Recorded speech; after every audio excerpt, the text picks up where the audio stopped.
Operation Gladio, the unholy alliance between the Vatican, the CIA, and the Mafia. Paul L. Williams. Watch out for false prophets. They come to you in sheep's clothing, but inwardly they are ferocious wolves. By their fruits you will recognize them. Do people pick grapes from thorn bushes, or figs from thistles? Likewise every good tree bears good fruit, but a bad tree bears bad fruit. A good tree cannot bear bad fruit, and a bad tree cannot bear good fruit. Every tree that does not bear good fruit is cut down and thrown into the fire. Thus, by their fruits you will recognize them. Not everyone who says to me, Lord, Lord, will enter the kingdom of heaven, but only he who does the will of my Father who is in heaven. Many will say to me on that day, Lord, Lord, did we not prophesy in your name, and in your name drive out demons and perform many miracles? Then I will tell them plainly, I never knew you. Away from me, you evildoers. Matthew 7:15-23. Apologia. Acknowledgements. Leading rogues. Chronology. List of abbreviations. Chapter 1, The Stay, Behind Units. Chapter 2, The Lucky Break, Negroes and Narcotics. Chapter 3, The Vatican Alliance. Chapter 4, The Drug Network. Chapter 5, The Secret Society. Chapter 6, The Rise of Michel Sindana. Chapter 7, False Flag Terrorism. Chapter 8, Gladio, South of the Border. Chapter 9, Il Crack Sindana. Chapter 10, High Times, New Crimes. Chapter 11, A Papal Problem. Chapter 12, The New Network. Chapter 13, The Shell Game. Chapter 14, The Desperate Dawn. Chapter 15, The Pope Must Die. Chapter 16, The Shooting in St. Peter's Square. Chapter 17, A Raid and Redirection. Chapter 18, Blackfriars Bridge. Chapter 19, Killings and Kidnapping. Chapter 20, Works of God. Chapter 21, Death and Resurrection. Chapter 22, Gladio Triumphant. Chapter 23, Semper Idem. Notes. Index. I know what you're thinking.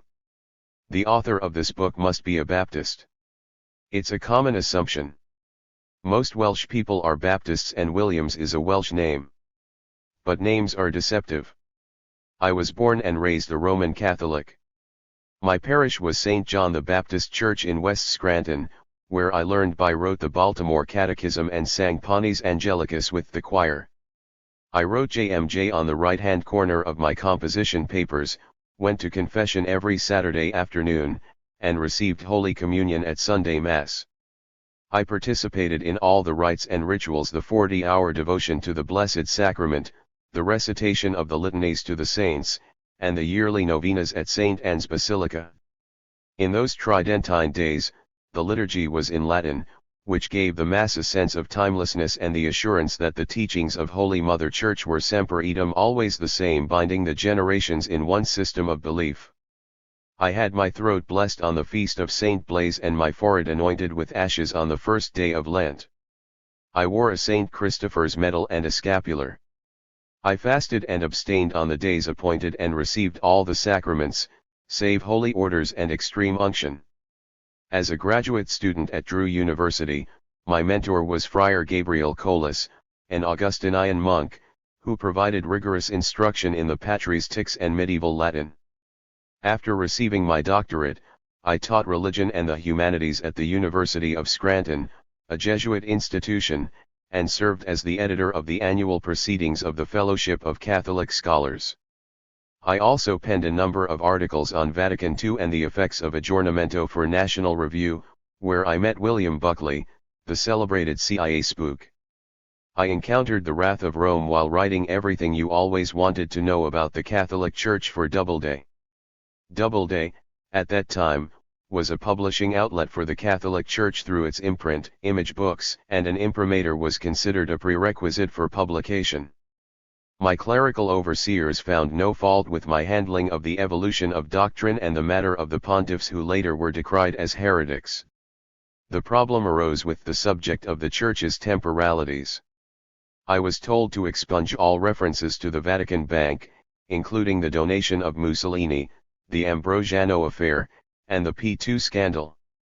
These topics had garnered headlines throughout the world, and to exclude them from a book with a tell-all title would be an act of obsequiousness that bordered on cowardice. I refused to make the suggested cuts and was supported in my decision by Patricia Kosman, my intrepid editor. In 1990, the work was published by Doubleday without a nihil obstat, the declaration that nothing about the work is contrary to the faith, despite the fact that it contained no canonical errata.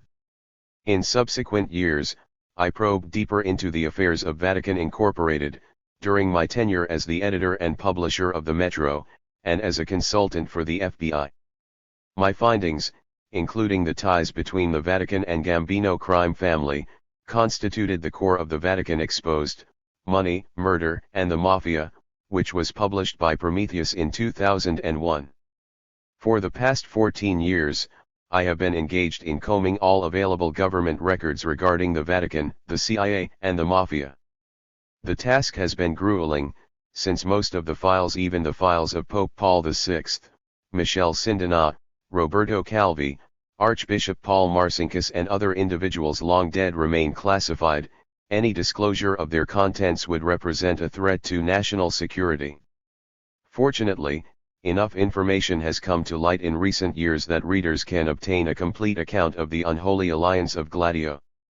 Am I still a Catholic? Suffice it to say, anyone who attempts to come to terms with the facts presented in these pages will have his faith in Holy Mother Church compromised, if not shattered. Alan Dulles, Swiss director of the OSS who became the director of the CIA in 1953. William Wild Bill Donovan, executive director of the OSS and chairman of the World Commerce Corporation. Reinhard Gehlen, Nazi general who commanded the Werewolves, the 1st Gladio unit. James Jesus Angleton, commander of the secret counterintelligence unit of the OSS. Junio Valerio Borghese, leader of Decima Mas and commander of the Gladio units in Italy. Paul E. Helliwell, OSS official, director of Sea Supply Incorporated, and the president of the Castle and Trust Bank. Charles Lucky Luciano, American mafioso, agent of the ONI, and kingpin of the international heroin trade. Monsignor Giovanni Montini, Vatican Undersecretary of State who introduced the OSS to the Sicilian Mafia. Don Calogero Vizzini, Sicilian capo who took part in Operation Husky and the creation of the heroin network. Vito Genovese, Lucky Luciano's right-hand man in charge of heroin distribution throughout the United States. Eugenio Pacelli, Roman pontiff who formed an alliance with the CIA. Cardinal Francis Spellman, leader of the Sovereign Order of the Knights of Malta and CIA operative. William Colby, Vatican insider, legal counsel at Nugan Bank, and future director of the CIA. Michel Sindona, nexus between the CIA, the mob, and the Vatican. Licio Gelli, Grand Master of P2 and Director of the Strategy of Tension. Alparslan Turks, leader of Turkey's National Action Party and its paramilitary youth group, the Grey Wolves. Giulio Andreotti, prominent P2 member and Italy's Prime Minister. Giuseppe Santovito, head of SISMI. David Kennedy, Sindona's partner, chairman of Continental Illinois, and Secretary of the Treasury under Richard M. Nixon. Monsignor Paul Marcinkus, cleric from Cicero, Illinois, who became the head of the IOR. Theodore Shackley, CIA operative who set up the heroin trade in Southeast Asia and played a part in the attempted assassination of John Paul II. Roberto Calvi, head of Banco Ambrosiano who set up the Vatican shell companies. Henry Kissinger, former U.S. Secretary of State and a master geopolitical strategist. Father Felix Morlian, former OSS official, founder of the Pro Deo intelligence agency in Rome. Michael Ledeen, U.S. intelligence official who worked closely with P2 and CSIS. Zbigniew Brzezinski, former national security advisor and master geostrategist. Juan Perón, thrice elected president of Argentina with close ties to Licio Gelli and P2. Father Jorge Mario Bergoglio, Jesuit provincial general in Argentina. Complicit in Operation Condor. David Rockefeller, founder of the Trilateral Commission and CEO of Chase Manhattan Bank. Cardinal John Cody, Archbishop of Chicago and CIA operative. Cardinal Karol Wojtyla, Archbishop of Krakow, who came to preside over the greatest scandals within the Roman Church since the time of the Borgias. Abdullah Kadli, Vice Chairman of the Grey Wolves and assassin for the CIA. Mehmet Aqsa, assassin for the Babas who made the attempted hit on Pope John Paul II. Alexander de Marin, CHES, leader of the Safari Club and director of the French Secret Service. Francesco Picenza, second in command at SISMI and a CIA operative. Claire Sterling, CIA spin master / journalist. Enrico de Pitas, leader of Banda della Maliana. Salvatore Inzerolo, godfather of the Gambino Inzerolo Spatola crime family. Gulbuddin Hekmatyar, Afghan warlord, CIA operative. Fethullah Gulen, Muslim preacher dedicated to the formation of a new Islamic world order. June 1942, Pius XII creates the Vatican Bank. Lucky Luciano is recruited by ONI. April 1943, Operation Husky. February 1945, Fort Hunt Conference. April 1945, Angleton and Borghese establish Italian stay-behind units. October 1946, Luciano hosts Havana Conference. September 1947, CIA is established. November 1947, heroin comes to Harlem, PCI makes monumental election gains. January 1948, Vatican receives $65 million in black funds. January 1951, CIA develops drug trade with KMT. Fall 1953, Operation Mockingbird. January 1955, establishment of Catholic Gladio. Fall 1956, Gelli serves as CIA's liaison to Italian military intelligence. October 1957, Hotel de Palmas gathering, Sindana becomes mob financier, Apalacan Conference. November 1957, creation of Fasco AG with CIA funds. September 1958, Vito Genovese goes to jail. January 1959, P2 lodges pop up on NATO bases. February 1960, Gladio mounts first coup in Turkey. January 1962, Helliwell forms Castle Bank and Trust. October 1962, strategy of tension gets underway with the murder of Enrico Mattei. May 1963, Vatican is bugged. June 1963, Gelli knighted by Paul VI. Fall 1963, piano solo. January 1964, Sindana joins P2. April 1968, Medellin Conference, Messenger. Paul Marcinkus becomes IOR secretary. Spring 1968, Shackley meets traffic ante in Saigon. January 1969, years of lead begin. May 1969, Sindana anointed Pope's banker. Fall 1969, Operation Condor. December 1969, Piazza Fontana bombing. January 1970, CIA establishes MIT in Turkey. December 1970, Gulp Borghese. January 1971, CIA funds Opus Dei, Vatican establishes first shell company. May 1971, Petiano attack. Fall 1972, BCCI set up in Karachi, Nixon approves Sicilian coup. July 1973, David Rockefeller forms Trilateral Commission. June 1974, Brescia bombing. August 1974, attack on the Italicus, collapse of Franklin National Bank. September 1974, collapse of BPF. April 1975, fall of Saigon. May 1975, Church Committee. Fall 1975, Banzer Plan. March 1976, Dirty War begins in Argentina. September 1976, Henry Kissinger forms the Safari Club.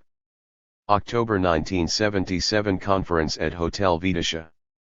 Winter 1977, CIA funds Hekmatyar and other holy warriors to cultivate Afghan poppy fields. Sept. 1978, death of John Paul I. March 1979, assassination of Carmine Pecorelli. July 1979 Assassinations of Giorgio Ambrosoli and Boris Giuliano. December 1979 Soviet invasion of Afghanistan. August 1980 Bologna bombing. September 1980 coup in Turkey. Fall 1980 Jelly and George H.W. Bush plan. October surprise, CIA forms partnership with Honduran drug lords. March 1981 P2 exposed, Solidarity strike. May 1981 attempted assassination of John Paul II. May 1981 killing of Salvatore Inzerillo. September 1981 Vatican issues letter of patronage. Fall 1981 Mena, Arkansas, becomes cocaine hub. December 1981 martial law in Poland. May 1982 General Alberto Dalla Chiesa is murdered. June 1982 collapse of Banco Ambrosiano, Calvi hangs from Blackfriars Bridge. November 1982 raid on Stibam. June 1983 Emanuela Orlandi kidnapping. November 1983 Henry Arson dies in jail cell. March 1986 Sindana is poisoned in prison. February 1987 arrest warrant for Archbishop Marcinkus. April 1989 Kerry Commission. November 1990 European Parliament condemns Gladio. May 1996 William Colby's mysterious end. November 1996 Susurluk incident. September 1998 Gulen comes to Pennsylvania. August 2001 creation of AKP in Turkey. October 2001 US-led invasion of Afghanistan. November 2002 Andreotti receives guilty verdict. April 2012 IOR fails transparency test. March 2013 Bergoglio becomes Francis I. April 2014 canonization of John Paul II. AIUC American International Underwriters Corp. Insurance company owned by CV Star, which later became the company AIG. AKP Adalet VE Kokanma Turkey's Justice and Development Party. ANSA Agenzia Nazionale Stampa Associata Italy's leading news wire service. Asila Armenian Secret Army for the Liberation of Armenia. AV Avanguardia Nazionale National Vanguard Italian right-wing terror group. BCCI Bank of Credit and Commerce International. BND Bundesnachrichtendienst Germany's overseas intelligence agency. BNDD Bureau of Narcotics and Dangerous Drugs precursor of the DIA. BPF Banca Privata Financiaria Bank of Private Finance first bank owned by Sindana. CAT Civil Air Transport. CDP Christian Democratic Party. CFR Council on Foreign Relations. CIA Central Intelligence Agency. CIC Counterintelligence Corps precursor to the CIA. SIG Central Intelligence Group another precursor to the CIA. CSIS Center for Strategic and International Studies. CSS Committee for State Security Bulgarian Secret Service. DIA U.S. Drug Enforcement Agency. ENI Nazionale Idrocarburi Italy's National Hydrocarbons Authority. ESMA Escuela Superior de Mecánica de la Armada Argentina's Navy Petty Officers School of Mechanics, used as a detention center. FBI Federal Bureau of Investigation. FBN Federal Bureau of Narcotics. FN Front Nazionale National Front Italian right-wing terror group. FOIA Freedom of Information Act. IGS Chilean Institute for General Studies Opus Dei think tank. IOR Istituto per l'Opera di Religione Institute for the Works of Religion the Vatican Bank.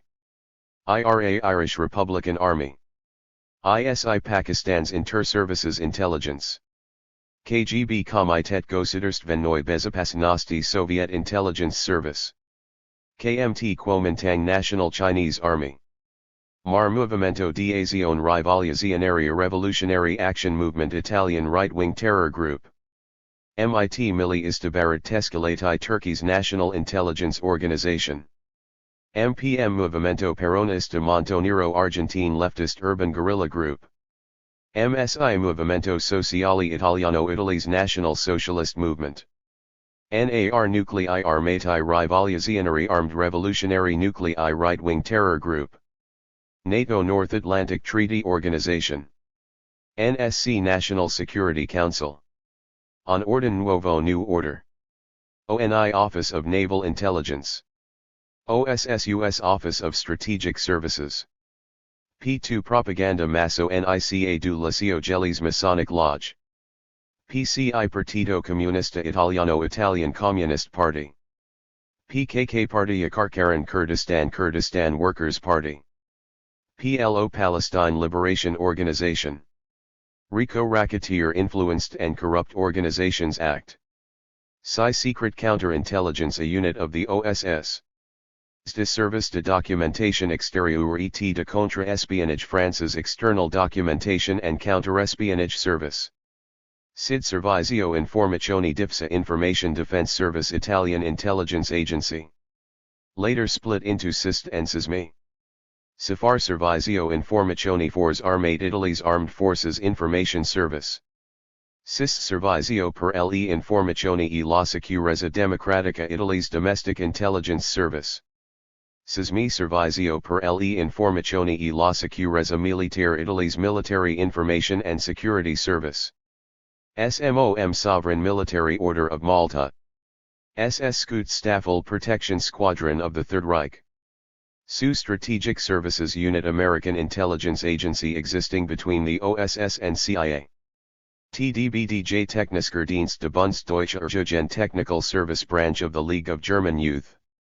Tier Transport Internationales Routiers, International Road Transport. UBS Union Bank of Switzerland. WCC World Commerce Corporation, a CIA Arms for Drugs front. The Association for Responsible Dissent estimates that by 1987, 6 million people had died as a result of CIA-covered operations. Former State Department official William Bloom correctly calls this an American Holocaust. The CIA justifies these actions as part of its war against communism. But most coups do not involve a communist threat. Unlucky nations are targeted for a wide variety of reasons, not only threats to American business interests abroad, but also liberal or even moderate social reforms, political instability, the unwillingness of a leader to carry out Washington's dictates, and declarations of neutrality in the Cold War. Indeed, nothing has infuriated CIA directors quite like a nation's desire to stay out of the Cold War. Steve Kangas, A Timeline of CIA Atrocities, 1994. We're fighting the wrong enemy. Alan Dulles, the Swiss director of the U.S. Office of Strategic Services, came to this conclusion at the close of 1942, when the German infantry remained mired in the mud and snow of the Russian steppes. He had received word via Vatican messengers from Schutzstaffel Chief Heinrich Himmler and Walter Schellenberg, head of the Sicherheitsdienst, that the Nazi government wished to establish a separate peace with the United States.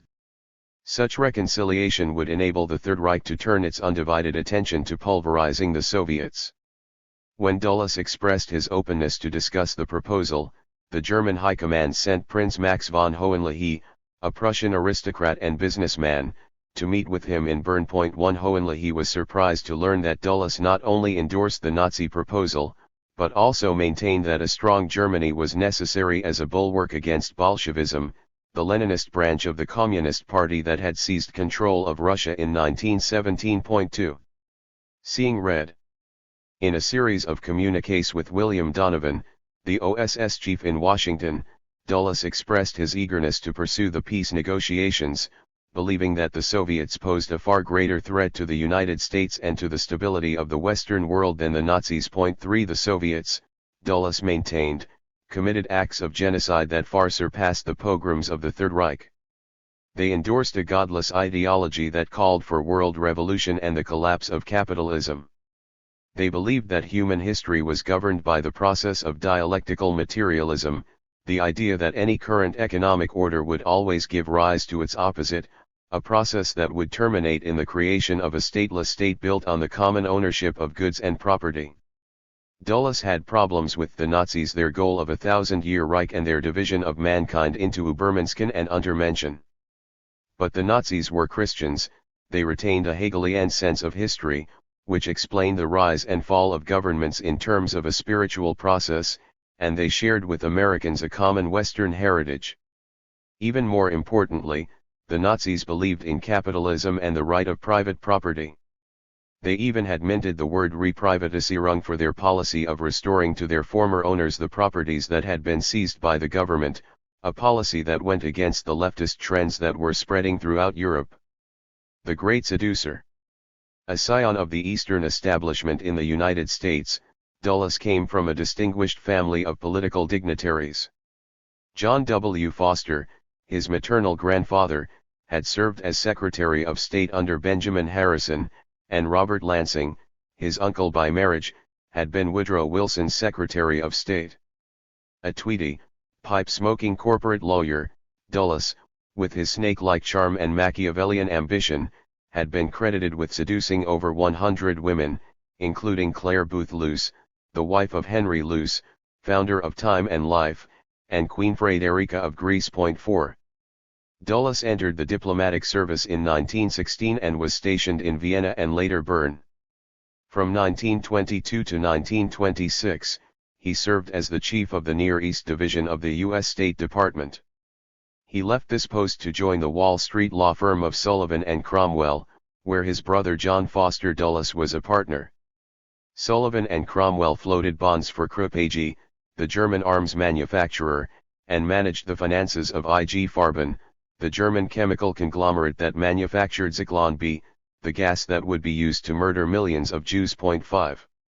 In addition to his law practice, Allen Dulles was elected in 1927 as the first president of the Council on Foreign Relations, an organization of high-ranking government officials, wealthy industrialists, and prominent bankers. The purpose of the CFR was to engineer a U.S. foreign policy of interventionism in order to make the world safe for democracy. 6. His ties to this organization would have a profound effect on the undertakings of Operation Gladio. Gellen's guerrillas. Having established contact with Hitler's high command, Dulles conducted meetings in Bern with Nazi General Reinhard Gehlen, the head of German military intelligence. Gehlen was a stiff, unassuming man with sparse blonde hair, a toothbrush mustache, and ears that stuck out of his head like radar antennas. Knowing that the defeat of the Third Reich was inevitable, he had concocted the idea of forming clandestine guerrilla squads composed of Hitler Youth and die-hard fascist fanatics, as stay-behind units. These units, Gehlen informed Dulles, would serve as a police force to ward off a post-war Soviet invasion. 7. The Nazi general referred to the members of his secret army as werewolves, individuals who would function as ordinary citizens by day and communist killers by night. Each werewolf unit, Gehlen said, had access to buried depots of food, radio equipment, weapons, and explosives. 8. Believing the Soviets planned a takeover of Germany and Western Europe at the conclusion of the war, Dulles became convinced that the OSS must reach out to these stay-behind armies in order to supply them with tactical and strategic assistance. This task, he informed Donovan and the OSS top brass in Washington, could be accomplished through Gehlen and SS General Karl Wolff, another Nazi Dulles had become friends with. The Aryan ideal. Wolff conformed to the Aryan ideal, 6 feet tall, blonde hair, blue eyes, and a high forehead. He was commissioned as an SS Sturmführer in February 1932. 5 years later, he was third in command of the entire SS. His principal assignment was the arrangement of transportation of Jews to concentration camps. Wolff excelled at this task to such a degree that he was later charged with complicity in the murder of 300,000 men, women, and children. In 1942, as a reward for his service, Wolff was appointed by Hitler to serve as the SS adjutant to Mussolini and the Italian government. 9.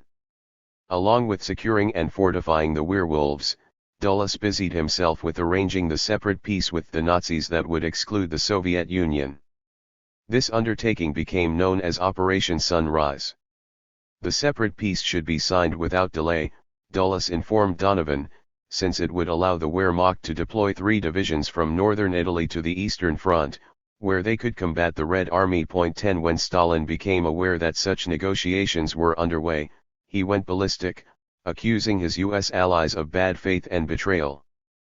President Franklin D. Roosevelt responded that such accusations were vile misrepresentations of actuality. 11. The Fort Hunt Conference. The worst fears of Allen Dulles for the post-war period began to materialize in February 1945, when the leaders of the Big Three, the United States, Great Britain, and the Soviet Union, met at Yalta on the Black Sea to redraw the map of Europe. The eastern border of Germany was moved westward to the Oder and Neisse rivers, and parts of eastern Poland were handed over to the Soviets. What remained of Germany was to be divided into 4 zones of occupation, which would be administered by a council of military generals, including the French. 12. As soon as the ink dried on the Yalta Agreement, Dulles transported Gellin and his top representatives to Fort Hunt, Virginia, where they were wined and dined by Donovan and other U.S. officials. An agreement was reached.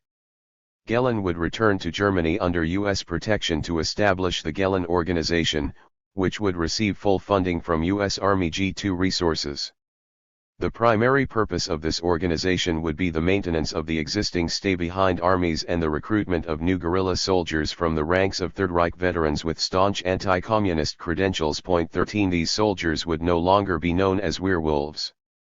They were to be known as gladiators, and they would be commissioned to ward off communist invaders in the great theater of post-war Europe. The operation in which they were engaged was to be known as Gladio, after the short swords Roman gladiators used to kill their opponents. Poetry and paranoia. Dulles was not the only OSS officials involved in establishing stay-behind units. He was aided by James Jesus Angleton, one of the strangest spooks to emerge from the shadow world of the U.S. intelligence community. A tall figure of spectral thinness, with owlish glasses, Angleton was a rabid anti-communist, an ardent Anglophile, and a devout Roman Catholic. He bred orchids, wore a black Homburg, and drank bourbon for breakfast. A graduate of Yale, Angleton possessed a gift for poetry and had established close friendships with Ezra Pound, E. E. Cummings, and T. S. Eliot. Fluent in several languages, including German and Italian, he arrived in Rome as the commander of the secret counterintelligence unit of the OSS. Few were more qualified for the position. Unfortunately, Angleton was not only brilliant but also dangerously paranoid, seeing the world as a wilderness of mirrors. In these mirrors, he saw reflections of spies and counterspies and the unfolding succession of conspiracy upon conspiracy, all of which required immediate and, at times, murderous resolution. 14. Angleton's father, Hugh, also served the OSS. Before the war, Hugh had been the president of the American Chamber of Commerce in Italy and the owner of the Milan branch of the National Cash Register Company. The elder Angleton, who was outspokenly pro-Hitler and pro-Mussolini, had developed extensive contacts throughout Italy that were of great use to his son. One such contact was Prince Junio Valerio Borghese, a member of the Catholic black nobility, the Italian aristocrats who had remained loyal to the Holy See after the rise of Garibaldi in the 19th century. 15. Black Christmas. Borghese was the leader of Decima Flottiglia Mas, also known as Ex-Mas, an Italian naval commando unit. After Italy signed an armistice with the Allies on September 8, 1943, Borghese and his commandos opted to fight for the so-called Solo Republic that had been set up by the Nazis in northern Italy. His unit was given the task of attacking the Italian partisan bands that had sprouted up throughout Italy. The partisans were sponsored by the Italian Communist Party. And, thanks to Ex-Mas, thousands were found hanging from street lights and flagpoles by the end of the war. 16. On April 13, 1945, Borghese met with General Wolfe and Angleton at a villa on Garda Lake, where they discussed the possibility of extending their war efforts beyond any peace treaty with the Soviets, redeploying Ex-Mas under the covert direction of the OSS. Borghese was amenable to the terms, especially since his cooperation would save him from an Italian firing squad. 17. The Secret Government. On May 15, 1945, when Borghese was arrested and charged with war crimes, Angleton managed to secure his release into U.S. Army custody. The Black Prince was dressed in an American uniform and transported from Milan to Rome. Angleton needed Borghese and the 10,267 fascists who fought under his command to help establish the stay-behind units that would ward off any Soviet aggression. 18. For a while, Angleton and other OSS officials, including Donovan, toyed with the idea of making Borghese the new king of Italy. But soon they came to their senses and realized that the ex-MOS commander would be of greater use as the leader of a shadow government, with a secret army that could manipulate Italian affairs throughout the coming decades. 19 To create this government, the U.S. State Department issued a mandate by which the operational resources of the Italian police, the Italian military intelligence, and the Italian Secret Service were placed at the disposal of Angleton and the Psi. 20. Under Borghese, the Gladio forces in Italy were divided into 40 main groups, 10 specialized in sabotage, 6 each in espionage, propaganda, and escape tactics, and 12 in guerrilla activities. A special training camp for members of the stay-behind units was set up in Sardinia, off Italy's western coast. The camp, thanks to the efforts of Gehlen and Wolf, was soon swarming with new gladiators from Germany, France, and Austria. By 1946, when the OSS morphed into the Central Intelligence Group, hundreds of Gladio units were in place throughout Western Europe. 21. The money supply. But there was still a problem that seemed insurmountable. Gladio was a covert operation and had not been initiated by an act of Congress or a mandate from the Pentagon. Few federal officials knew of its existence. The $200 million in original funding came from the Rockefeller and Mellon Foundations. 22 But a new and steady stream of revenue had to be created almost overnight, or the world would not be safe for democracy. The future of Gladio would come to reside within America's ghettos. What cannot now be denied is that U.S. intelligence agencies arranged for the release from prison of the world's preeminent drug lord, allowed him to rebuild his narcotics empire, watched the flow of drugs into the largely black ghettos of New York and Washington, D.C., escalate, and then lied about what they had done. This founding saga of the relationship between American spies and gangsters set patterns that would be replicated from Laos and Burma to Marseilles and Panama. Alexander Coburn and Jeffrey St. Clair. Whiteout, the CIA, Drugs, and the Press. Col. Paul E. Helliwell had one hell of an idea. It came to him in China, where he was serving as Chief of Special Intelligence for the OSS. Helliwell's idea would result in a union between the U.S. intelligence community and organized crime that would result in conflicts, wars, rebellions, financial upheavals, and an epidemic that would forever alter the flow of world history. Mainstream books about the CIA, like Tim Weiner's Legacy of Ashes, make no mention of Helliwell, his relationship with Lucky Luciano and Meyer Lansky, his creation of the Castle Bank in the Bahamas, and his grand experiment on the black community of Harlem. In the flood of CIA documents released since 1992, one does not find Helliwell's name in the archival indices of the National Archive, the National Security Archive, or the Federation of American Scientists. In the million declassified pages stored and indexed on the website of the Mary Farrell Foundation, Helliwell's name appears only once on a list of documents withheld from inspection during the CIA's 1974 search for records concerning Watergate. This silence about the principal architect of the post-war CIA drug connection exceeds all standards of eloquence. 1. Within Kunming, a town within the South China province of Yunnan, Helliwell observed that General Chiang Kai-shek's, leader of the Kuomintang, sold opium to Chinese addicts in order to raise funds for his army's planned war against the communist forces of Mao Zedong. 2 Since Helliwell's task was to provide covert assistance to the KMT, what better help could he provide than steady shipments of opiates for the good general? Helliwell presented this idea to his boss General William Wild Bill Donovan. Donovan shared it with James Jesus Angleton, Alan Dulles, and William Little Bill Stevenson, master spy of the British Security Coordination. Delighted with the concept, the officials arranged to funnel money to Helliwell, who now became the man who controlled the pipeline of covert funds for secret operations throughout Asia. 3 The money for the opiates would eventually come from Nazi gold that had been laundered and manipulated by Dulles and Stevenson through the World Commerce Corporation, a financial firm established by Wild Bill. 4 But that was still in the future.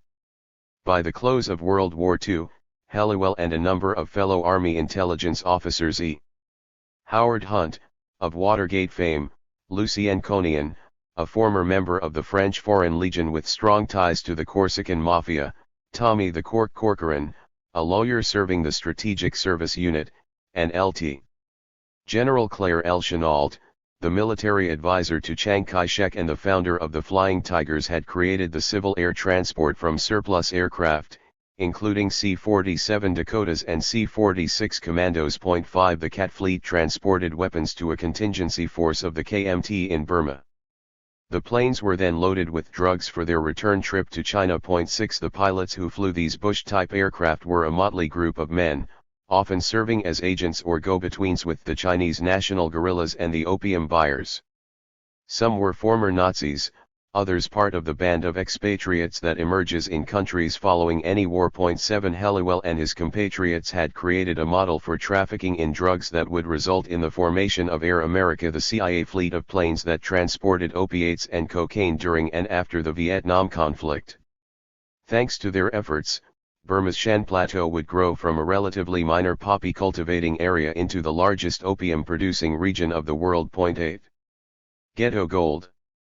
Wild Bill had drafted plans to create a post-war Central Intelligence Agency and, knowing this, Helliwell came up with another brainstorm: a surefire means of gaining covert funding for Gladio and other security operations. 9 The new agency, he realized, could obtain cold cash by adopting the same measures as General Chiang. It could supply heroin to the black community in America's ghettos. World War II had disrupted international shipping and imposed tight waterfront security that made smuggling heroin into the United States almost impossible. Heroin supplies were small and international crime syndicates had fallen into disarray. But opiates were becoming the rage of the jazz scene in Harlem, and the demand for heroin was increasing day by day among black musicians in New York, where a hit could cost as much as $100. Helliwell, dealing with the drug lords of Burma, was keenly aware of this fact. The notion wasn't out of line with OSS protocol. Helliwell and his army intelligence buddies in China were already involved with providing shipments of opium to General Chiang, and with giving 3 sticky brown bars to Burmese addicts who could offer information about the military plans of Chairman Mao. 10 If similar bars could be made available to inner-city dealers at rock-bottom rates, then the market could be cornered and the demand made to increase in an exponential manner.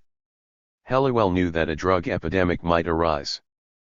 But, he reasoned, the problem would remain confined to the lowest strata of society, with little impact on white middle-class America. Helliwell, the son of a prominent English cloth buyer, was a member of the inner circle of the OSS, along with other wealthy American dignitaries, including Henry Sturgis Morgan, Nicholas Roosevelt, Paul Mellon, David K. E. Bruce, and members of the Vanderbilt, Carnegie, DuPont, and Ryan families. Angleton, as noted, was a Yale graduate and the son of Hugh Angleton, a multimillionaire who owned the Italian franchise of the National Cash Register Company. Dulles was a Princeton graduate and the senior partner at the Wall Street firm of Sullivan and Cromwell, which represented the Rockefeller Empire and other mammoth trusts, corporations, and cartels. He was also a board member of the J. Henry Schroeder Bank, with offices in Wall Street, London, Zurich, and Hamburg, and a principal of the Bank of New York. Wild Bill Donovan was an Ivy League lawyer and had married Ruth Ramsey, the heiress of one of the richest families in America. 11 Donovan justified the practice of recruiting the socially elite for the OSS by saying, "You can hire a second-story man and make him a better second-story man. But if you hire a lawyer or an investment banker or a professor, you have something else besides." 12 And so, when Helliwell, who was not a second-story man, communicated his idea to the OSS brass, he was assured of a captive audience. Donovan, Angleton, and Dulles viewed Helliwell's proposal as answered prayer. Selling smack to the black jazz subculture would provide U.S. intelligence with a steady supply of revenue for Gladio throughout the post-war era. The Truman administration had set aside no funds for covert, post-war operations in the federal budget. And cold cash, Donovan knew, would become the key weapon of the new agency he remained hell-bent on establishing as soon as he got back to Washington. It alone could provide the means to purchase the services of foreign agents, foreign politicians, and foreign assassins without the approval of any elected official. 13. Donovan's reasoning, bizarre as it might seem to modern readers, was shared by most American political leaders, Republican and Democratic alike, at the close of World War II. Alfred W. McCoy explains. Henry Luce, founder of the Time Life Empire, argued that America was the rightful heir to Great Britain's international primacy and heralded the post-war era as the American century. To justify their entanglement in foreign adventures, American Cold Warriors embraced a militantly anti-communist ideology. In their minds, the entire world was locked in a Manichaean struggle between godless communism and the free world. The Soviet Union was determined to conquer the world, and its leader, Joseph Stalin, was the new Hitler. European labor movements and Asian nationalist struggles were pawns of international communism, and as such had to be subverted or destroyed. There could be no compromise with this monolithic evil, negotiations were appeasement and neutralism was immoral.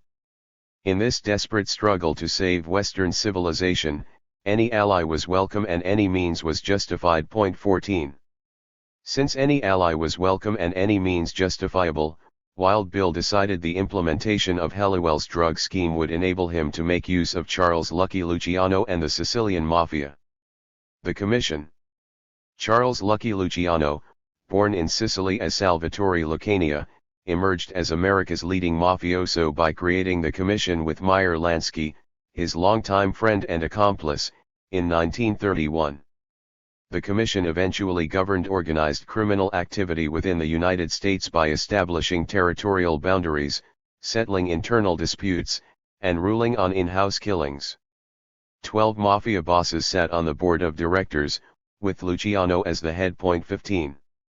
During Prohibition, Luciano and Lansky gained control of the New York Docks and Longshoremen's Union by means of muscle and blood in order to supply speakeasies within Manhattan with scotch from Scotland, rum from the Caribbean, and whiskey from Canada. When a bloody war broke out between the families of Giuseppe the Boss Masseria and Salvatore Maranzano from 1927 to 1929, Luciano put an end to it by arranging the elimination of both mafia chiefs and laying down the law to survivors. I explained to M that all the war horseshit was out, he later explained.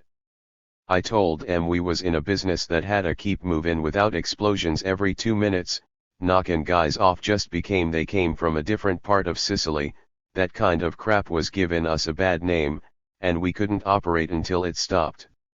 16. Heroin and hookers. At the end of Prohibition, Lucky imported heroin from the Chinese warlords in Shanghai and Tientsin that had then been refined in laboratories controlled by the Corsican Mafia.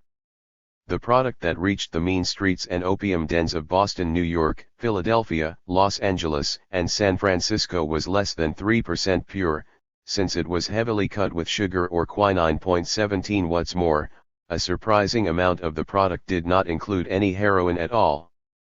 Heroin represented a minute part of the Commission's business.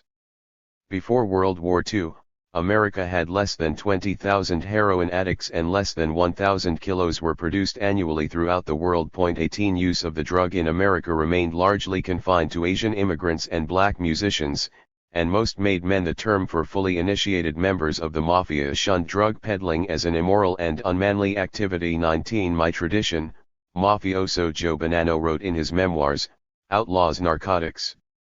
Men of honor don't deal in narcotics. Lucky was the exception to this code of honor. He established the heroin trade with Turkish and Chinese opium merchants, saving a considerable amount of the good stuff for the women who worked his brothels. The drugs served to strengthen their dependence upon his largesse and goodwill. Indeed, the combination of organized prostitution and drug addiction became one of Lucky's trademarks. By 1936, he controlled 200 New York City brothels, employing 1,200 prostitutes. These establishments provided him with an estimated annual income of $10 million. 20. Lucky's lockup. On February 2, 1936, U.S. Attorney Thomas E. Dewey launched a raid of brothels in Manhattan and Brooklyn, which netted arrests of 10 pimps and 100 prostitutes. Unable to come up with the cash for the stiff bonds of $10,000 imposed by the presiding judge, several of the prostitutes bartered with Dewey for their release by fingering Luciano as their ringleader. On June 7, Lucky was convicted on 62 counts of compulsory prostitution and sentenced to 30 to 50 years of hard time at the Clinton Correctional Facility in upstate New York. 21. Even within a prison so harsh it was known as Little Siberia, Lucky managed to bribe prison officials with enough cash to gain not only a private cell on the best block, but also a personal valet to press his dress slacks and silk shirts and an experienced chef to prepare his meals. The warden also permitted him to receive a steady stream of visitors, including Vito Genovese, his underboss, and Meyer Lansky, his longtime partner in crime. 22. The Normandy Scam. In June 1942, Frank Costello, Albert Anastasia, and Tony Anastasio, three of Luciano's closest criminal cronies, came up with a plan to get their pal out of prison. Knowing that the Department of the Navy was paranoid about security at the New York waterfront and the possibility that Nazi U-boats might sink American ships remaining in the harbor, they decided to stage an incident that would require Lucky's release from Little Siberia. As Luciano later told his biographers, "Costello got in touch with me right away. Albert had worked this idea out with his brother, Tough Tony. Albert said that the guys from Navy intelligence had been all over the docks talking to em about security. They was scared to death that all the stuff along the Hudson, the docks and boats and the rest, was in very great danger. It took a guy like Albert to figure out something really crazy. His idea was to give the Navy a real big hunk of sabotage, something so big that it would scare the shit out of the whole fucking Navy." 23. The SS Normandy, a French luxury liner, had been converted into a transport ship for the Allied forces. When it was set ablaze at Pier 88 in the New York harbor, the incident was blamed on Nazi spies. The Office of Naval Intelligence sought the help of waterfront Union officials, including Joe Sox Lanza and Tony Anastasio, to prevent further sabotage. Lanza and Anastasio informed the officers that adequate security could only be guaranteed by Luciano, who had ruled the waterfront for many years with an iron hand. Everybody in New York was laughing at the way those naive Navy agents were going around the docks. They went up to the men working in the area and talked out of the corner of their mouths like they had seen in the movies, asking about spies, Meyer Lansky recalled. 24. Lt. Commander Charles Radcliffe Halfenden of the ONI paid a visit to the Clinton Correctional Facility, where he offered Lucky the promise of pardon and deportation to his native Sicily in exchange for his help in securing the harbor and preventing strikes by the Manhattan longshoremen. 25. As far as Halfenden was concerned, he didn't know nothing that was going on except that he was sitting there with his mouth open, prayin' I would say yes and help his whole department. Luciano later said. 26. Thus Operation Underworld got underway, with Lucky transforming from a mob thug to an agent of the ONI. Monsignor Montini's influence. On April 15, 1943, the OSS was charged with implementing plans for the Allied invasion of Sicily. The Joint Staff Planners for the U.S. Joint Chiefs of Staff had drafted a report titled Special Military Plan for Psychological Warfare in Sicily that recommended the establishment of contact and communications with the leaders of separatist nuclei, disaffected workers, and clandestine radical groups, example the Mafia, and giving them every possible aid. 27. The report was approved by the Joint Chiefs of Staff in Washington and the order to make the Mafia connection was dispatched to Donovan. Earl Brennan, the OSS director in Italy, reached out to Monsignor Giovanni Montini, the Vatican Under-Secretary of State who would become Pope Paul VI, for help in locating opponents to the fascist regime in Sicily. Montini suggested that Brennan reach out to Calogero Don Carlo Vizzini, the capo di tutti capi boss of all bosses of the Vizzini/Agostino crime family, who had been imprisoned by Mussolini for his support of the Christian Democrats and his opposition to fascism. Brennan conveyed this information to Donovan, who knew that no one involved in the OSS or ONI had closer ties to the Vizzini clan than Lucky Luciano. Luciano had been born less than 15 miles from Villalba, where his mafiosi relatives still worked for Don Carlo. 28. The return of the Mafia. At Donovan's request, Commander Halfenden again appeared at Lucky's cell with a request for help. Luciano complied by drafting a communique that was then airdropped near Don Carlo's farmhouse. 29. 2 days later, American tanks rolled into Villalba after driving 55 miles from the beachhead of General Patton's 7th Army in Palermo. Don Carlo and his men climbed into the tanks and spent the next 6 days guiding the division through western Sicily and organizing support among the local populace for the advancing U.S. troops. 30. Thanks to the success of Operation Husky, Don Carlo was appointed mayor of Villalba. 31 As soon as he assumed public office, Don Carlo murdered the local police chief, whom he found too inquisitive. 32 Other mafiosi, at the insistence of the OSS, assumed positions of political power. Giuseppe Genco Russo, Don Carlo's second-in-command, became mayor of Musomelli, while other members of the Vizzini/Agostino crime family became chief governing officials of other towns and villages in western Sicily. 33 The appointments were understandable.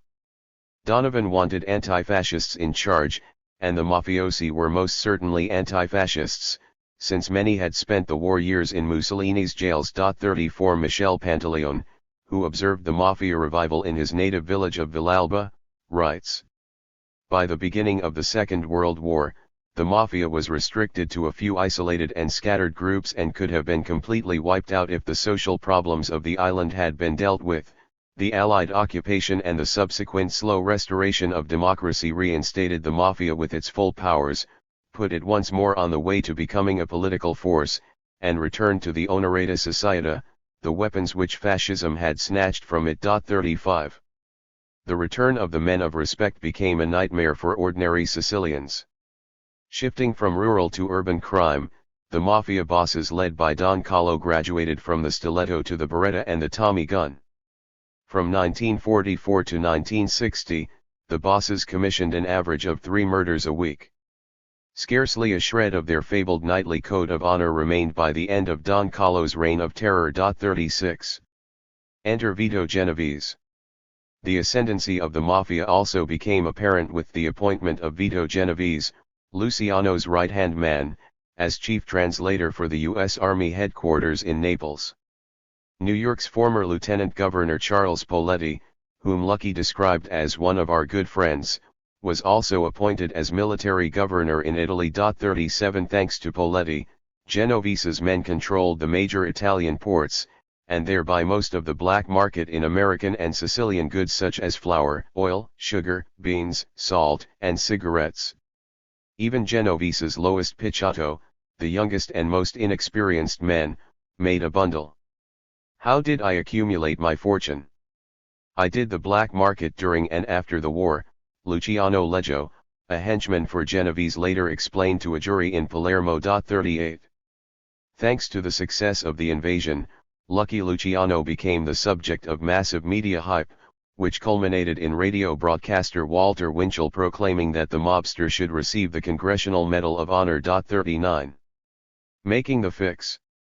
With the mafia in control of the Italian ports, the time was ripe for the implementation of Helliwell's plan for the funding of the post-war intelligence agency, a plan which relied on Luciano's network of narcotics distribution within the mean streets of inner-city America. Secretary of the Navy James V. Forrestal, OSS officials Alan Dulles and Murray Gurfein, and Lt. Commander Halfenden applied pressure on New York Governor Thomas E. Dewey, who as a prosecutor had brought Lucky to justice, to commute Luciano's prison sentence and deport him to Italy. 40 Dewey complied even though the move was unprecedented. Luciano was a U.S. citizen and not subject to deportation. But few expressed outrage when America's #1 criminal was placed aboard the Laura Clean, a 70-ton freighter, for safe passage to Naples. 41 3 years after the ship's departure, Forrestal, who kept a detailed record of his dealings concerning Luciano, was thrown out the window of the 16th floor of the Bethesda Naval Hospital, where he had been a patient. 42. The Helliwell Plan also required Vito Genovese's return to the United States for the creation of a system of heroin distribution to the nightclubs of Harlem. This posed a problem, since Genovese was a fugitive wanted for the murder of Ferdinand Boccia, a fellow mobster. Measures had to be taken to ensure Vito's freedom. On June 2, 1945, the day after his arrival in New York Harbor, Genovese was arraigned in court and pled not guilty.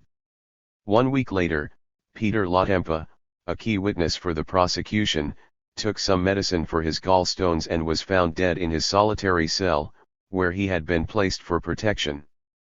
An autopsy later revealed enough poison in his system to kill 8 horses. 43 On June 10, Jerry Esposito, the second witness, was found shot to death beside a road in Norwood, New Jersey.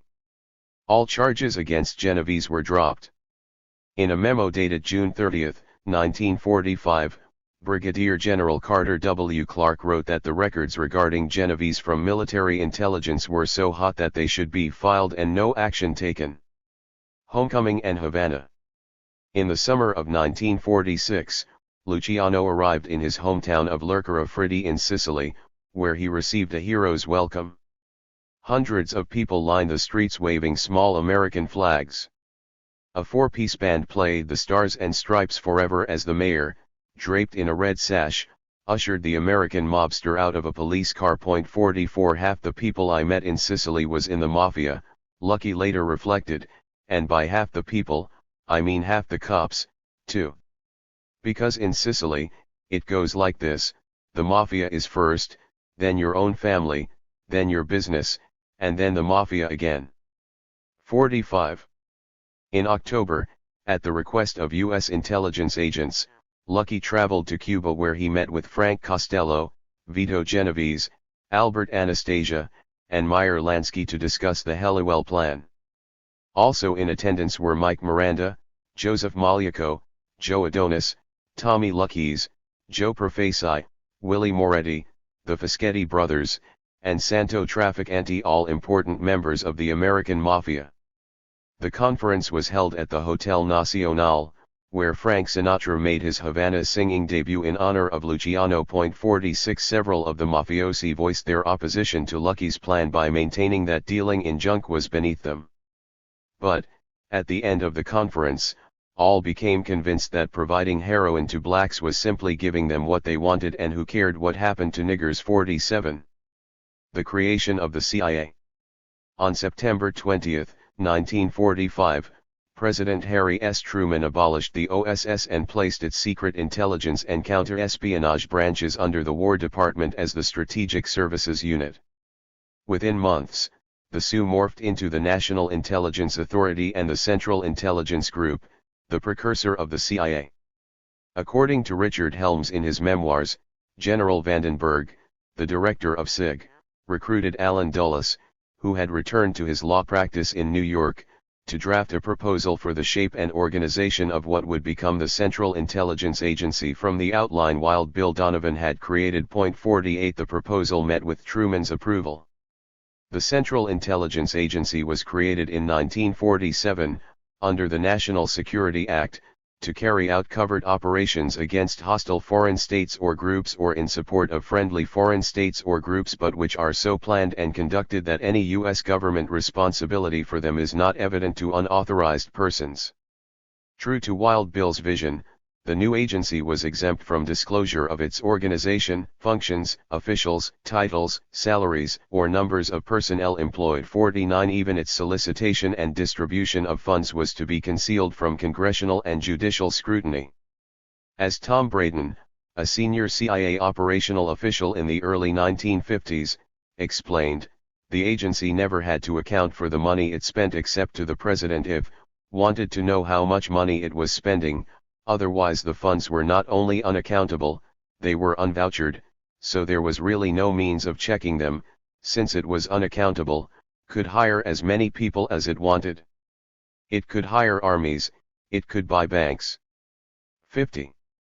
An elite agency.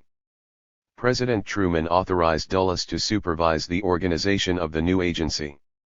In keeping with OSS protocol, Dulles recruited almost exclusively the nation's elite, millionaire businessmen, Wall Street bankers and lawyers, members of the national news media, and Ivy League scholars.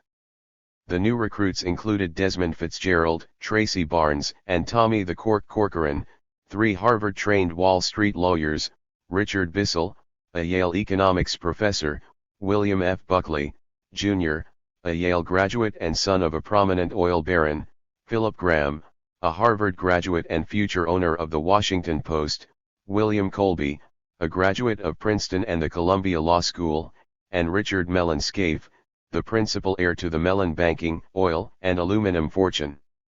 Rear Admiral Roscoe H. Hillenkoetter of the ONI became the executive director of the CIA, and former OSS official and Wall Street lawyer Frank Wisner was appointed head of covert operations.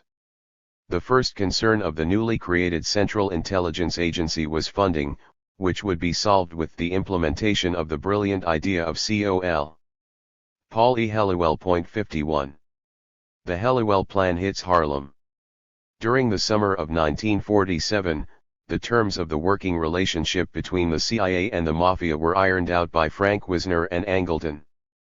Meyer Lansky and Helliwell would work in tandem to handle the financial aspect of the narcotics venture through General Development Corporation, a shell company in Miami. 52 Angleton would handle any legal disputes between the mob and the CIA through New York lawyer Mario Broad. 53 The 200 kilos of heroin for the test run would come from Schiaparelli, one of Italy's most respected pharmaceutical companies. 54 The product would be shipped by the Sicilian mob in crates of oranges. Half the oranges in the crates would be made of wax and stuffed with 100 grams of pure heroin. 55 Additional heroin would be packed in cans of sardines, wheels of cacio-cavallo cheese, and barrels of olive oil. 56 The drugs would arrive in Cuba, where the heroin would be cut in laboratories controlled by the Traffic Anti-Clan.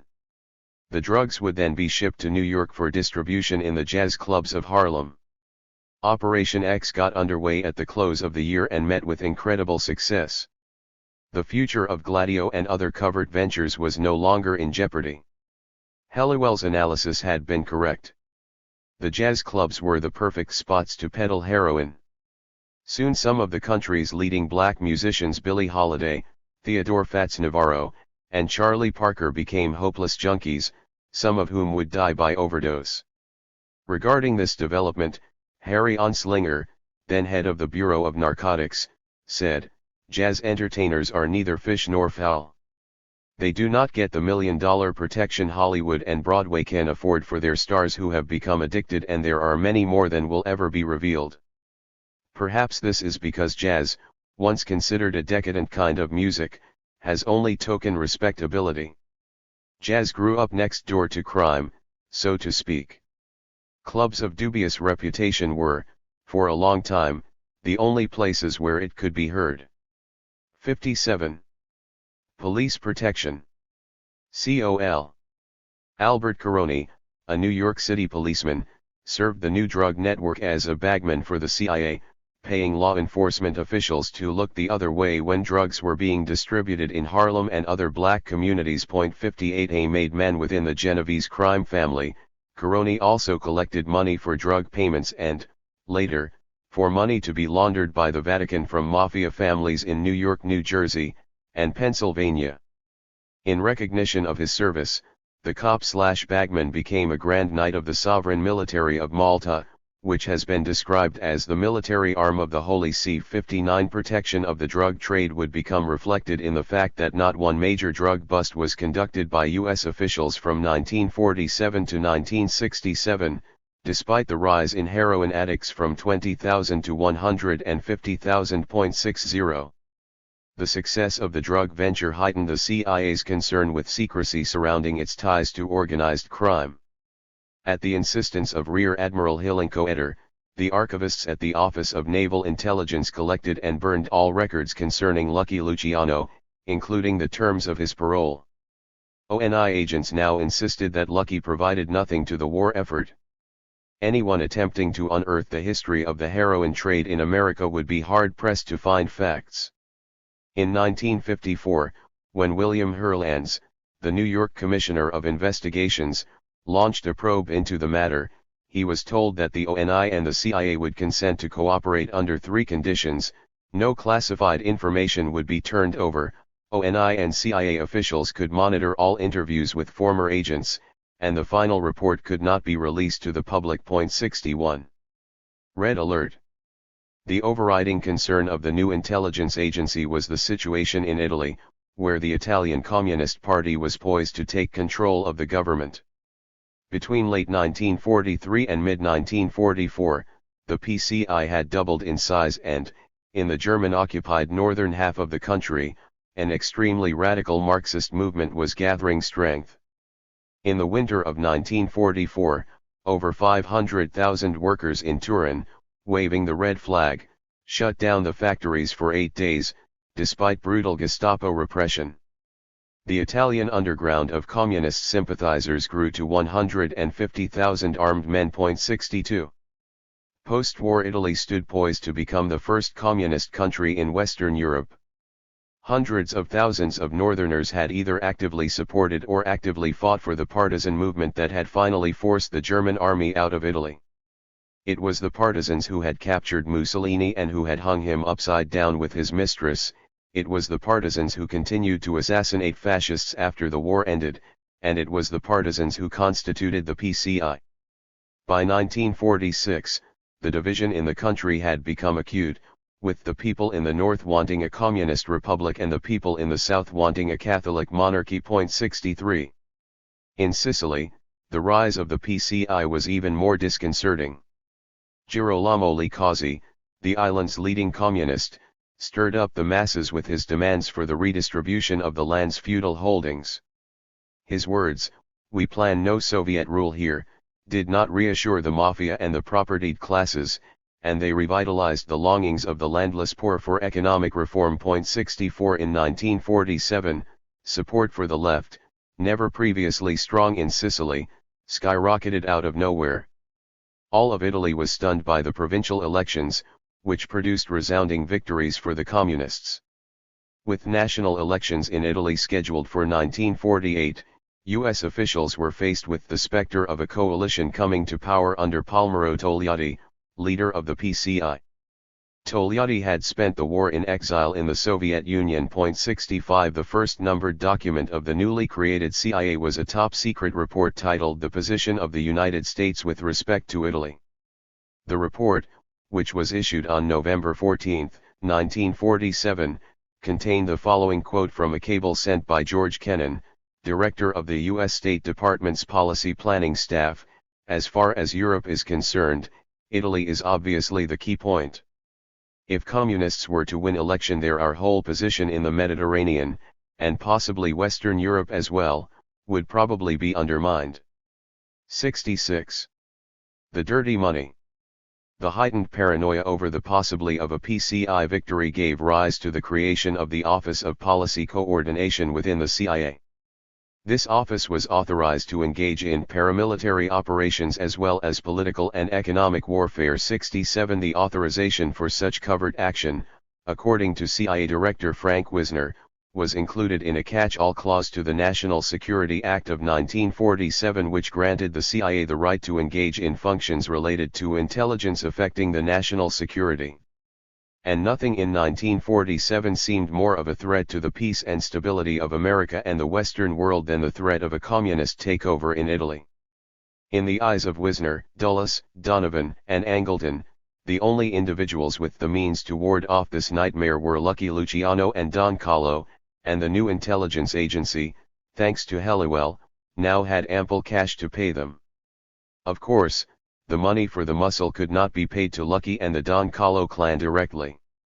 It had to be channeled through a financial firm that would not be subjected to scrutiny by U.S. Treasury agents, Italian bank examiners, or international fiscal monitors. Only one institution possessed such immunity, and it was located in the heart of Vatican City. The Institute for Works of Religion, commonly referred to as the Vatican Bank, is a privately held financial institution located inside Vatican City. Founded in 1942, the IOR's role is to safeguard and administer property intended for works of religion or charity. The bank accepts deposits only from top church officials and entities, according to Italian legal scholar Settimio Caridi. It is run by a president but overseen by 5 cardinals who report directly to the Vatican and the Vatican's Secretary of State. Because so little is known about the bank's daily operations and transactions, it has often been called the most secret bank in the world. Ari Jorish, Forbes, June 26, 2012. Created by Pope Pius XII and Bernardino Nogara on June 27, 1942, the Istituto per l'Opera di Religione, commonly known as the Vatican Bank, is located within the bastion of Nicholas V, a round tower that had been constructed in 1452 to ward off the threat of a Saracen invasion. The bank remains a sovereign financial agency within a sovereign state. It is an entity unto itself, without corporate or ecclesiastical ties to any other agency of the Holy See.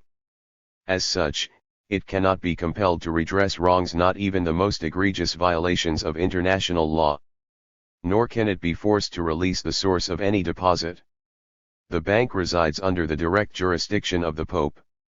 He owns it, he controls it. 1 Swiss guards are stationed to guard the entrance to the bank, and the hermetically sealed bronze doors open only to select members of the Roman Curia, the governing body of the entire Roman Catholic Church. 2.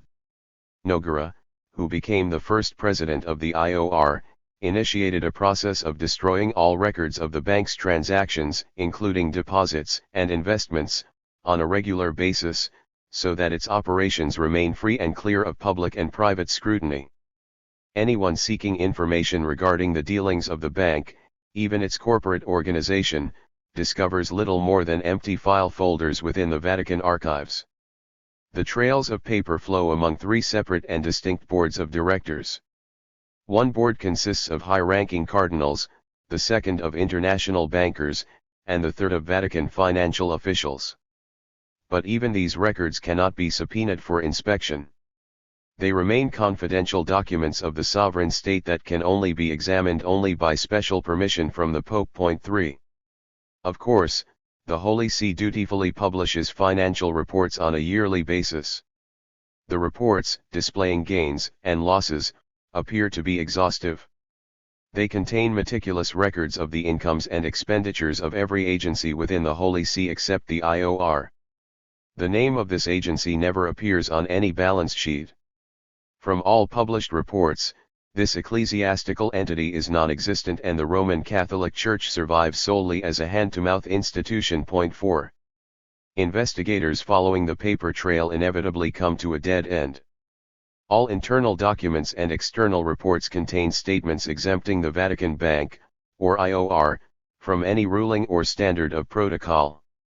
They are punctuated by such phrases as always leaving intact the special character of the IOR, not including the IOR, or with full respect for the juridical status of the IOR. 5. Because of its clandestine workings, millions can be deposited into the IOR on a continuous basis and channeled into numbered Swiss bank accounts without the possibility of detection.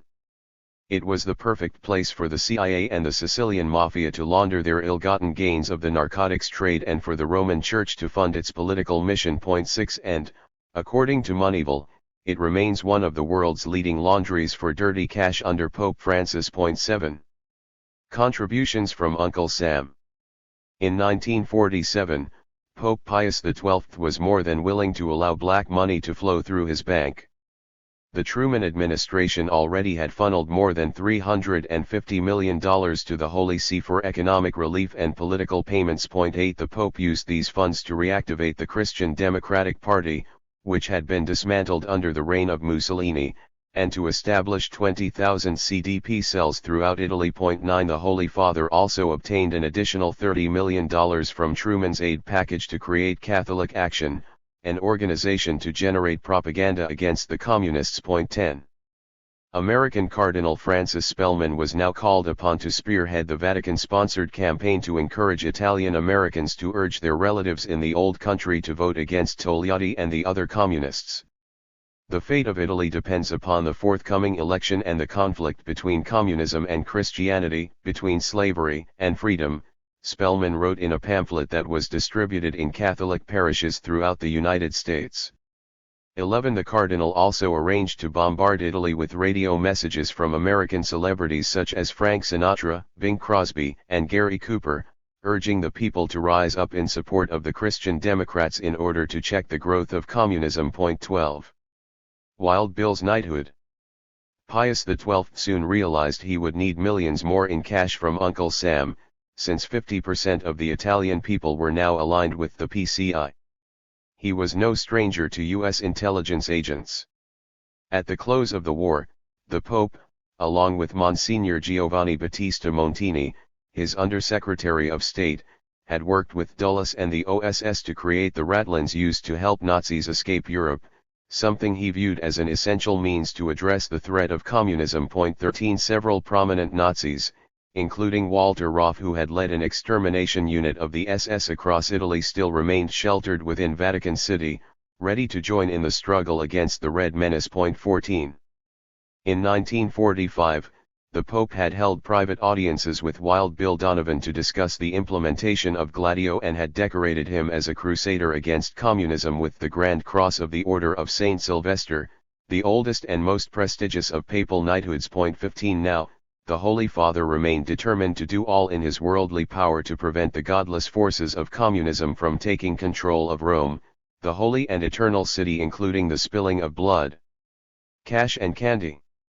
In the months before the 1948 national election, the CIA dumped $65 million of its black money into the Vatican Bank. 16. Much of the cash was hand-delivered in large suitcases by members of Luciano's syndicate, including clerics with affiliations to the Sicilian Mafia. The reception of this money by the Holy See was held in strictest confidentiality.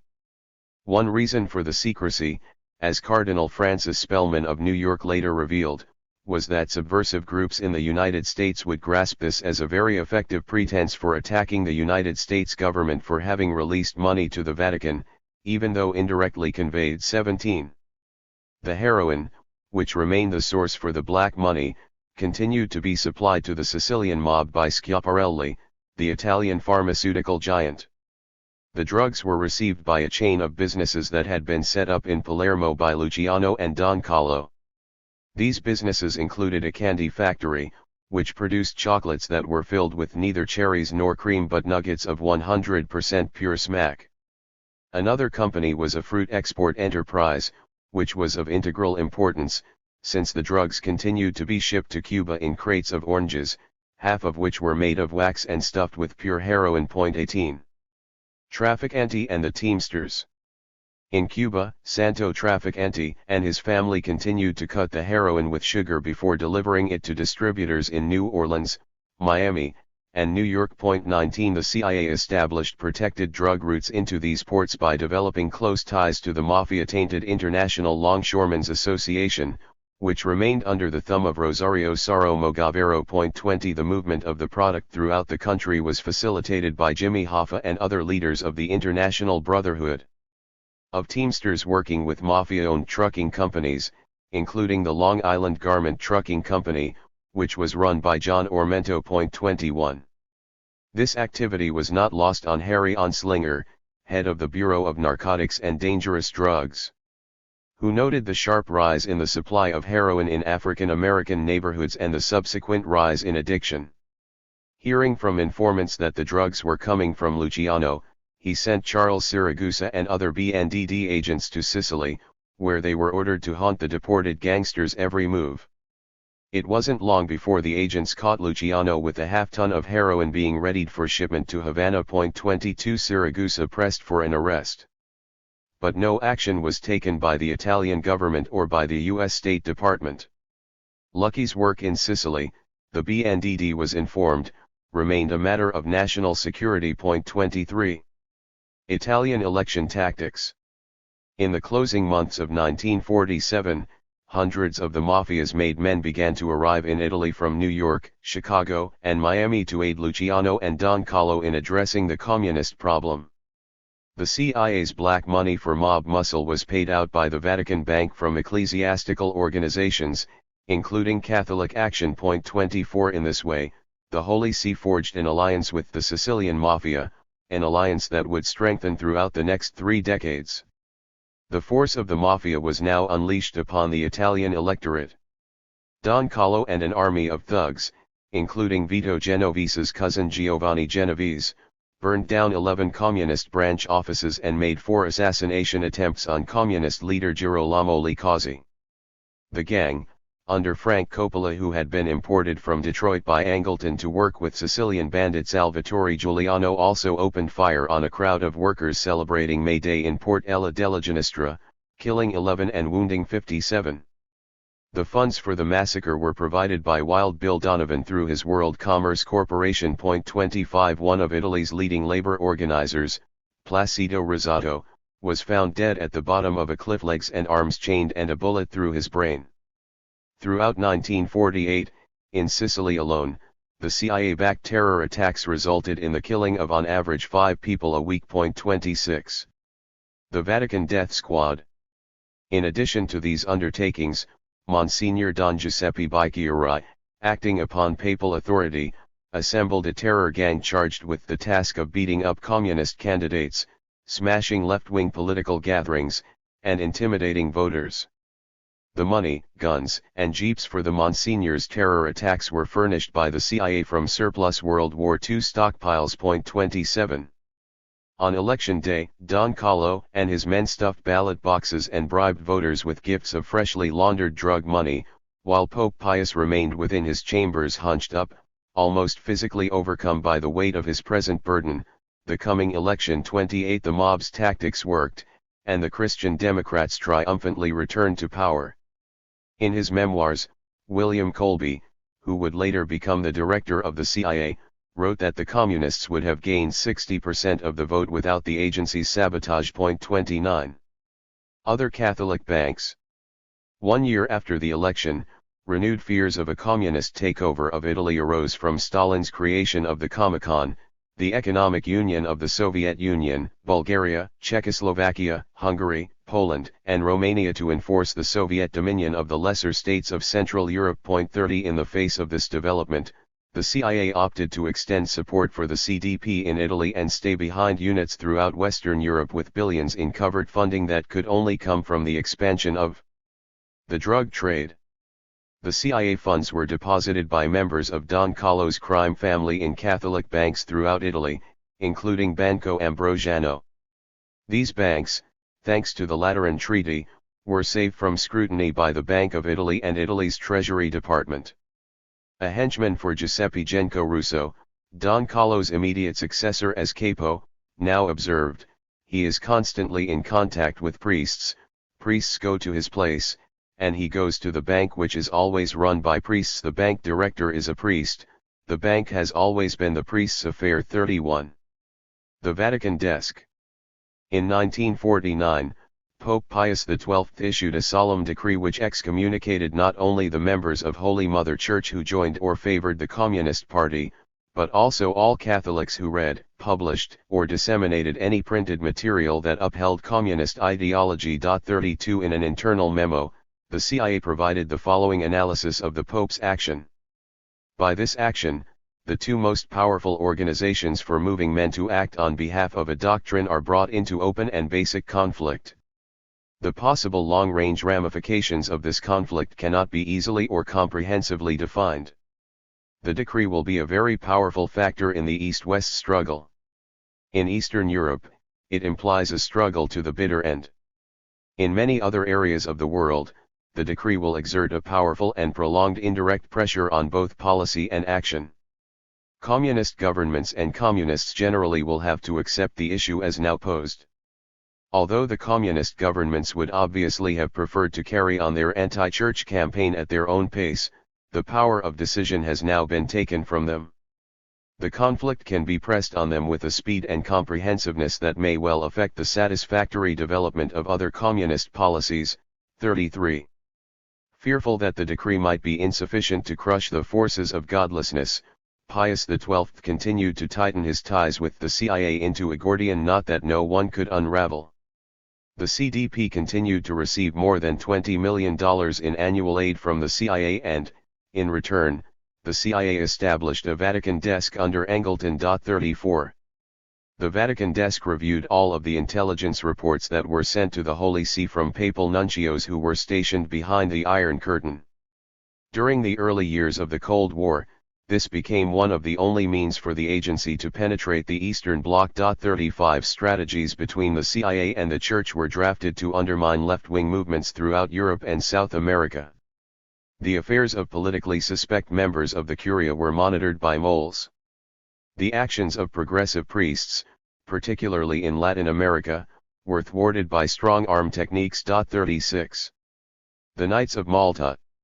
Angleton swore his allegiance to Holy Mother Church and became a Knight of the Sovereign Military Order of Malta, the legendary ecclesiastical society dating back to the Crusades.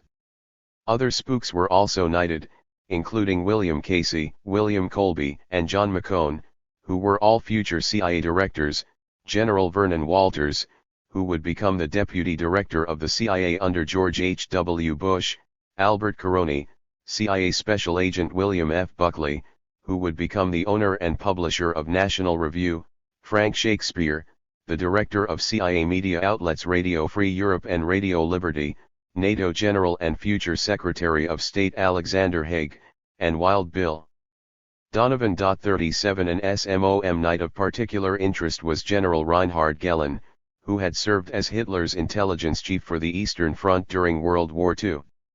In 1945, Gehlen had been asked by the OSS to set up stay-behind units made up of fellow Nazis to spy on the Soviet Union.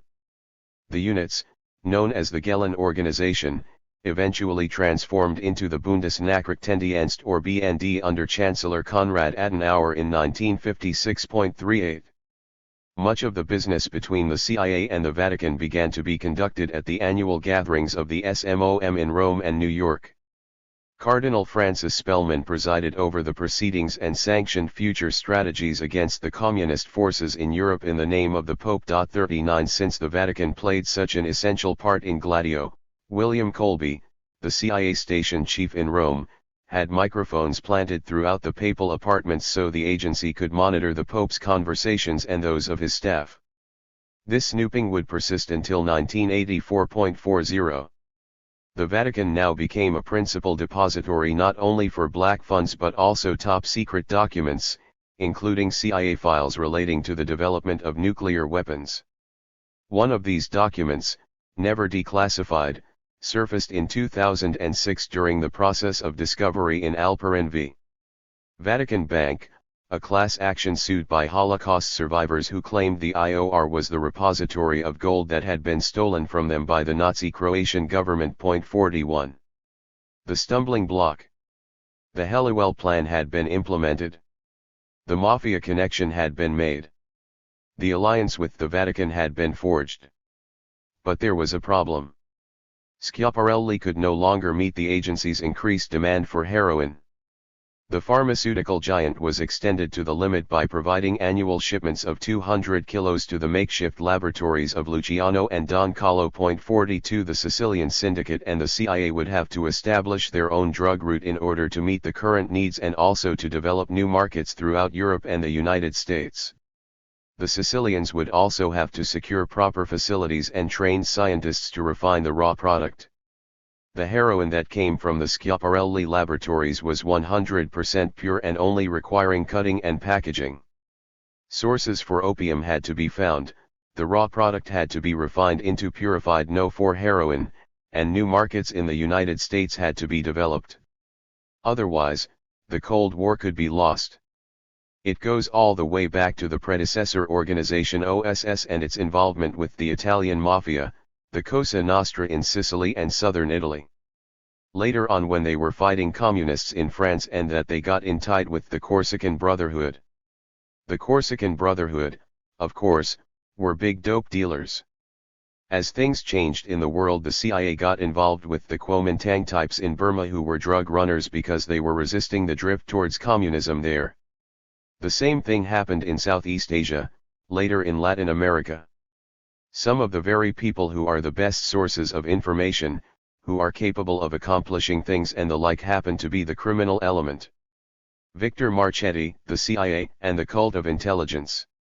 The process of producing heroin begins when the petals fall from the poppies, exposing egg-shaped seed pods. The pods are sliced vertically to extract the opaque, milky sap that is opium in its crudest form. After it darkens and thickens, the extracted sap is compacted into bricks of opium gum and transported to laboratories, where it is mixed with lime in huge vats of boiling water. The waste precipitate sinks to the bottom, while the white morphine rises to the top. The morphine is steamed from the water, reheated with ammonia, filtered, and boiled again until it becomes reduced to a brown paste. The paste is poured into molds and dried in the sun. The finished product is reheated in vats and processed with acetic anhydride in glass containers for 6 hours to form diacetyl morphine. The solution is drained and sodium carbonate is added to make the heroin solidify and sink. The heroin becomes further refined by filtering it from the sodium carbonate solution through activated charcoal and purifying it with alcohol. The product is then reheated to evaporate the alcohol. Next comes the tricky part, the part that the Sicilians in their makeshift facilities were unable to master. The heroin is mixed with ether or hydrochloric acid, a process that can produce a violent explosion if not conducted with scientific precision.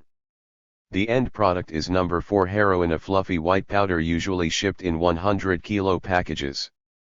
Corsican chemistry. Unlike the Sicilian branch of the mafia, the Corsican mafia had gained mastery of this process through years of working among Cambodian, Laotian, and Vietnamese technicians in French Indochina. In 1949, the CIA and the Luciano Syndicate sorely needed the talents of the Corsicans for the creation of a new narcotics network. But the labor unions in Marseilles, where the heroin laboratories were located, remained controlled by communists, who refused to load and unload ships coming from French Indochina, where the rebel army of the Democratic Republic of Vietnam was fighting for independence from the French Union. Ho Chi Minh, the leader of the rebels, had helped found the French Communist Party and was a popular hero in France among leftist workers, especially in Marseilles with its high number of Indochinese residents. 1. On February 3, 1947, the Communist Socialist Labor Coalition convened a meeting of the Marseilles dock workers that resulted in the publication of a manifesto demanding all unions launch the most effective means possible against the war in Vietnam, a strike. The plans to transform the French port city of Marseilles into the center of the heroin industry came to a screeching halt. 2. The strike breakers. To break the strike, Lucky Luciano made contact with Antoine and Barthélemy Guérini, the leaders of the Corsican Mafia, who initiated a series of attacks against the strikers and labor leaders. The attacks, funded by the CIA, continued until 1950, when the Guérinis finally gained complete control of the waterfront. CIA operative Thomas Braden later recalled how he had dealt with the Marseilles situation. On the desk in front of me as I write these lines is a creased and faded yellow paper.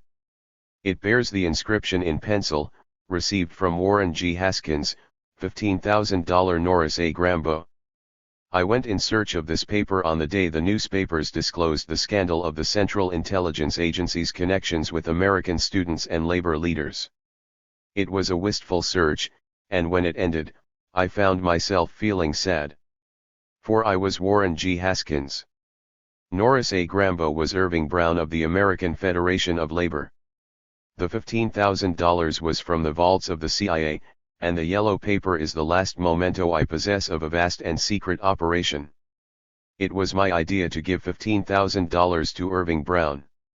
He needed it to pay off his strong-arm squads in the Mediterranean ports, so that American supplies could be unloaded against the opposition of communist dock workers. 3. Thanks to the CIA's assistance, Marseilles now became the new center of the heroin industry. By 1951, only months after the Corsican and Sicilian mafias took control of the waterfront, the Guérinis recruited a host of French chemists and opened their first opium refineries. 4. The French connection to the Sicilian clan of Don Carlo and the American crime family of Lucky Luciano had been established. The Turkish route. Production was one problem, supply was another. The new heroin network needed the services of a narcotics broker. The leading opium broker within the Anatolian plains of Turkey was Sami El Khoury, a slick Syrian opium merchant, who had become the leading supplier of opium paste to the Middle East. Lucky Luciano met with El Khoury as soon as the strike was settled and forged a business relationship that would immediately begin flowing millions of kilos of raw opium from Turkey into Beirut, where it was manufactured into morphine base. El Khoury secured the route by paying off Lebanese police and customs agents with Luciano's cash. From Lebanon, the base was transported to the new laboratories in Marseilles. From the French port, the heroin was shipped on freighters to Cuba under CIA protection. 5. Throughout his career, El Khoury remained under the care and protection of the CIA. He was collared several times during major drug busts, some involving more than 600 pounds of heroin, but served less than 4 months in prison. 6. In 1998, Dennis Dale, former chief of an elite DIA unit, confided that El Khoury had been an employee of the agency. In my 30-year career in the Drug Enforcement Administration and related agencies, Dale said, the major targets of my investigations almost invariably turned out to be working for the CIA. 7. The Southeast Asian route.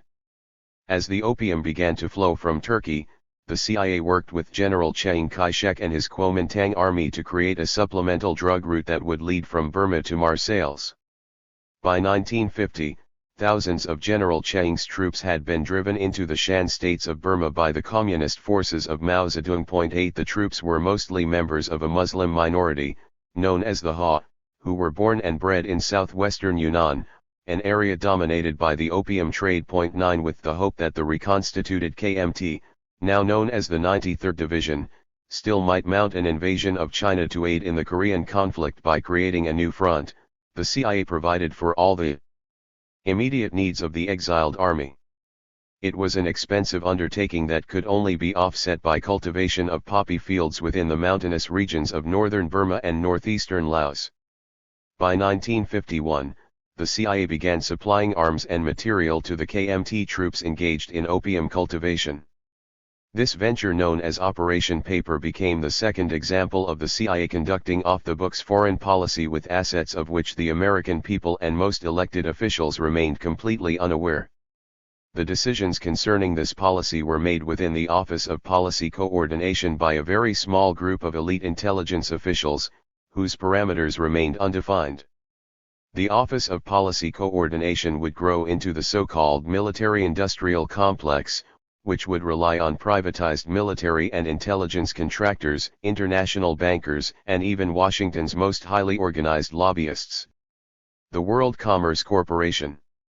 To expedite the arms for drugs venture in the Far East, Wild Bill Donovan resigned from the military to form the World Commerce Corporation with a small group of very wealthy friends, including Nelson Rockefeller, Joseph C. Grew, Alfred DuPont, and Charles Jocelyn Hambro of the Hambros Bank. The firm, which was registered in Panama, employed mob figure Sonny Fasuli, an international arms dealer, to provide services to General Chiang's National Army. 10. The primary function of the WCC was to buy and sell surplus U.S. weapons and munitions to foreign underworld groups, including the KMT and the Italian mafias. In exchange for the arms, the KMT provided the opium required to create the CIA as the U.S. post-war intelligence agency. 11. The opium was flown from the mountains of Burma and Laos by civil air transport to Bangkok, where the planes were emptied and loaded with weapons for the return flight to the poppy fields.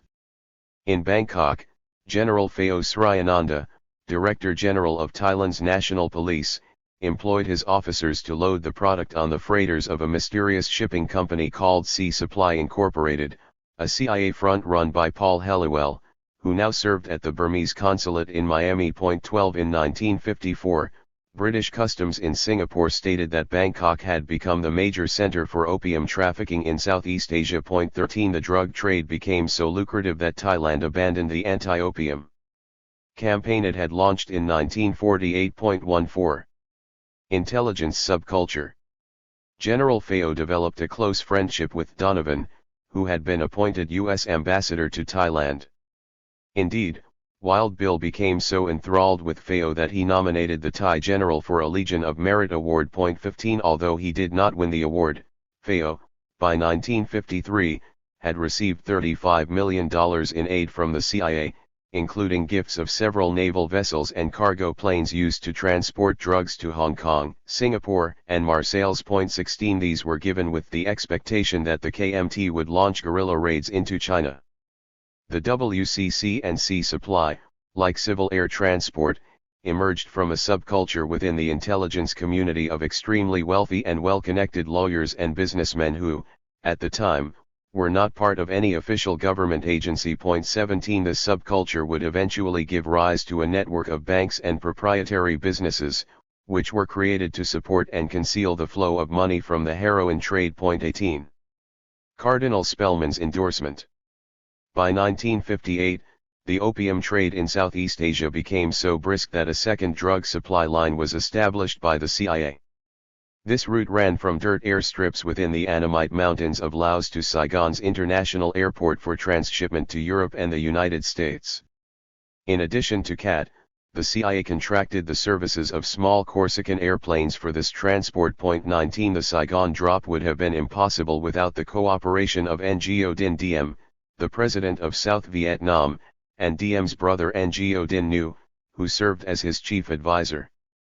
Diem, a devout Roman Catholic, had been instructed by the Pope to cooperate with the strategies of the U.S. government to thwart the gains of Ho Chi Minh and the North Vietnamese. 20 The cooperation was deemed so important by the Vatican that Cardinal Francis Spellman of New York formed a pro-Diem lobby in Washington.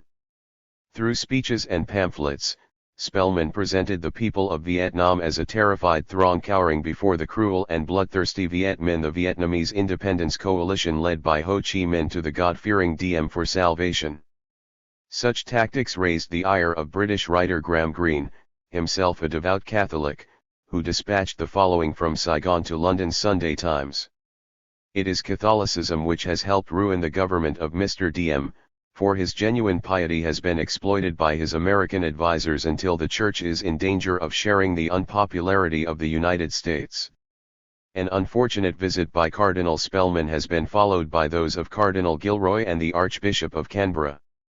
Great sums are spent on organizing demonstrations for the visitors, and an impression is given that the Catholic Church is Occidental and an ally of the United States in the Cold War. On rare occasions, when Mr. Diem has visited areas formerly held by the Viet Minh, there has been a priest at his side, and usually an American one. 21 The CIA provided millions in covert funding for Diem and his brother to expand the scope of their intelligence work and the extent of their political repression of the Vietnamese people. 22 The support continued even after the corrupt Diem, whose government descended into chaos, was driven from office by a CIA-supported military junta in 1963. Saigon was now a city of strategic importance. False flags and media control.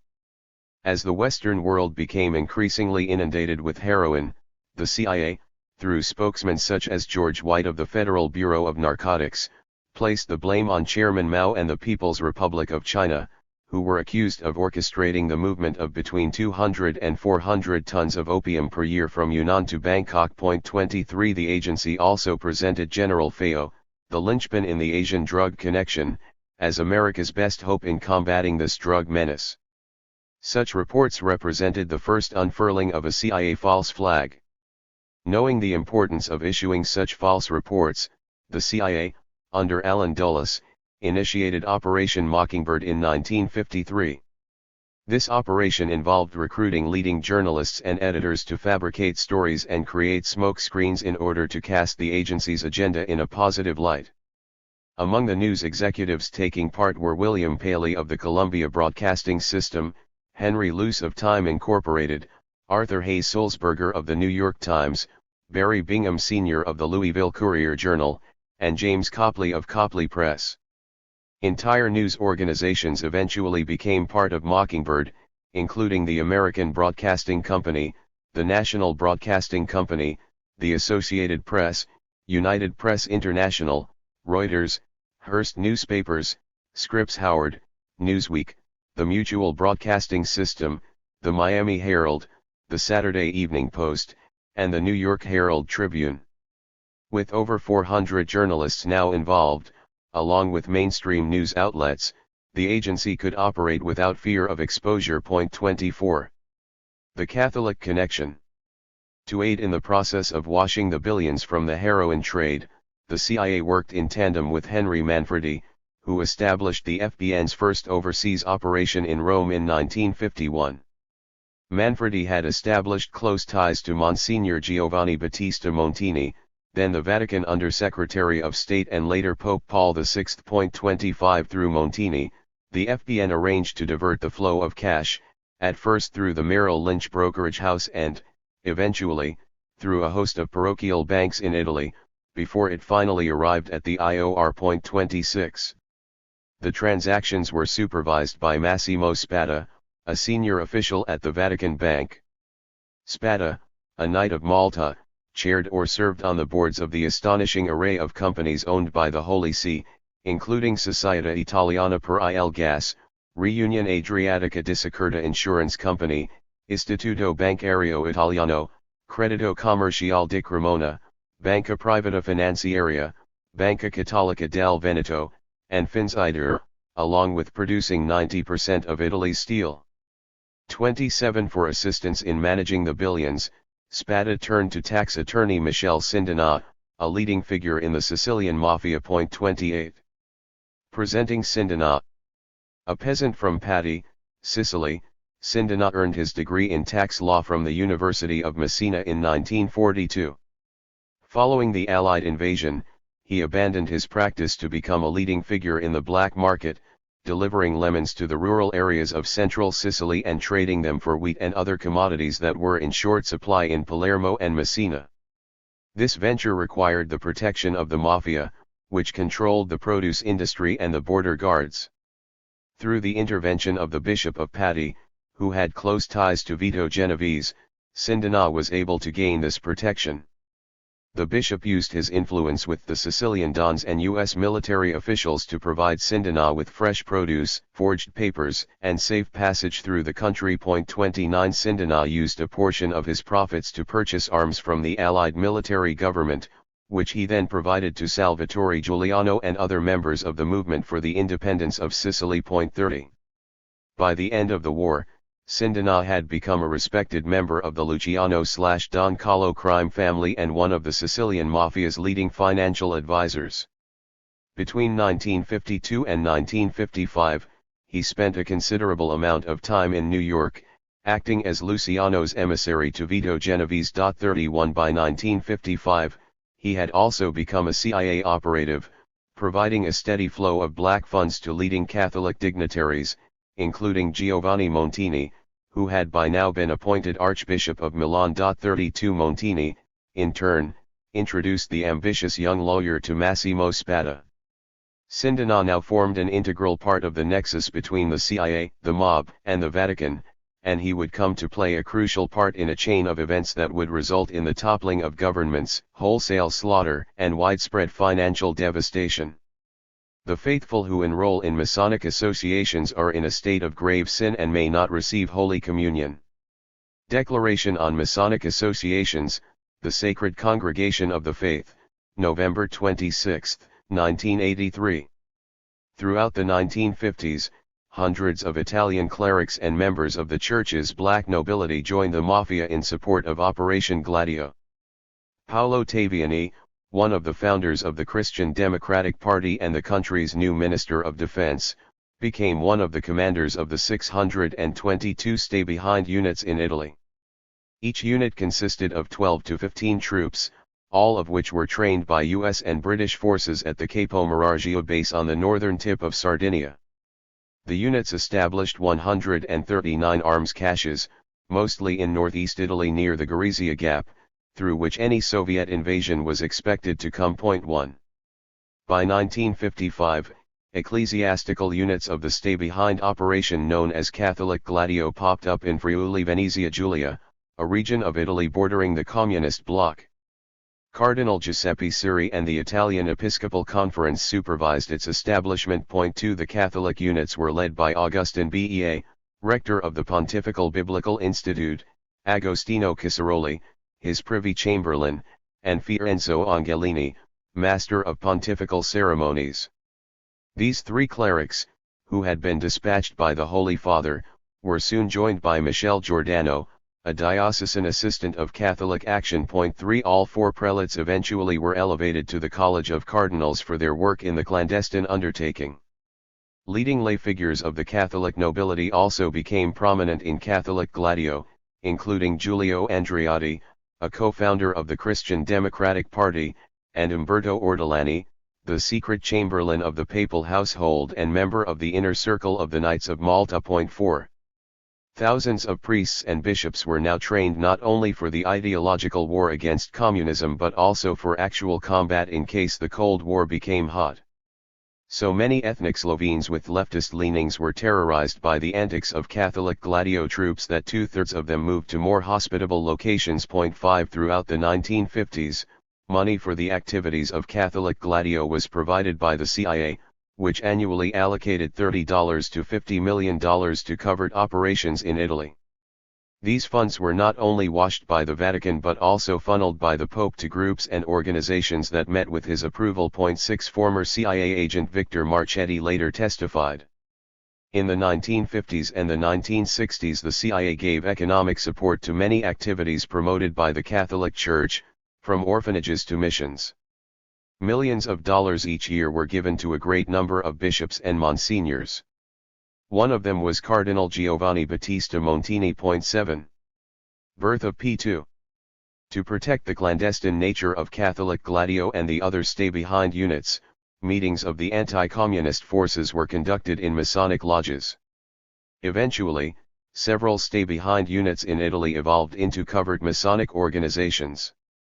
One such unit became known as Propaganda Due, or P2. The name P2 was derived from Propaganda Massonica, a lodge formed in 1877 by members of the Piedmont nobility in Turin. This lodge was distinctly different than most, since many of its members were mafiosi and military officers, who were more concerned about political beliefs than other Masons. Initiates who entered Propaganda Massonica were threatened with certain and violent death if they revealed any of the society's secrets. The presence of the mafia among the lodge members guaranteed that this demand for omerta was not an idle threat. 8 In 1924, Freemasonry in Italy was outlawed by Mussolini as politically subversive and the Propaganda Massonica shut its doors and rolled up its ledgers. 9 The revitalization of the lodge as Propaganda Due, or P2, met with the full approval of Alan Dulles, the CIA director and a 33rd-degree Mason, who realized that the split in the Italian Socialist Party, resulting in the creation of the Italian Social Democratic Party, was entirely provoked by Freemasons in the United States and Italy through orchestrated infiltration. 10 The anti-communist animus within the Grand Orient of Italy pulled Italian Freemasonry to the right. In the 1950s the lodges were able to provide ex-fascists with democratic cover and also gave them contacts in the American Masons who were ready to raise funds to address the Red Menace. Giordano Gambarini, the Grand Master of Italian Masons and a CIA operative, became known as the traveling salesman of anti-communism. 11 Thanks in part to his efforts, lodges popped up on NATO bases throughout the country, beginning with the Benjamin Franklin, which was established on July 25, 1959. The Blind Eye.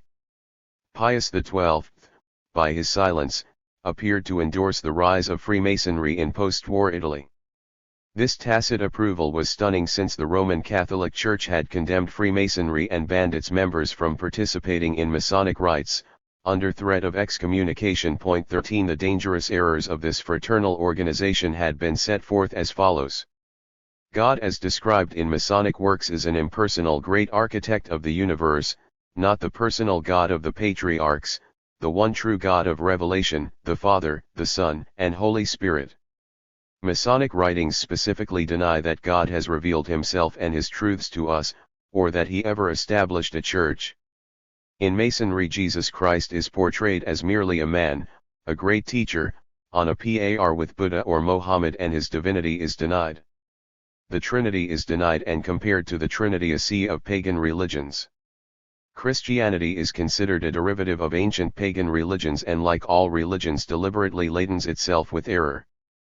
God is portrayed as a deceiver who leads many men away from truth, as not all are worthy of it. All truth is relative according to Masonry, thereby rejecting objective, absolute truth, and therefore the dogmas of the Catholic faith. Freemasonry is portrayed as the foundation of all religion, and it is built on naturalism, a system of belief that makes human nature and human reason supreme in all things. At the various degrees when an oath is sworn, even the initial ones, it is a blood oath, swearing, for example, binding myself by no less penalty than that of having my throat cut from ear to ear, my tongue torn out by its roots, and buried in the sands of the sea. 14. But such teachings suddenly paled in importance before the rise of Marxist doctrine. Mafia Masons. Propaganda also became a magnet for the Mafia, since both the Mafia and the Freemasons were secret societies that had been banned by the fascists. Cesare Mori, whom Mussolini placed in charge of eradicating the Mafia, employed a means of interrogation, known as the cassetta. By this technique, a suspect was tied to a wooden crate, whipped with a leather lash that had been soaked in salt water, and shocked with a cattle prod while his genitals were squeezed in a vice. Hundreds of Mafia leaders, or reprobates as Mori called them, were tracked down and subjugated to this means of torture. 15. At the close of World War II, prominent men of respect, including Salvatore Greco and Antonio Catoni, became active in Masonic lodges. 16. The soldiers in the service of such dons closed ranks by submitting to Masonic initiation.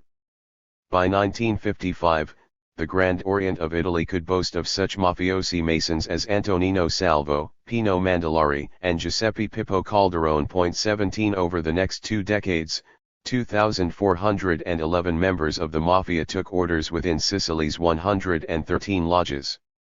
Concerning this development, Sicilian mobster Leonardo Messina said, "Many uomini di onore, in particular, those who succeed in becoming Mafia bosses, belong to the Freemasonry, because it is in the Freemasonry that they can have total relationships with the entrepreneurs and with institutions." 18.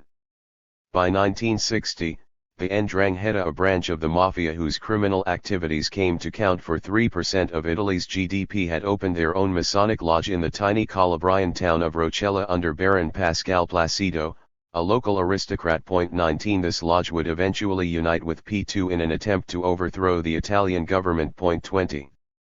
Catholic Masons. By 1965, the membership roll of P2 contained the names of many ecclesiastical dignitaries, including Alberto Alblondi, Bishop of Livorno. Messenger. Gherardi Alessandro, President of Fratelli Maristi. Cardinal Augustin Bea, the Vatican Secretary of State. Salvatore Baldassari, Bishop of Ravenna.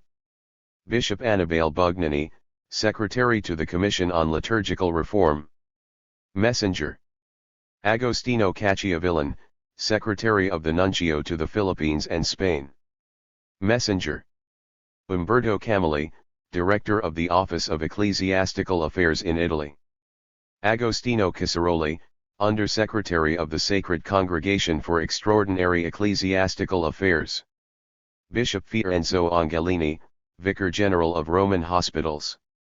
Father Carlo Graziani, Rector of the Vatican Minor Seminary. Father Angelo Lanzoni, Chief of the Office of Vatican Secretary of State. Virgilio Levi, Assistant Director of the Vatican newspaper L'Osservatore Romano. Cardinal Achille Lienard, Bishop of Lille and Grand Master of Masonic Lodges. Bishop Pascal Macchi, Pope Paul VI's Private Secretary. Messenger. Francesco Marchisano, Prelate of Honor of the Pope and Secretary for Seminaries and Universities. Abbot Salvatore Marsili, Head of the Order of Saint Benedict of Finalpia. Bishop Marcello Morgant, Spiritual Head of Ascoli Pio in East Italy. Bishop Virgilio No, Head of the Sacred Congregation of Divine Worship. Vittorio Palestra, Legal Counsel of the Sacred Rota of the Vatican State. Archbishop Michele Pellegrino, Spiritual Head of Turin. Father Florenzo Romita, Member of the Sacred Congregation of the Clergy. Father Pietro Santini, Vice Official of the Vicar of Rome. Messenger.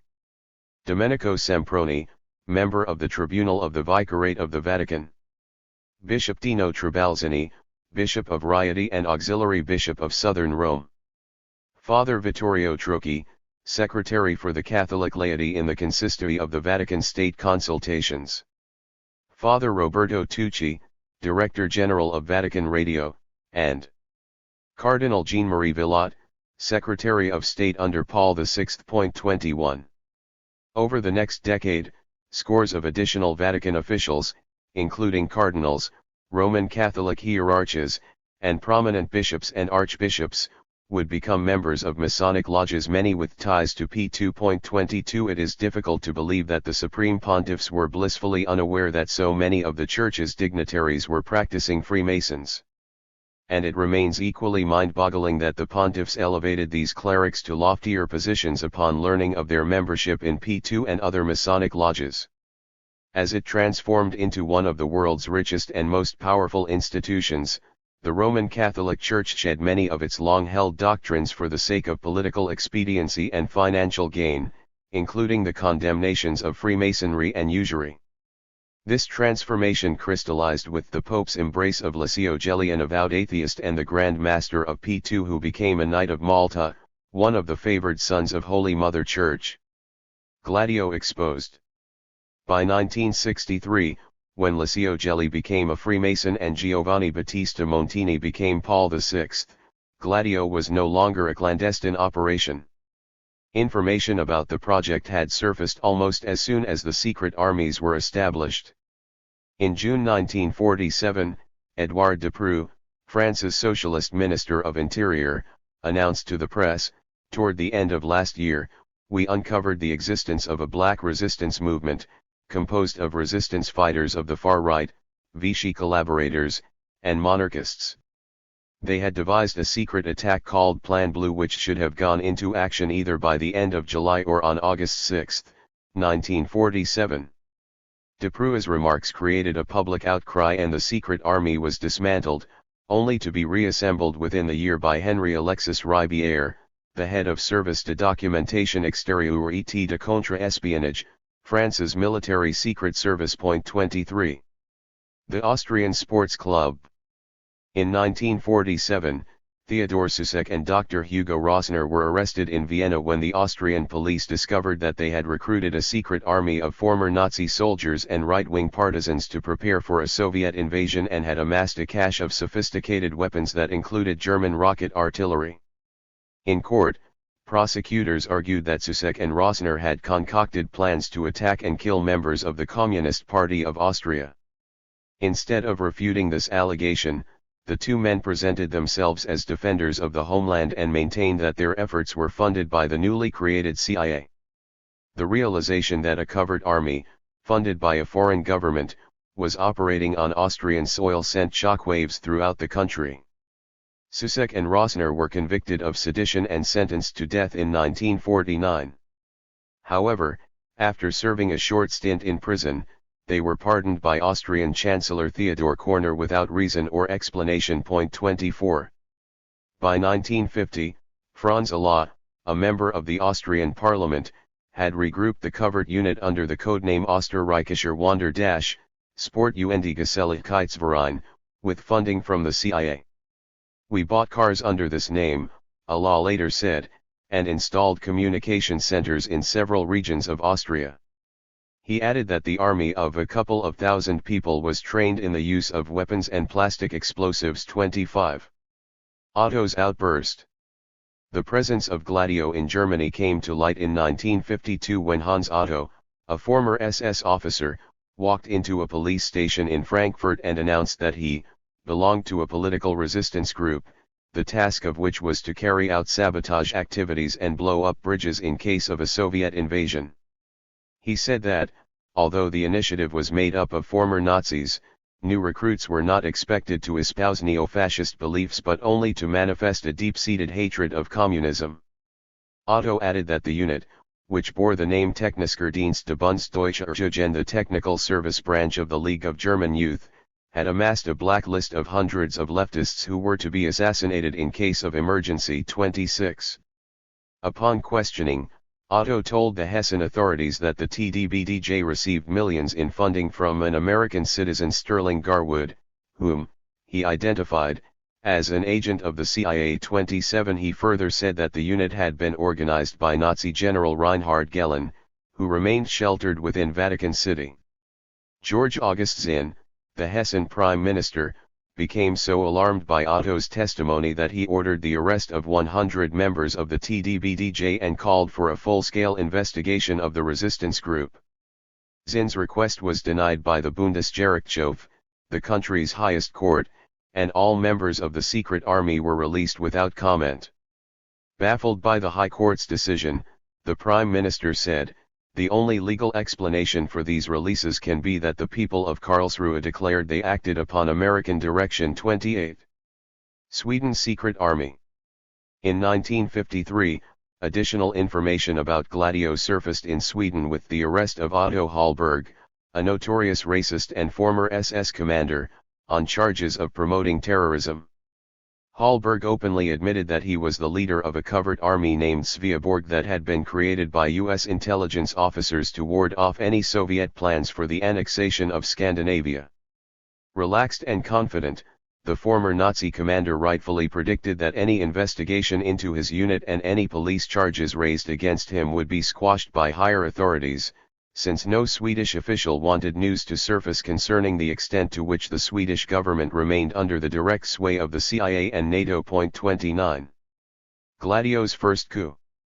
In 1960, the Gladio operation turned strategic when the Turkish stay-behind unit, known as counter-guerrilla, joined with the military to stage a coup d'état against the government of Prime Minister Adnan Menderes. Menderes, who was planning a visit to Moscow to secure economic aid, was cast into prison, put on trial by a hastily assembled court, and executed on the island of Imrali. 30 after civilian rule was restored by a democratic election, col. Alparslan Turks, one of the leaders of the uprising, formed the Nationalist Action Party and its paramilitary youth group, the Grey Wolves, with CIA funds. The new party espoused a fanatical pan-Turkish ideology that called for reclaiming large sections of the Soviet Union under the flag of a reborn Turkish Empire. 31. The Pink Pope. But Italy remained the center of attention for Gladio officials as the PCI re-emerged from its years of domination by the Christian Democrats to make monumental gains among the populace. By the early 1960s, the Italian Communist Party boasted a membership of 1,350,000, making it once again the largest communist party in the free world. Most alarming for Gladio, the party began to receive annual support from the Soviet Union that fluctuated in amount from $40 to $50 million. 32. Yet the Vatican under Pope John XXIII, the successor to Pius XII, failed to condemn this development. Instead, the new pope issued an encyclical, Pacem in Terris, an official letter from the pope to the bishops, titled Peace on Earth, which represented an attempt at rapprochement between Catholicism and communism. In addition, John came to develop a fondness for Soviet leader Nikita Khrushchev, with whom he held a private audience. 33. In May 1963, John McCone, director of the CIA and a Knight of Malta, received a memorandum from James Spain, of the agency's Office of National Estimates, on the ramifications of Pope John's policies. "There is no doubt," wrote Spain in a 15-page memo, "that vigorous new currents are flowing in virtually every phase of the Church's thinking and activities. Resulted in a new approach toward Italian politics which is permissive rather than positive." 34. When Spain visited the Vatican, posing as a visiting scholar on a foreign affairs grant, he voiced his concerns about major gains made by the Italian left, including the PCI, in the 1963 election. Many members of the Curia felt the left's success was attributable to Pope John's conciliatory attitude toward the communists. This was the first election in which the Christian Democrats were not officially endorsed by the Italian Bishops' Conference. John XXIII insisted upon maintaining a neutral stance in order not to jeopardize his Soviet initiative. 35. Learning a lesson. As author Martin A. Lee wrote, Director McCone now took a personal as well as professional interest in the Vatican's situation. Thomas Calamacinas, the station chief in Rome, was instructed to raise the priority of the Vatican spying operation. But the CIA ran into a snag when it learned that some of its best contacts, for example, the conservative prelates who held key posts in the Extraordinary Affairs section of the Papal Secretariat, were shut out by John XXII's tendency to circumvent his own bureaucracy when dealing with the Kremlin. The Pope evidently feared that his diplomatic efforts might be sabotaged by some Machiavellian Monsignor.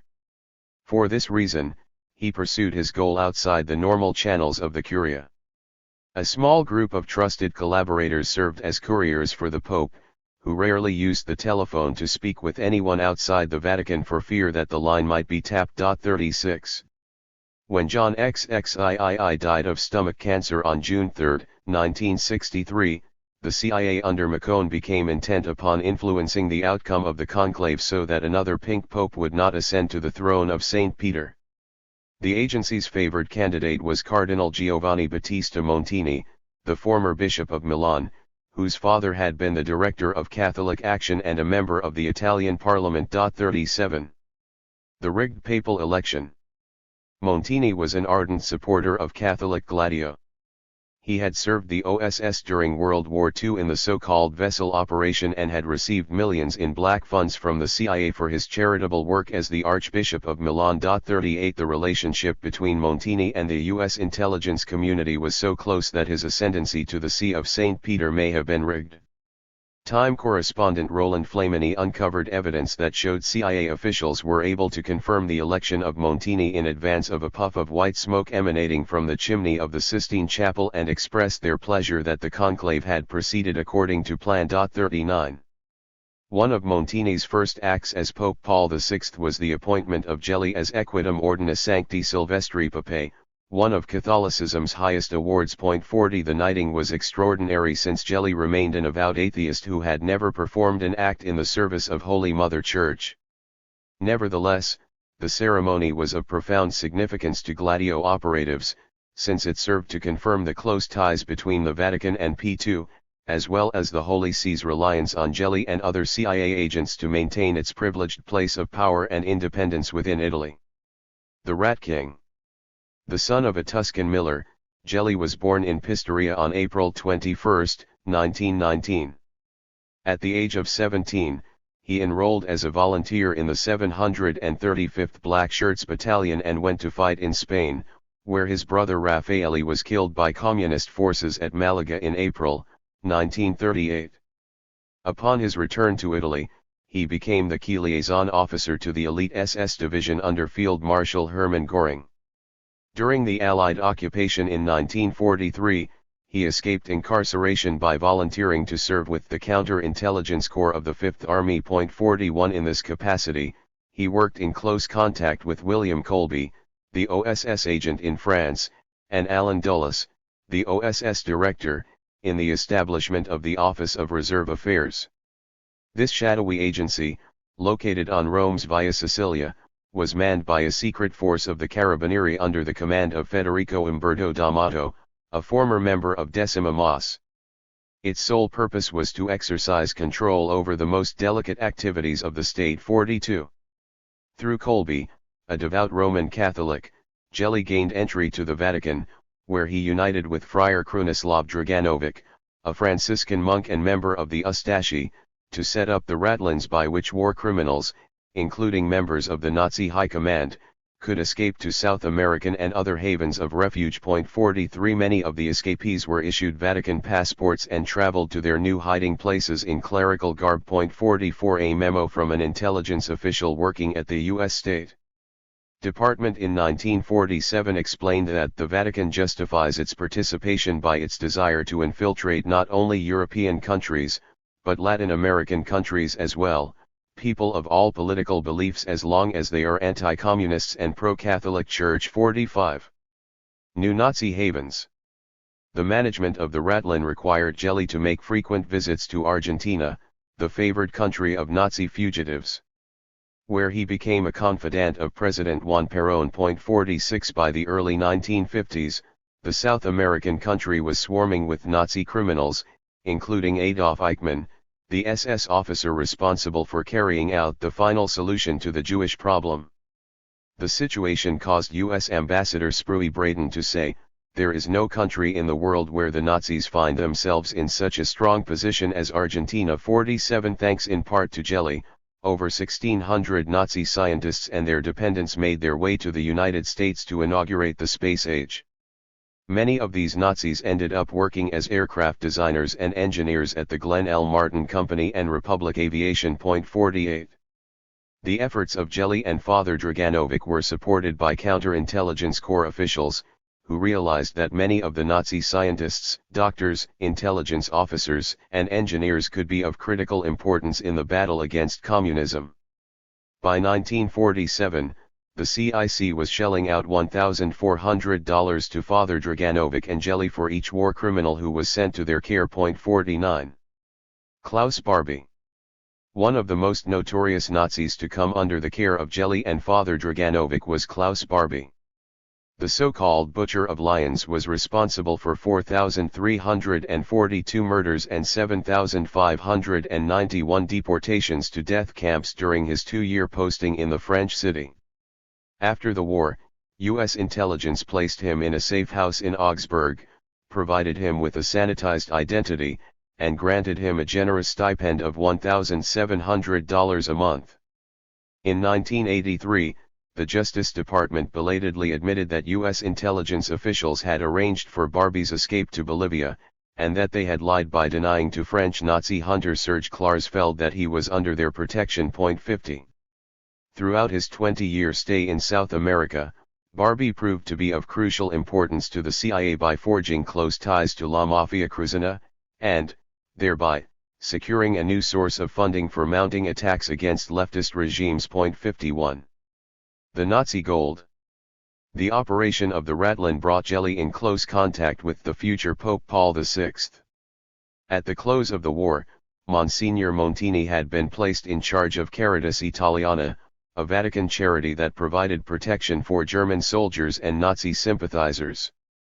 The protection came to include the issuance of refugee travel documents to such illustrious figures as Hans Heffelmann, a principal figure in the Third Reich's euthanasia program, and Martin Bormann, Hitler's personal secretary. 52.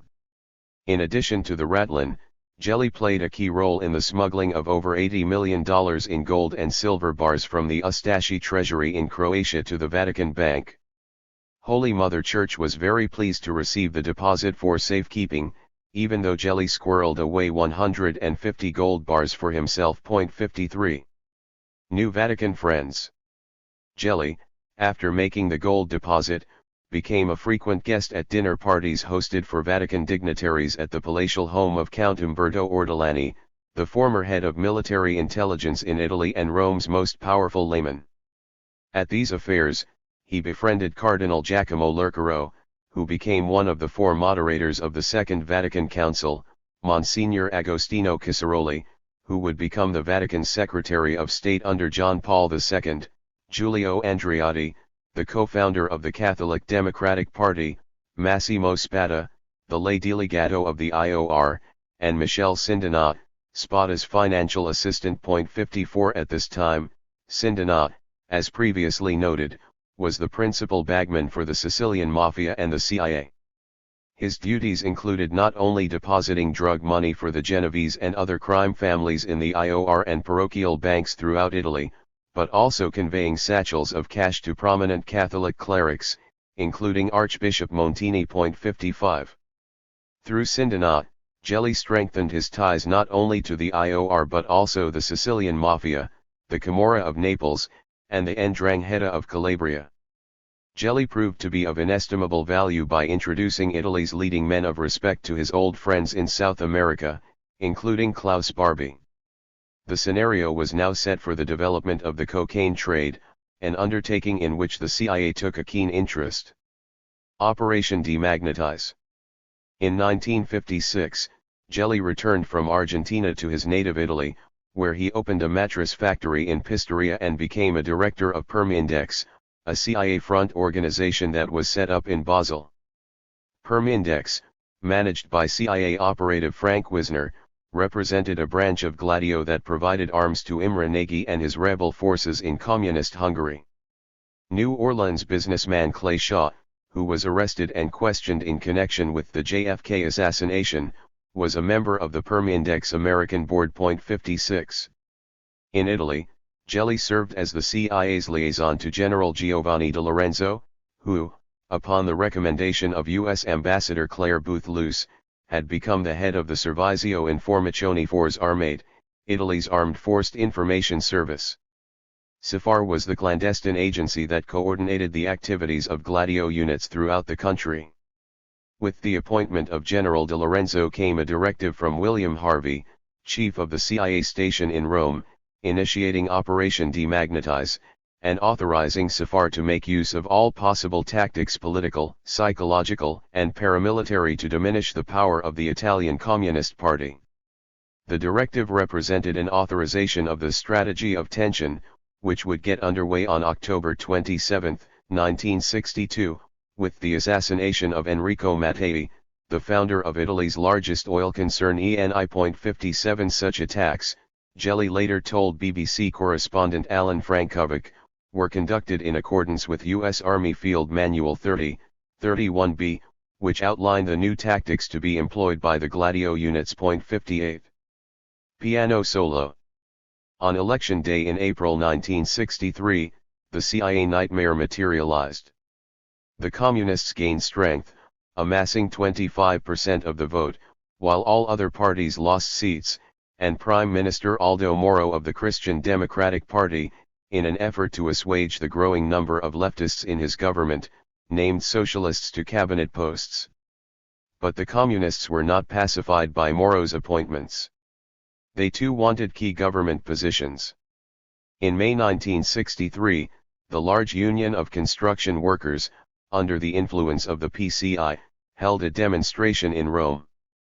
The CIA became alarmed and members of Gladio, disguised as police, smashed the rally, leaving more than 200 demonstrators injured. 59.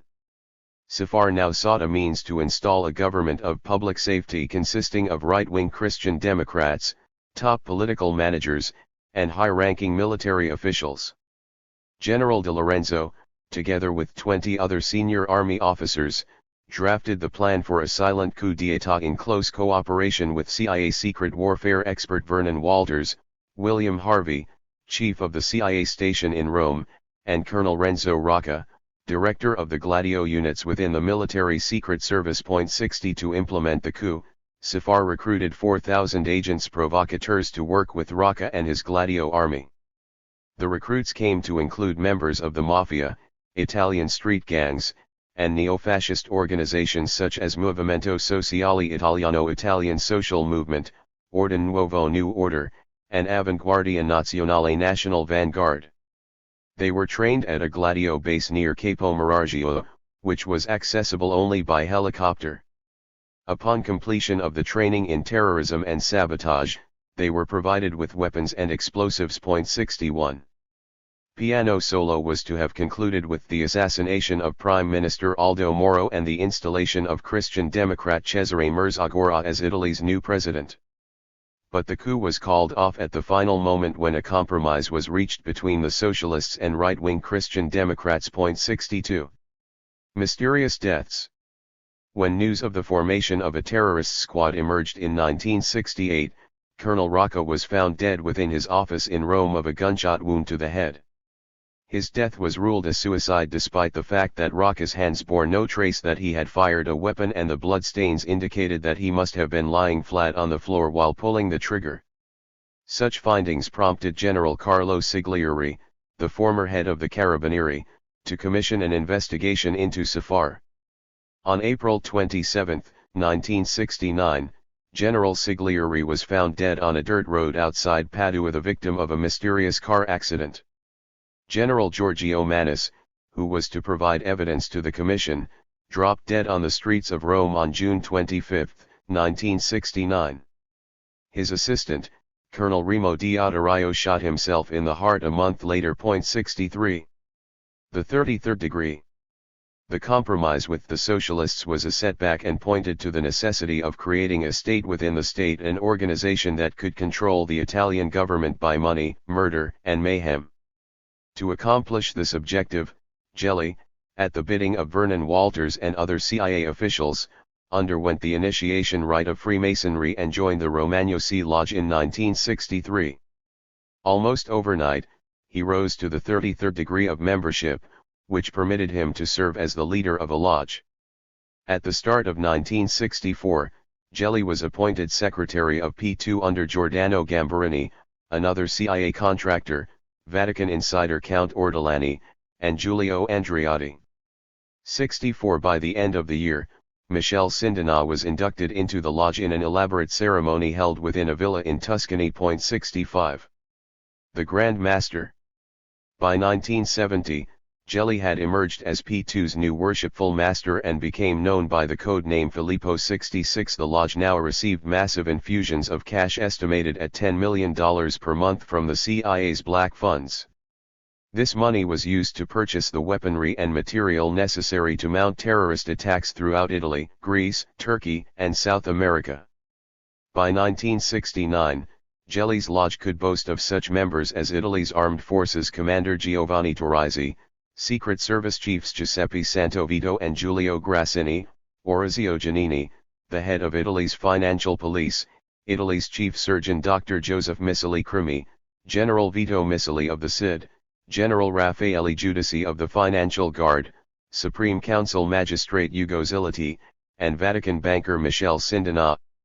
In addition, the membership list contained the names of leading cabinet ministers, along with 30 generals, 8 admirals, and numerous newspaper editors, television executives, and top business executives. 67. Jelly took special pride in the induction of Carmelo Spagnuolo to his secret society. Spagnuolo was the chief public defender in Milan and, later, the president of the Italian Supreme Court. This ensured that P2, despite its acts of terrorism, would have justice on its side. 68. Within 10 years of Jelly's emergence as worshipful master, P2 had branches in Argentina, Venezuela, Paraguay, Bolivia, France, Portugal, Nicaragua, West Germany, and England. Within the United States, its members and associates included not only leading figures from the Gambino, Genovese, and Lucchese crime families, but also such notable political figures as General Alexander Haig, President Nixon's Chief of Staff, and Henry Kissinger, President Nixon's Secretary of State. 69. Inside the Lodge. The Lodge, as members of Italy's P2 Commission later described, was a pyramid with Jelly at the apex. But joined to the apex of this pyramid was another, inverted, one, containing the people responsible for the overall strategy. These people passed their orders down to the lower pyramid through Jelly, whose sole function was to follow orders. Antonio Bellocchio, a P2 commissioner, said in 1984, "It is a sad reflection on Italian political life that a man of Jelly's modest intellectual abilities, for all his shrewdness and cunning, should have wielded such influence." 70. During the week, Jelly conducted court in rooms 127, 128, and 129 of the Excelsior Hotel in Rome. The rooms were interconnected so that dignitaries, petitioners, and lackeys could enter room 127, where sentries stood guard. Once cleared, they could proceed to room 128, where Jelly, flanked by P2 officials, sat behind a massive mahogany desk. Upon completion of their business, they exited past more guards in room 129.71. Gathering dirt. In preparation of piano solo, the CIA conducted massive surveillance of Italian political, religious, and business leaders in order to single out the communist sympathizers.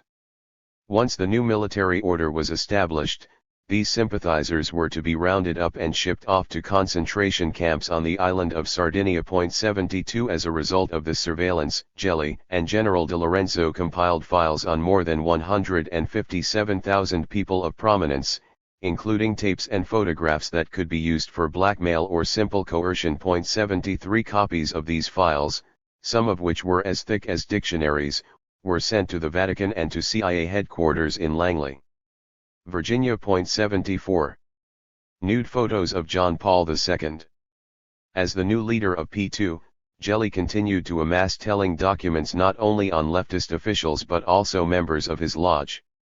When a recruit joined the order, he was obliged to demonstrate his loyalty by conveying to Jelly documents that would compromise not only himself and his family but also other possible candidates. When these potential candidates were confronted with the evidence of their misdeeds, they generally caved in and submitted to the initiation rite without a word of protest. This proved to be the case with Giorgio Mazzanti, the new president of ENI. Faced with incriminating evidence showing he had accepted huge bribes and payoffs from a pending Saudi oil deal, Mazzanti took the vow of secrecy, joined the elite Masonic Lodge, and handed over to Jelly even more compromising information. 75. Eventually, Jelly's files came to contain not only embarrassing material on nearly every prominent Italian government official, but also nude photos of John Paul II next to a swimming pool. While displaying the photos of the naked pontiff, the P2 Grand Master reportedly quipped, "If it's possible to take these photos of the Pope, imagine how easy it is to shoot him." 76. So long as the bank invests those deposits in overnight money and is able to cover when the deposits are withdrawn, there is no financial threat to the bank other than the peripheral one of perhaps affecting the confidence that people have in it because of known associations with criminals. The fact that a bank does business with criminals, or is even owned by them, is of minor importance to the overseers of the nation's banks. Paul Homan, Deputy Controller of the Office of the Controller of the Currency.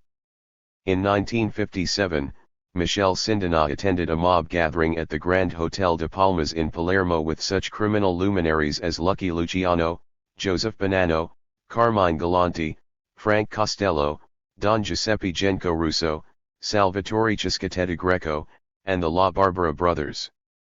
The three-day event, which was held from October 3 to 5, resulted in the organization of a Sicilian commission that would oversee all aspects of the multibillion-dollar heroin trade. The Sicilians, according to FBN agent Martin F. Pera, gave the Americans an ultimatum at Palermo. They knew there were a number of rebellious young hoods in America, so they told their bosses, "If you don't deal with us, we'll deal with them." Not having control over narcotics would have put all their other rackets at risk, so the Americans had no choice but to go along. 1. Little Bird Greco emerged from the conference as primus inter pares. 2. The elevation of Greco was prompted by his pivotal role in the narcotics trade. He owned a fleet of ships that sailed under the Honduran flag and, through Frank Coppola, moved heroin to Santo Traficante Jr., in Cuba via food shipments. 3. But no one benefited from the gathering more than Sindona, who gained complete control of the flow of cash from the mean streets of America's inner cities to the Vatican Bank. 4. The Apalacan Conference. But the unification of the American mob, which had been brought about by Luciano in 1931, was crumbling. In October 1957, Vito Genovese, still serving as Lucky's underboss, forged an alliance with Carlo Gambino for the execution of Albert Anastasia, the head of the Mangano crime family. Anastasia had ruffled the feathers of Meyer Lansky and Santo Traficante Jr. by attempting to gain control of the lucrative flow of heroin from Havana.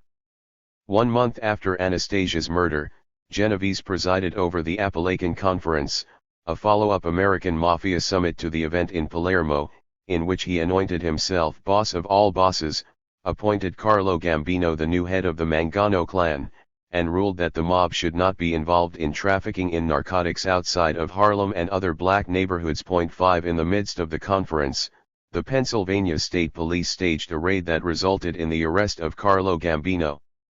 Paul Castellano, Joseph Bonanno, and Santo Traficante Jr., the head of the South Florida family and the pivotal mob figure in Cuba. Others in attendance were Stefano Magaddino of Buffalo, Nick Savella of Kansas City, Sam Giancana of Chicago, and representatives from families in Milwaukee, Dallas, Pittsburgh, Philadelphia, San Francisco, and Los Angeles. 6. The Apalacan Conference was a milestone in the annals of organized crime in America, wiping out previous myths and misunderstandings about La Cosa Nostra, including the statements of J. Edgar Hoover that the Mafia, in fact, did not exist. The raid that caused the breakup of the mob meeting captured national headlines for weeks, infuriating the mafiosi and embarrassing U.S. government officials. The public now knew for the first time that an organized syndicate of mob families controlled the flow of illicit drugs throughout the country. 7. Vito's comeuppance. Luciano, outraged by the presumption of his underboss and the outcome of the conference, recruited Carlo Gambino to take part in a scheme to clip the wings of Vito Genovese, the self-proclaimed capo of the American Commission. Gambino, at Lucky's insistence, sought out Nelson Cantellops, a small-time crook serving a stint in Sing Sing, and persuaded him by a gift of $100,000 to offer testimony that he had witnessed Genovese making massive drug buys. Cantellops complied. In 1958, Genovese and 24 members of his gang were collared for violating the new Narcotics Control Act. At the trial, Cantellops testified that he not only had witnessed the buys but had acted as a courier for Genovese by transporting heroin from Harlem to black communities throughout the country. The jury was reportedly rigged and, based almost entirely on the testimony of Cantellops, Genovese and his soldiers were sentenced to 15 years in prison. 8. With Genovese tucked away in the Atlanta Federal Penitentiary, Santo Trafficante Jr., upon the occasion of Luciano's death in 1962, became by default the head capo of the international heroin trade. At 57, he was one of the most effective mob leaders. Avoiding the ostentatious lifestyle of Cadillacs and diamond rings that characterized many of the mafiosi, Trafficante cultivated the austerity of the old Sicilian dons and manifested a self-effacing attitude that contributed to his considerable influence over the Sicilian and American families. Despite his prestige among the men of respect, his good sense prevented him from campaigning for a leading position on the mob's national and international commissions. He stayed, for the most part, in the shadows, thereby becoming the least known and most underestimated leaders of organized crime. 9. Michel's rise. The fall of Vito Genovese propelled the rise of Michel Sindona. The aspiring mob lawyer, with the blessing of his dons Giuseppe Genco Russo and Lucky Luciano, now developed close ties to the Gambino crime family, which, by marriage, included the Inzerolo and Spatola clans in Sicily. Aware of Sindona's pivotal position with the CIA and IOR, the Gambinos did not hesitate to take him under their protective wing. Don Michel, they would say, you are the greatest of all Sicilians. Let us help you with your problems. Tell us whom you want killed. Tell us who the bastards are. 10. Several weeks after the conference in Palermo, Sindona used mob money and CIA funds to create Fasco AG, a Liechtenstein holding company that became the cornerstone of his financial empire. 11 Through Fasco, he purchased his first bank, the Banca Privata Finanziaria in Milan. Founded in 1930 by a fascist ideologist, the BPF served as a conduit for the illegal transfer of funds from Italy for a favored few. 12. The BPF now served as a principal means of transferring drug money from the IOR for the purpose of Gladio. William Harvey, the new CIA station chief in Rome, arranged for the financial firms of Sir Jocelyn Hambro, the owner of the Hambros Bank, and David M. Kennedy, chairman of the Continental Illinois Bank in Chicago, to become minority shareholders, with each firm purchasing 22% of the bank's stock. 13. Strange bedfellows. Sir Jocelyn Hambro and Sindona, by all appearances, were strange bedfellows. The son and heir of one of England's most prestigious merchant banking families, Hambro spent his days hobnobbing with the world's elite. Surely, the peasant from Paddy would have been a most unwelcome guest at the Hambro family estate in Kidbrooke Park, Sussex, let alone at the Jockey Club in Newmarket, which was one of Sir Jocelyn's favourite haunts. The mystery of the relationship was compounded by the fact that Sindona was neither an established figure nor a member of the international banking community. Indeed, his major asset, at the time of their meeting, was a newly created shell company. The sole explanation for the bizarre partnership resides in the long-standing ties of Hambro to the intelligence community. He was one of the founders of the OSS, and his presence on the board of the World Commerce Company smacks of complicity in the heroin trade. 14. Another odd couple. David M. Kennedy's partnership with Sindana appears equally puzzling. Raised on a ranch in Utah, Kennedy was a devout Mormon whose grandparents formed the Bank of Randolph. In 1951, he became president of Continental Illinois after serving 16 years as the debt manager for the Federal Reserve. Based in Chicago, Continental Illinois was the seventh largest bank in the country, with billions in assets, including shares in an Opus Dei bank in Barcelona. In 1955, Kennedy became a conspicuous friend of the conservative Catholic religious order. 15 This friendship resulted in Kennedy's bank becoming the main channel for the Vatican's real estate and corporate investments, an arrangement that brought him in close contact to Prince Massimo Spada, the lay delegato of the IOR, and Michelle Sindana, Spada's dutiful assistant. Through this connection, Kennedy emerged as one of Gladio's key agents, and Continental Illinois came to serve as a major conduit for the flow of covered CIA funds into the newly created BPF. In this way, the Sindana Bank served as the principal means of launching the 1967 coup d'état in Greece, a Gladio undertaking spearheaded by a group of right-wing army officers. 16. The guerrilla.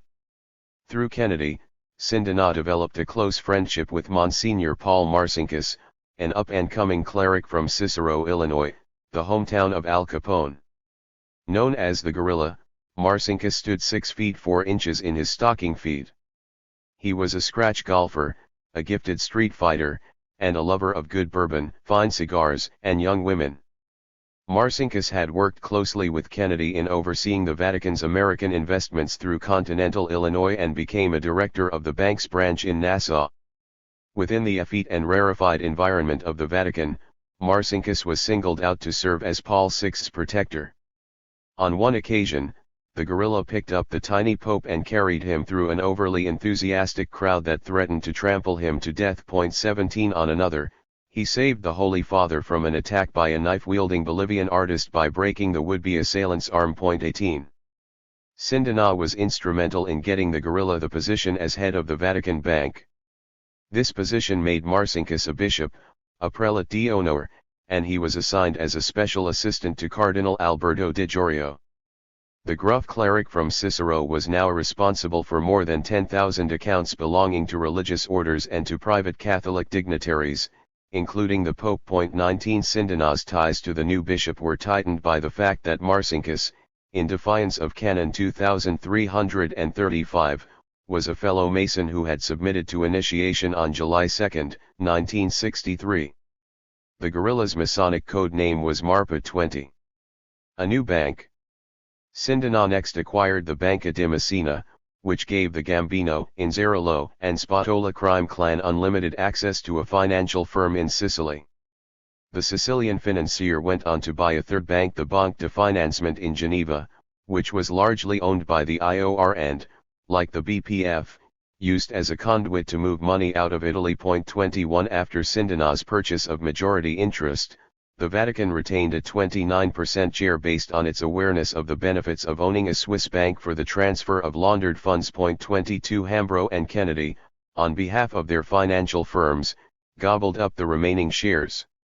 The peasant from Patti now emerged as one of the most influential figures within international financial circles.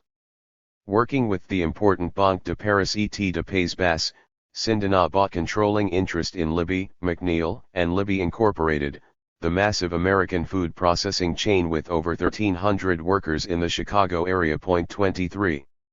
The Chicago Connection.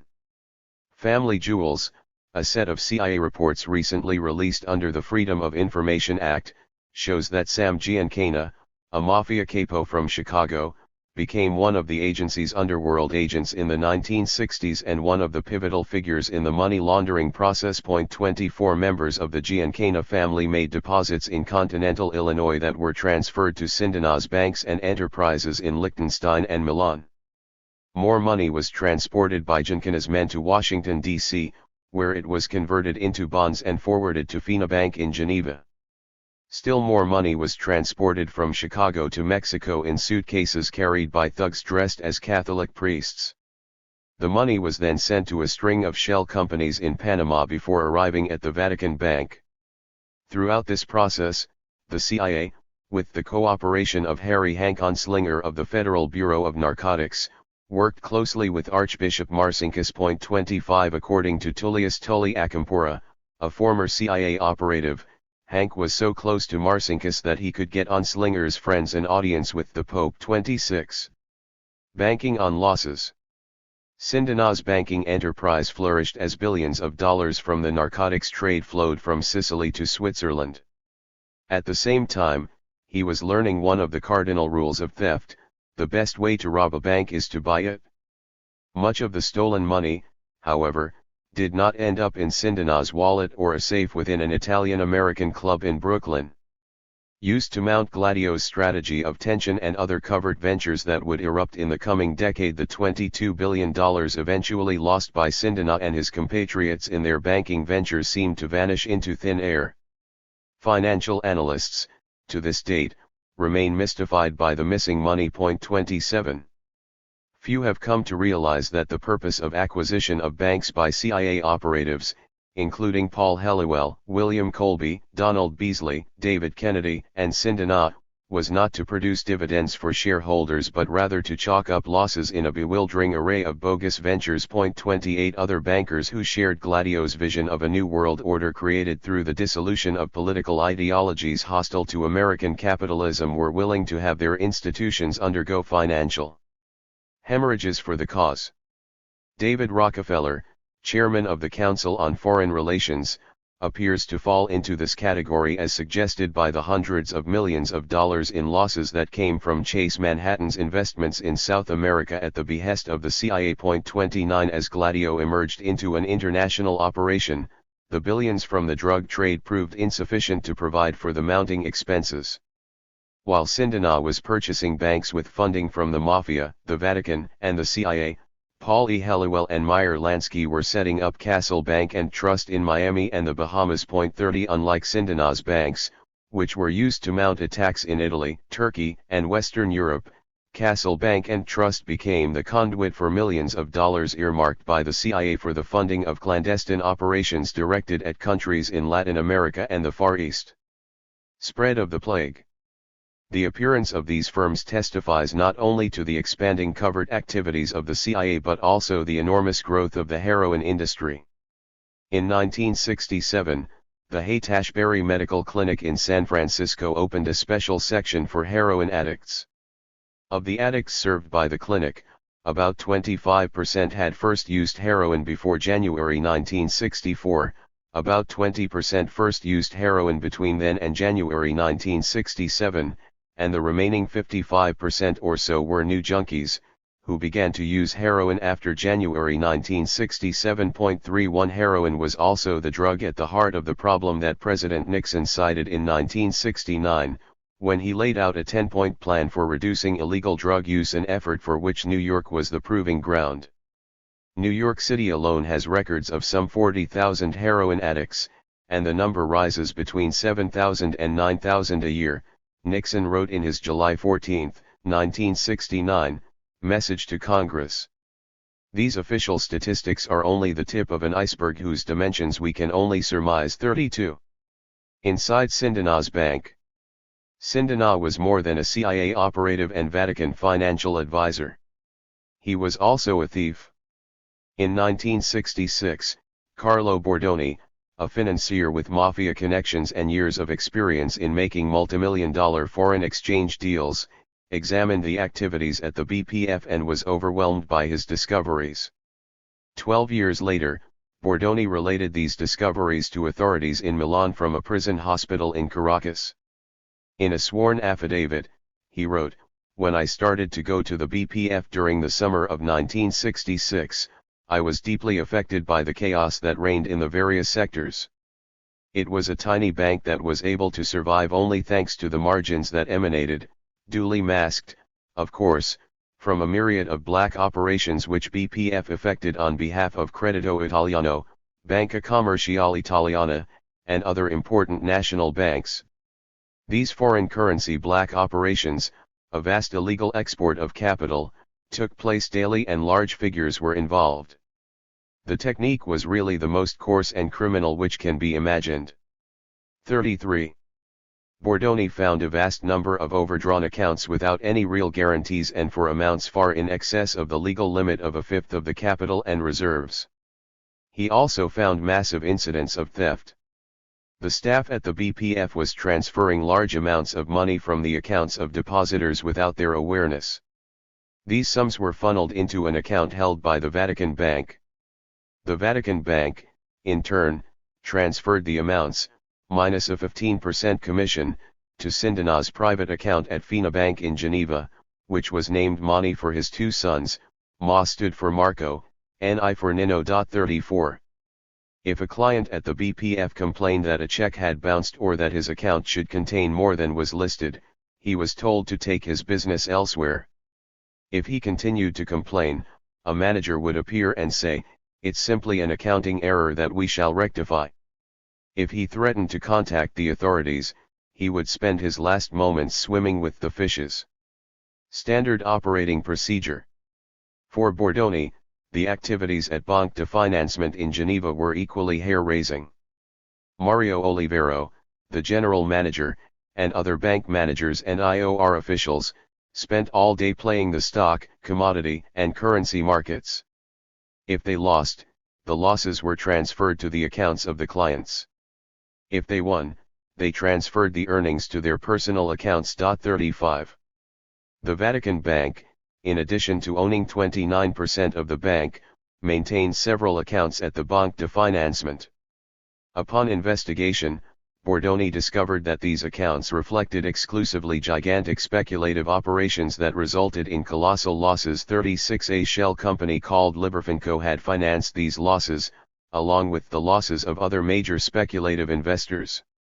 In 1966, at the time of Bordoni's inspection, Liberfinco was displaying a loss of $30 million. In 1973, when Swiss banking officials appeared on the scene, the losses of the shell company had climbed to $45 million. When the Swiss informed Sindina, the Vatican, Continental Illinois, and Hambros that they had 48 hours to close Liberfinco or they would declare Banque de Financement bankrupt, Sindina closed Liberfinco only to set up Aran Investment of Panama, another shell company, which displayed an instant deficit of $45 million. 37. After uncovering such shenanigans in Sindina's banks, Bordoni tried to distance himself from his employer. Sindina responded by a tried-and-true business technique of P2 and the mafia, blackmail. Bordoni had broken the law in his own foreign speculations. Sindina threatened not only to report these transgressions to the Bank of Italy, but also to use his powerful friends to wreak financial destruction upon his colleague's family. "You will never be a real banker," Sindina said, "because not only are you unable to lie, you are also a man with principles." Duly humbled, Bordoni stayed and assisted Sindina in the formation and operation of a massive international brokerage company called Monerex. 38. He had no other choice. To report Sindina's crimes would constitute an exercise in futility. Sindina was much more than a made man. He was wired to the Italy's most powerful business and political officials. 39. The Money King.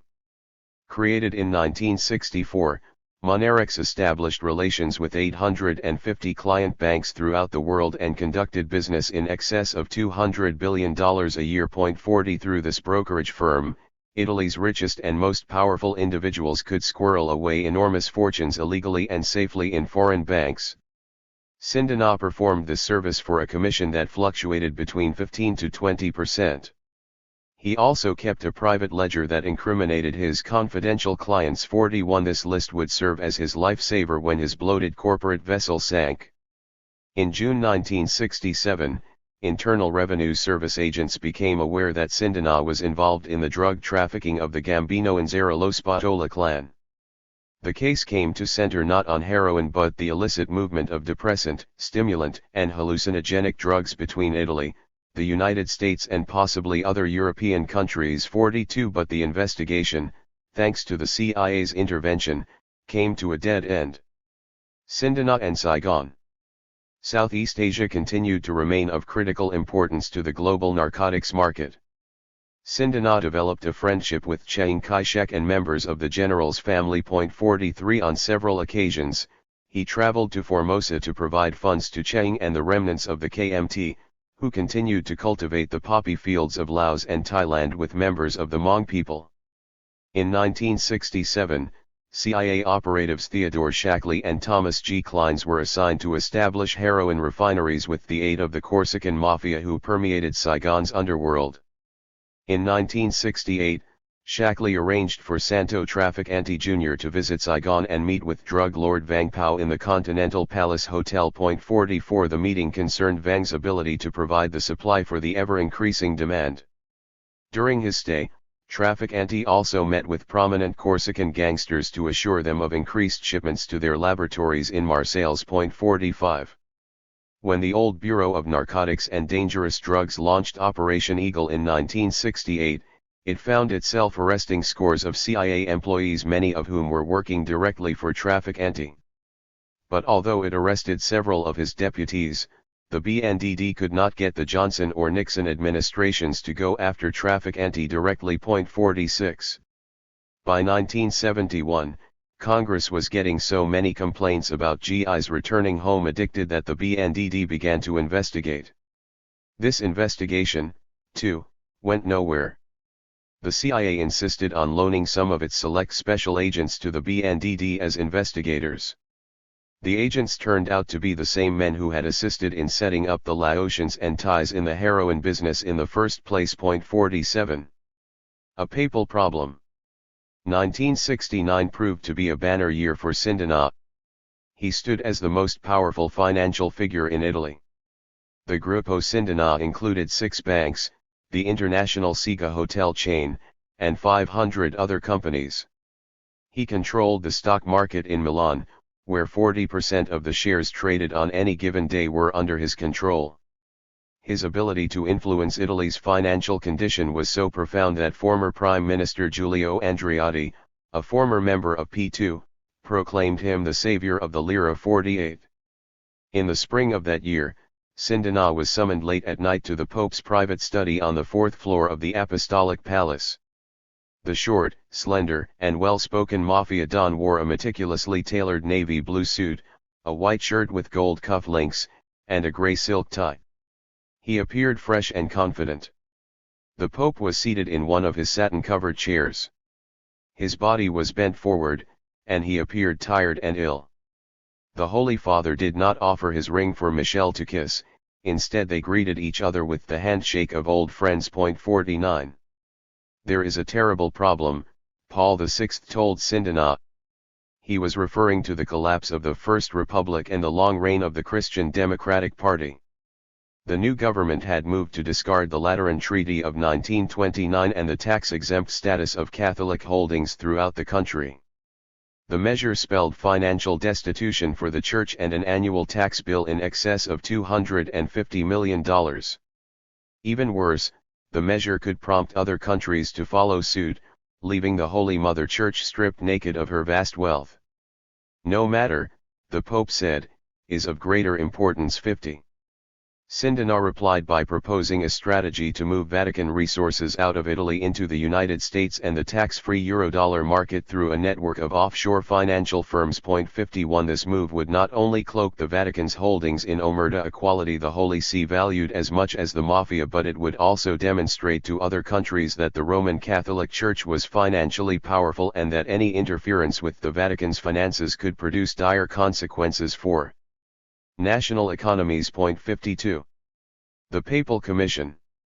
Upon hearing the proposal, Pope Paul handed Sindana an agreement he already had prepared.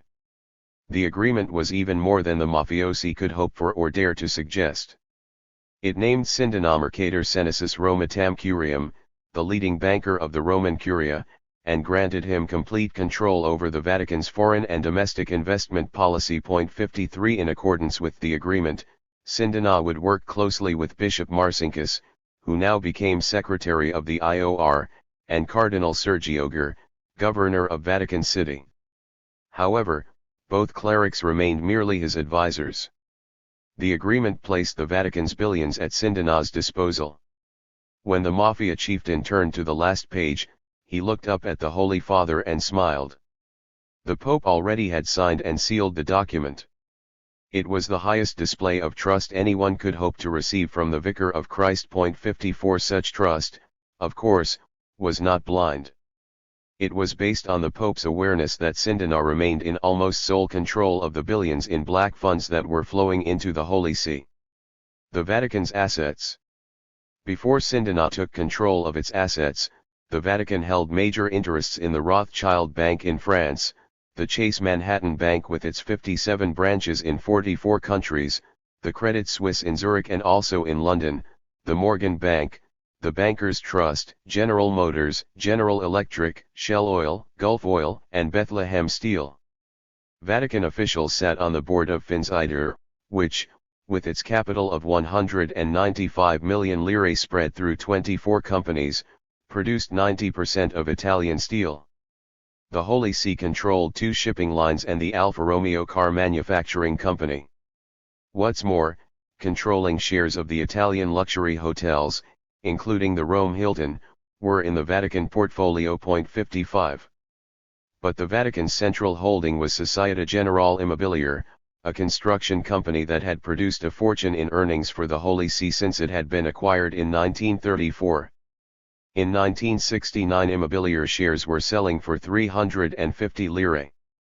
Sindina purchased 143 million shares from the Vatican at double the market price 700 lire per share with money that had been illegally converted to his account from deposits at Banca Privata Finanziaria. 56 Sindina was willing to pay double the market value. The money, after all, would be spent, in part, to bring about significant changes in the political order. In the same way, Sindina purchased the Vatican's majority ownership of Condotta d'Acqua, Italy's water company, and Ceramica Pozzi, a chemical and porcelain company. To spare the Pope any embarrassment, he also bought Serrano, the Vatican's pharmaceutical company that produced contraceptive pills. 57. Sub silentio. These transactions were conducted with extreme secrecy in order to escape the attention of Italy's tax collectors. The shares of Immobiliare were transferred first to Paribas Transcontinental of Luxembourg, a subsidiary of the Banque de Paris et de Pays-Bas, and next to Fasco AG in Liechtenstein. Paribas Transcontinental was closely linked with Nadmi Achi, an Iraqi businessman, who was later convicted of fraud in a $504 million corruption scandal that centered on the French oil company Elf Aquitaine. 58 Achi, like Sindina, possessed strong ties to the intelligence community and, for many years, served as the bagman for Saddam Hussein. In recent years, the Baghdad billionaire became a major contributor to the political campaign of Barack Obama. 59 Along with Achi, David Rockefeller, another financier and former U.S. intelligence official, and members of Rockefeller's family, were shareholders in Paribas. 60. Despite Sindina's diversionary tactics, the press got word of the sales of the Vatican companies and pressured the Holy See for a response. Through a spokesman, Pope Paul said, "Our policy is to avoid maintaining control of our companies as in the past. We want to improve investment performance, balanced, of course, against what must be a fundamentally conservative investment philosophy. It wouldn't do for the Church to lose its principle in speculation." 61 When Sindina was asked about the sales, he refused to comment, saying that he was obliged to maintain the confidentiality of his client, Holy Mother Church. 62. Liquidation sale. Sindina proceeded to liquidate the Church's remaining holdings in Italian companies to buyers, including Hambros Bank, Continental Illinois, and the American conglomerate Gulf and Western. 63 He invested much of the Vatican's revenue from these sales in American companies, such as Chase Manhattan, Standard Oil, Westinghouse, Colgate, Procter & Gamble, and Dan River. 64 Several of these firms remained under the control of David Rockefeller. 65 The liquidation of the Vatican's holdings, as engineered by Sindina, produced a disastrous effect on the Italian economy. The shares of the Italian companies in which the Holy See had invested plummeted to record low levels. The lira dropped precipitously in value. Unemployment rose. The cost of living increased.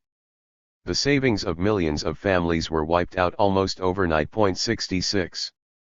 Life imitating art.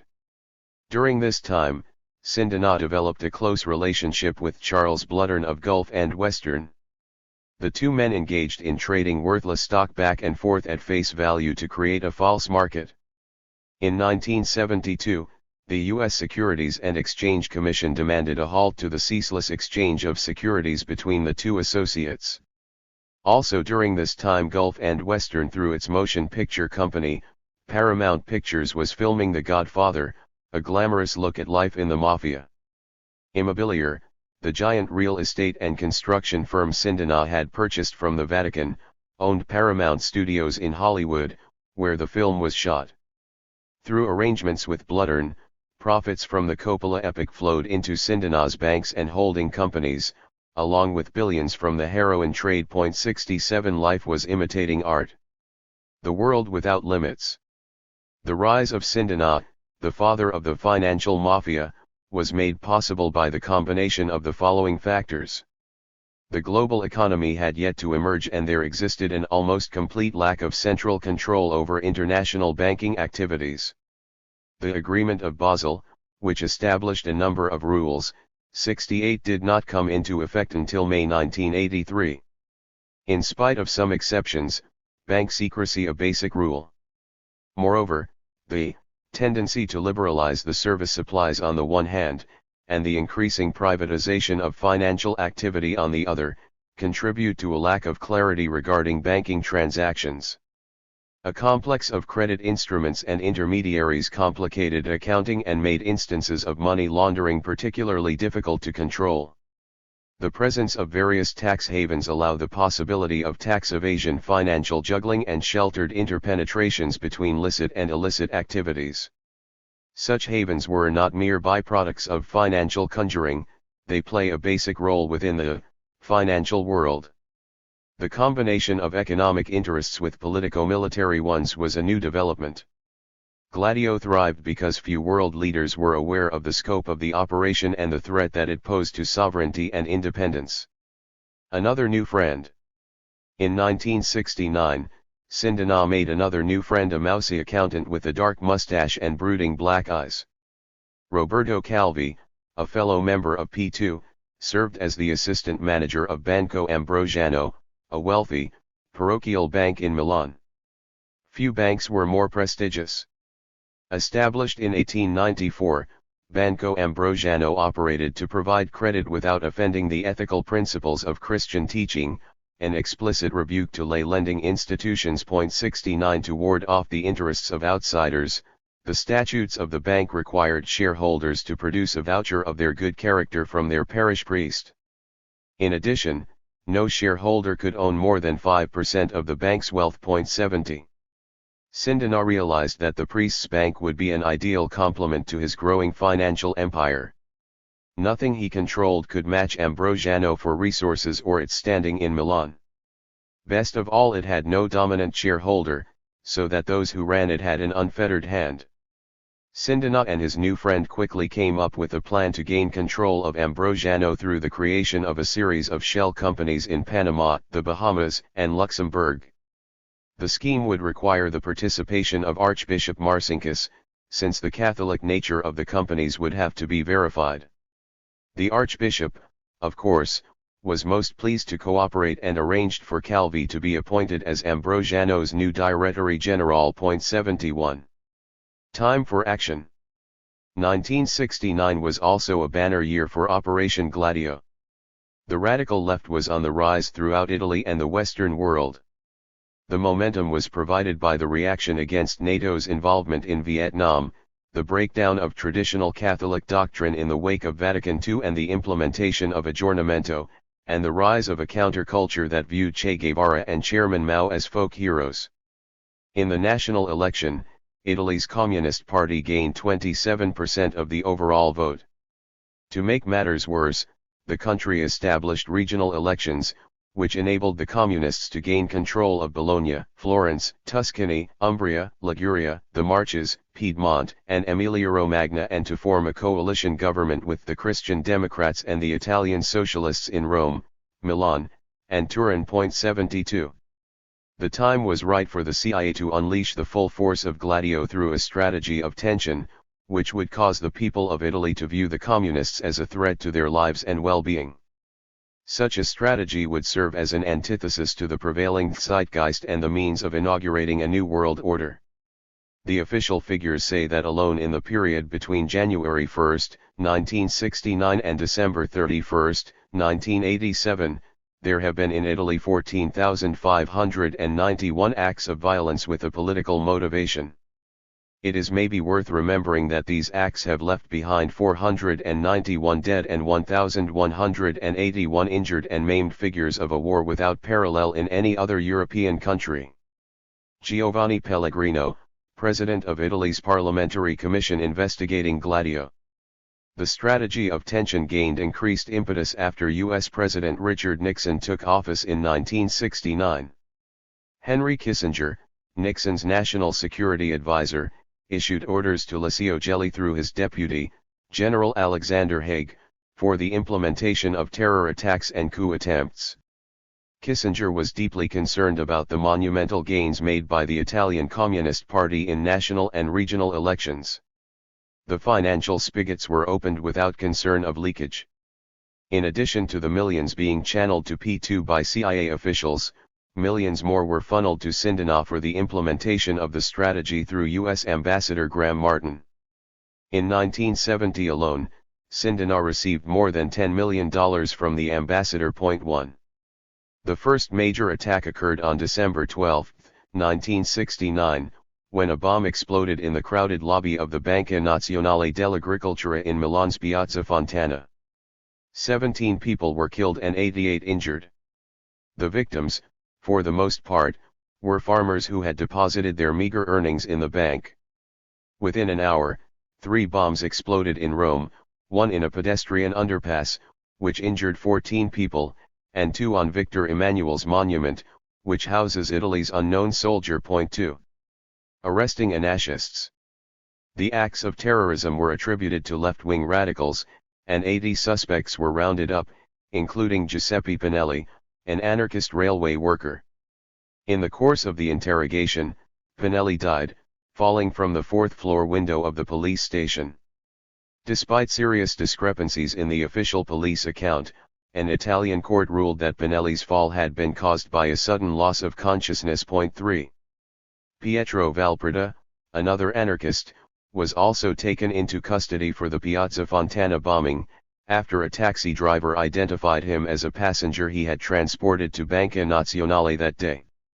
After his alibi was judged insufficient, the anarchist was held for 3 years in preventive detention before being sentenced for the crime.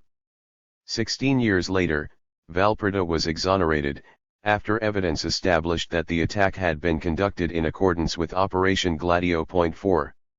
Damning evidence. But the Italian police investigators were neither completely corrupt nor totally incompetent.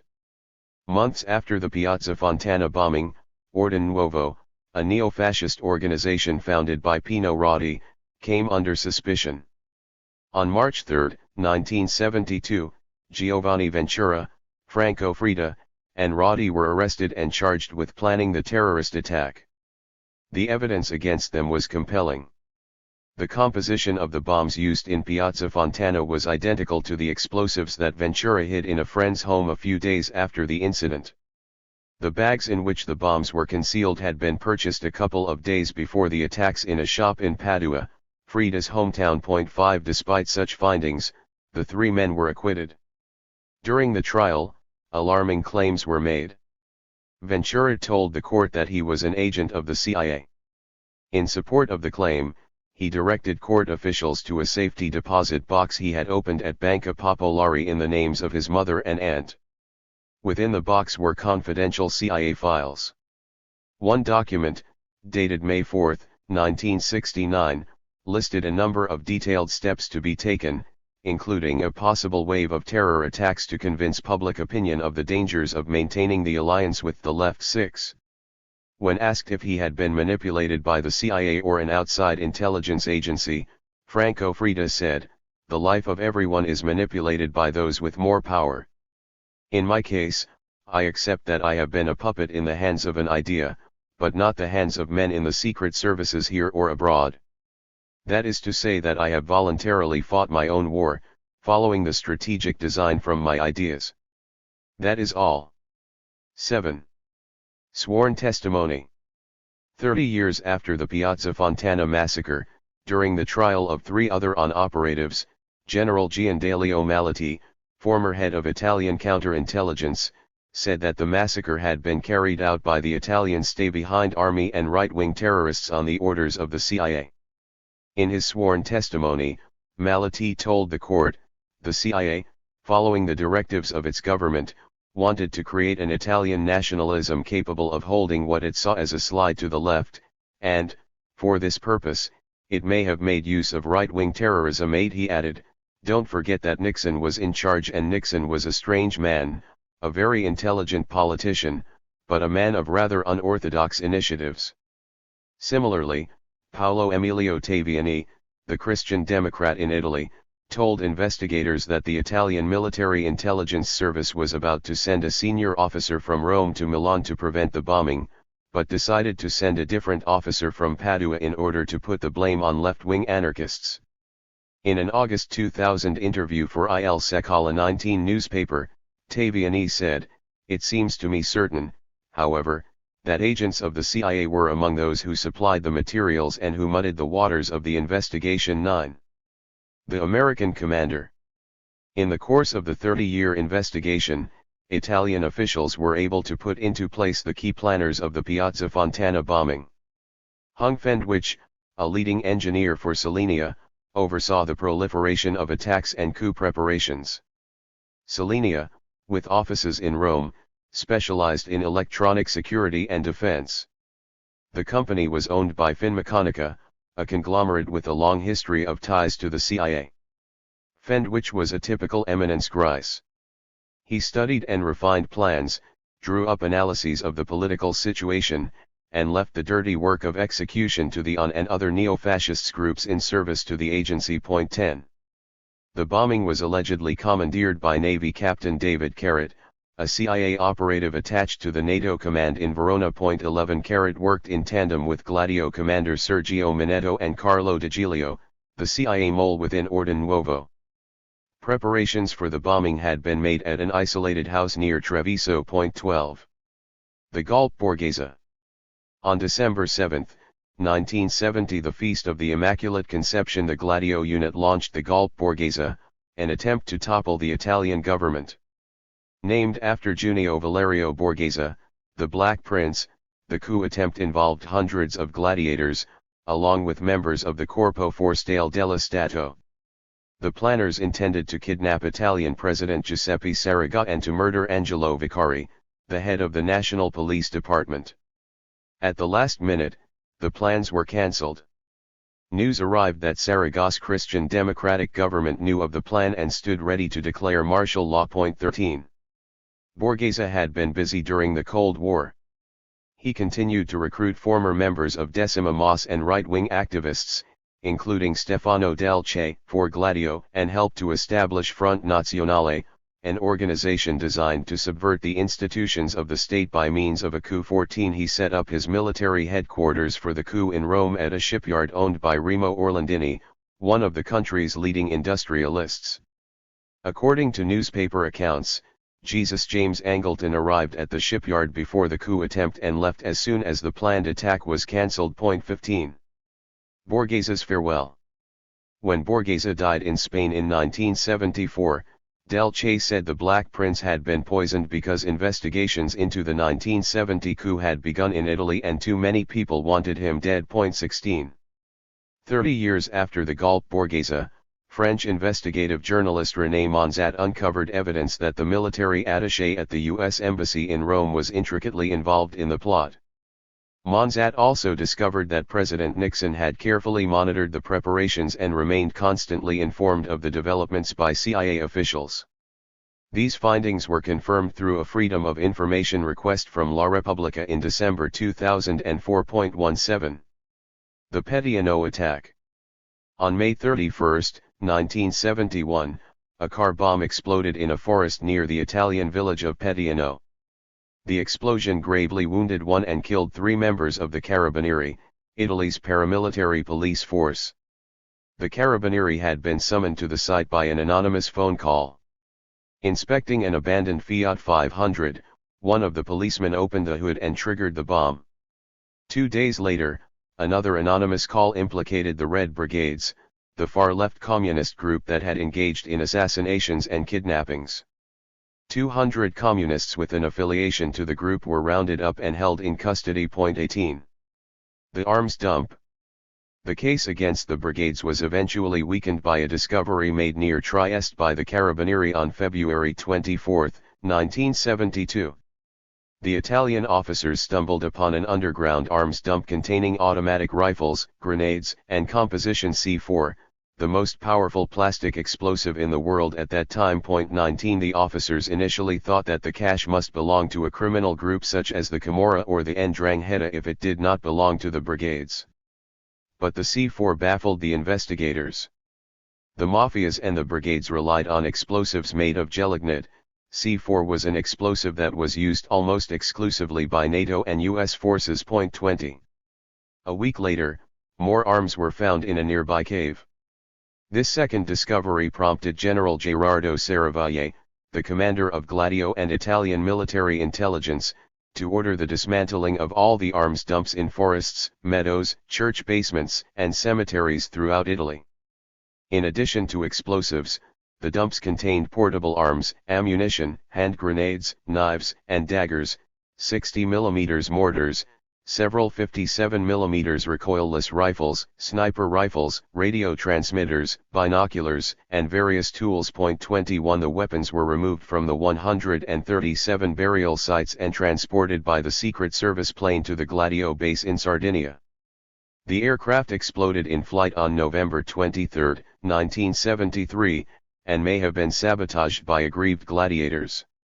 This suspicion gained credence by the fact that Serravalle was supposed to have been a passenger on the plane. 22 In 1990, Serravalle told the press that he had been shocked to discover the extremist views of those in his command.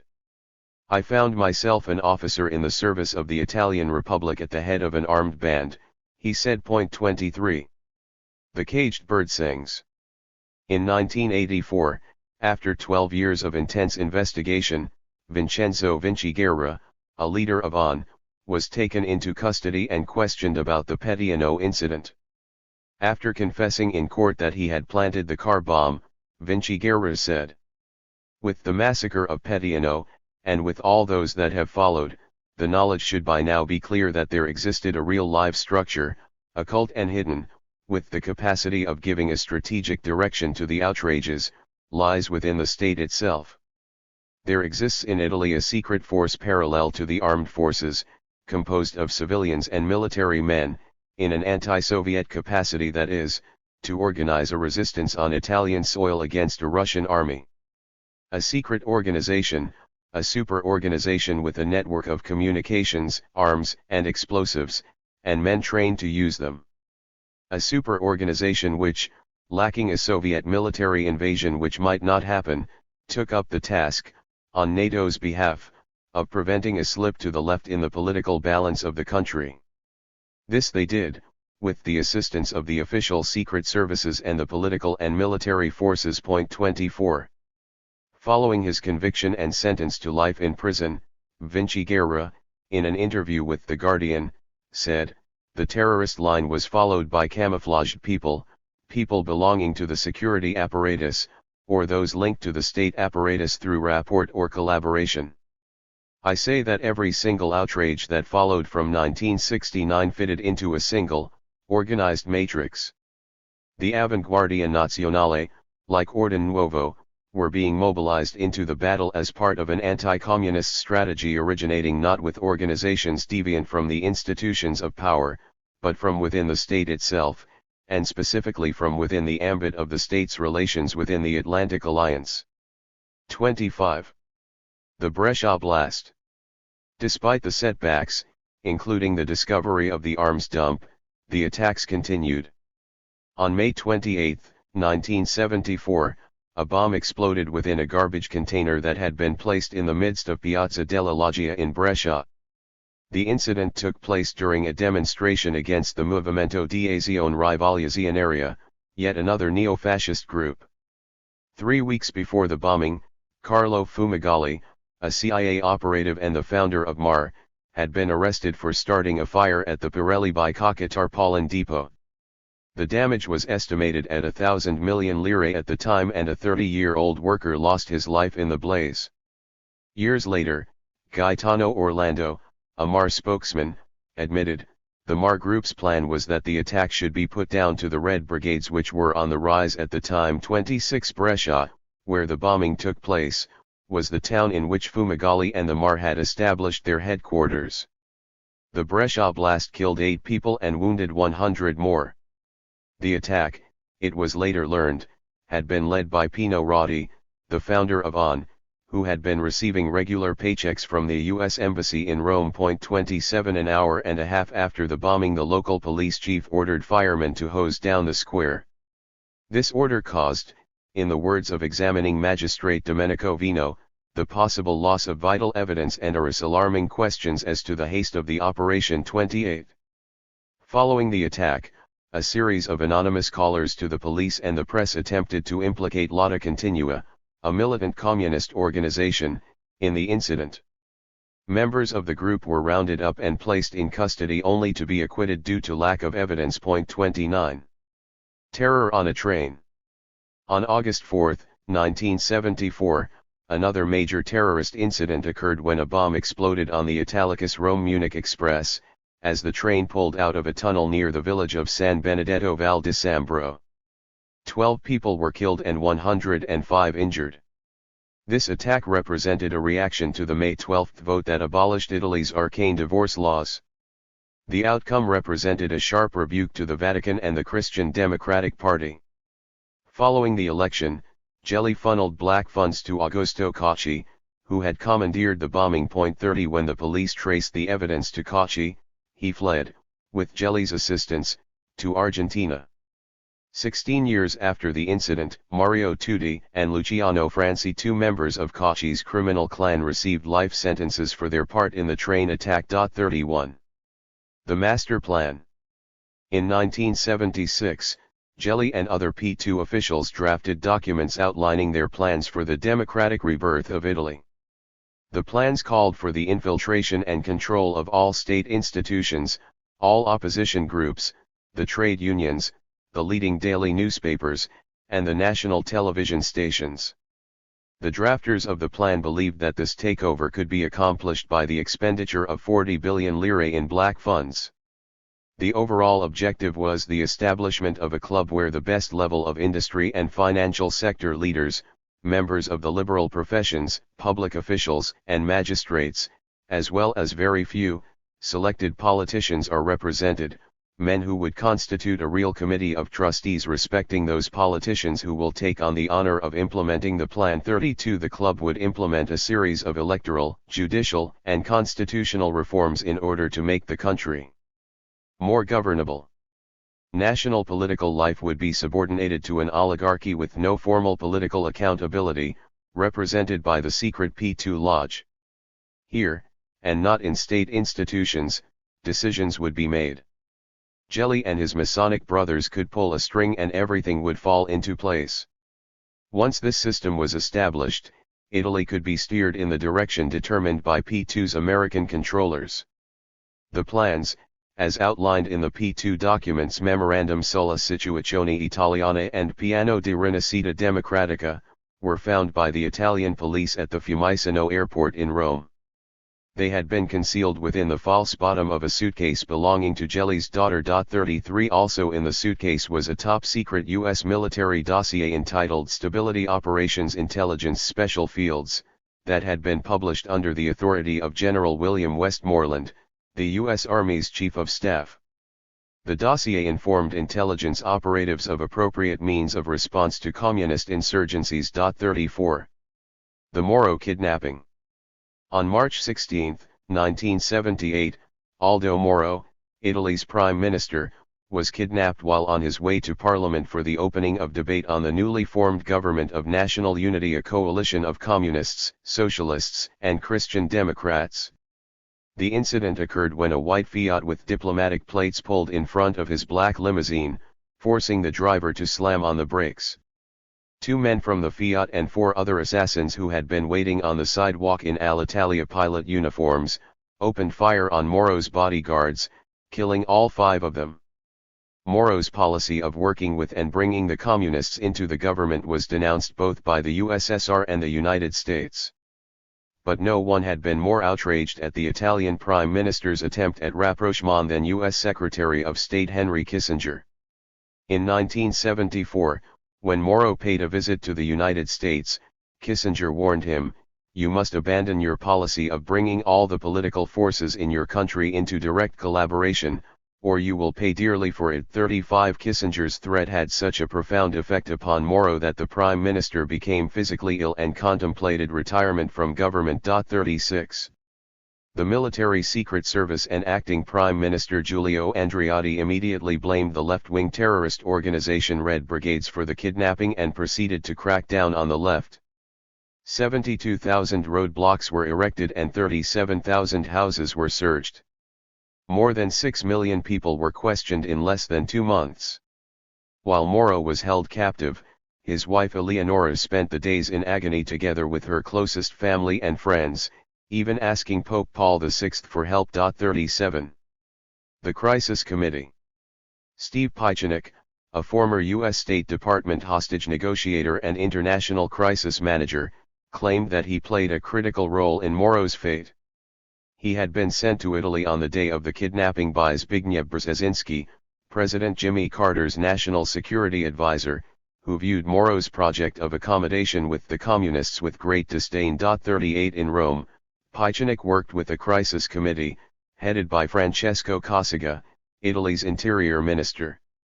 Cossiga, who became Italy's prime minister in 1979 and president in 1985, had strong ties to Gelli and Gladio. 39. Indeed, all of the officials who served on the crisis committee were members of P2, including Admiral Giovanni Torrisi, head of General Staff of the Defense, General Giuseppe Santovito, head of SISMI, Walter Pelosi, head of CSIS, General Raffaele Giudici, head of the Guardia di Finanza, and General Donato Lopret, Chief of General Staff of the Guardia di Finanza. 40. Giulio Grassini, the head of the newly appointed Anti-Terrorism Inspectorate, was also a member of the Lodge.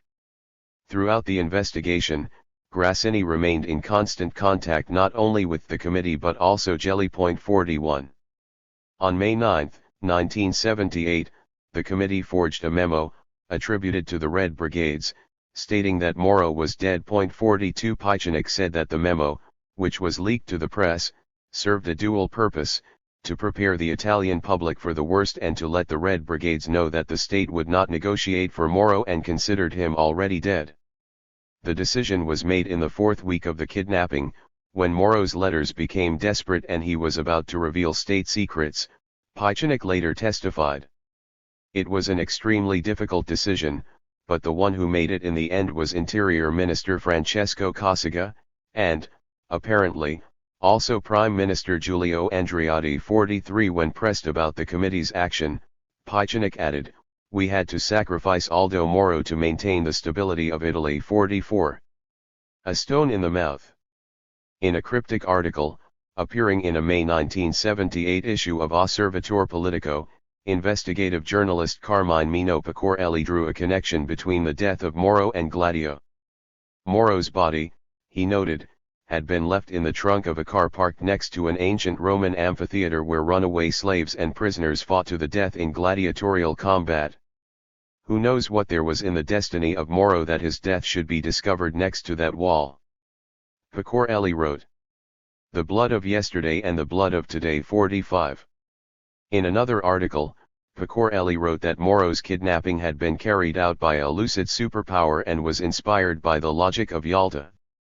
He described the crime as one of the biggest political operations carried out in recent decades in an industrialized country integrated into the Western system. 46 In one of his last articles, published on January 16, 1979, Pecorelli had written, "We will talk about Steve Arpychanik, who participated for 3 weeks in the Interior Ministry's expert meetings, then returned to America before Moro was killed, and reported to Congress that the measures taken by Cossiga on the Moro affair were the best possible in the circumstances."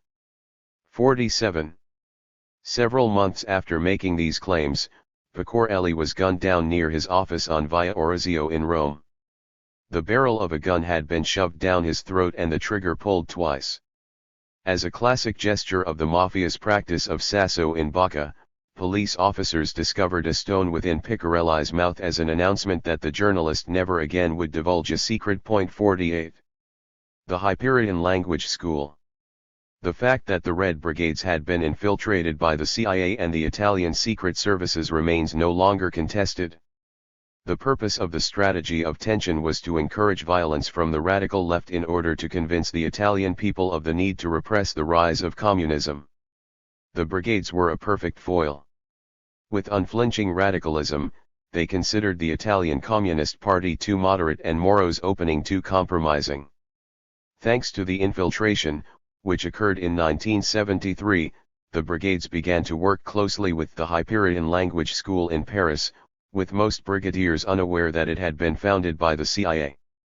Hyperion opened an office in Italy shortly before the kidnapping and closed it a few months later. An Italian police report singles out Hyperion as the most important CIA office in Europe. 49 Founded by Corrado Simeoni, a CIA operative who worked with Radio Free Europe, Duccio Barreto, an informant to the P2-controlled Italian military intelligence, and Mario Moretti, the CIA operative who was later convicted of killing Aldo Moro. The school acted as an intermediary for meetings between Italian and foreign terrorist groups, including the Palestine Liberation Organization, the Red Army faction of Germany, and Euskadi ta Askatasuna. 50.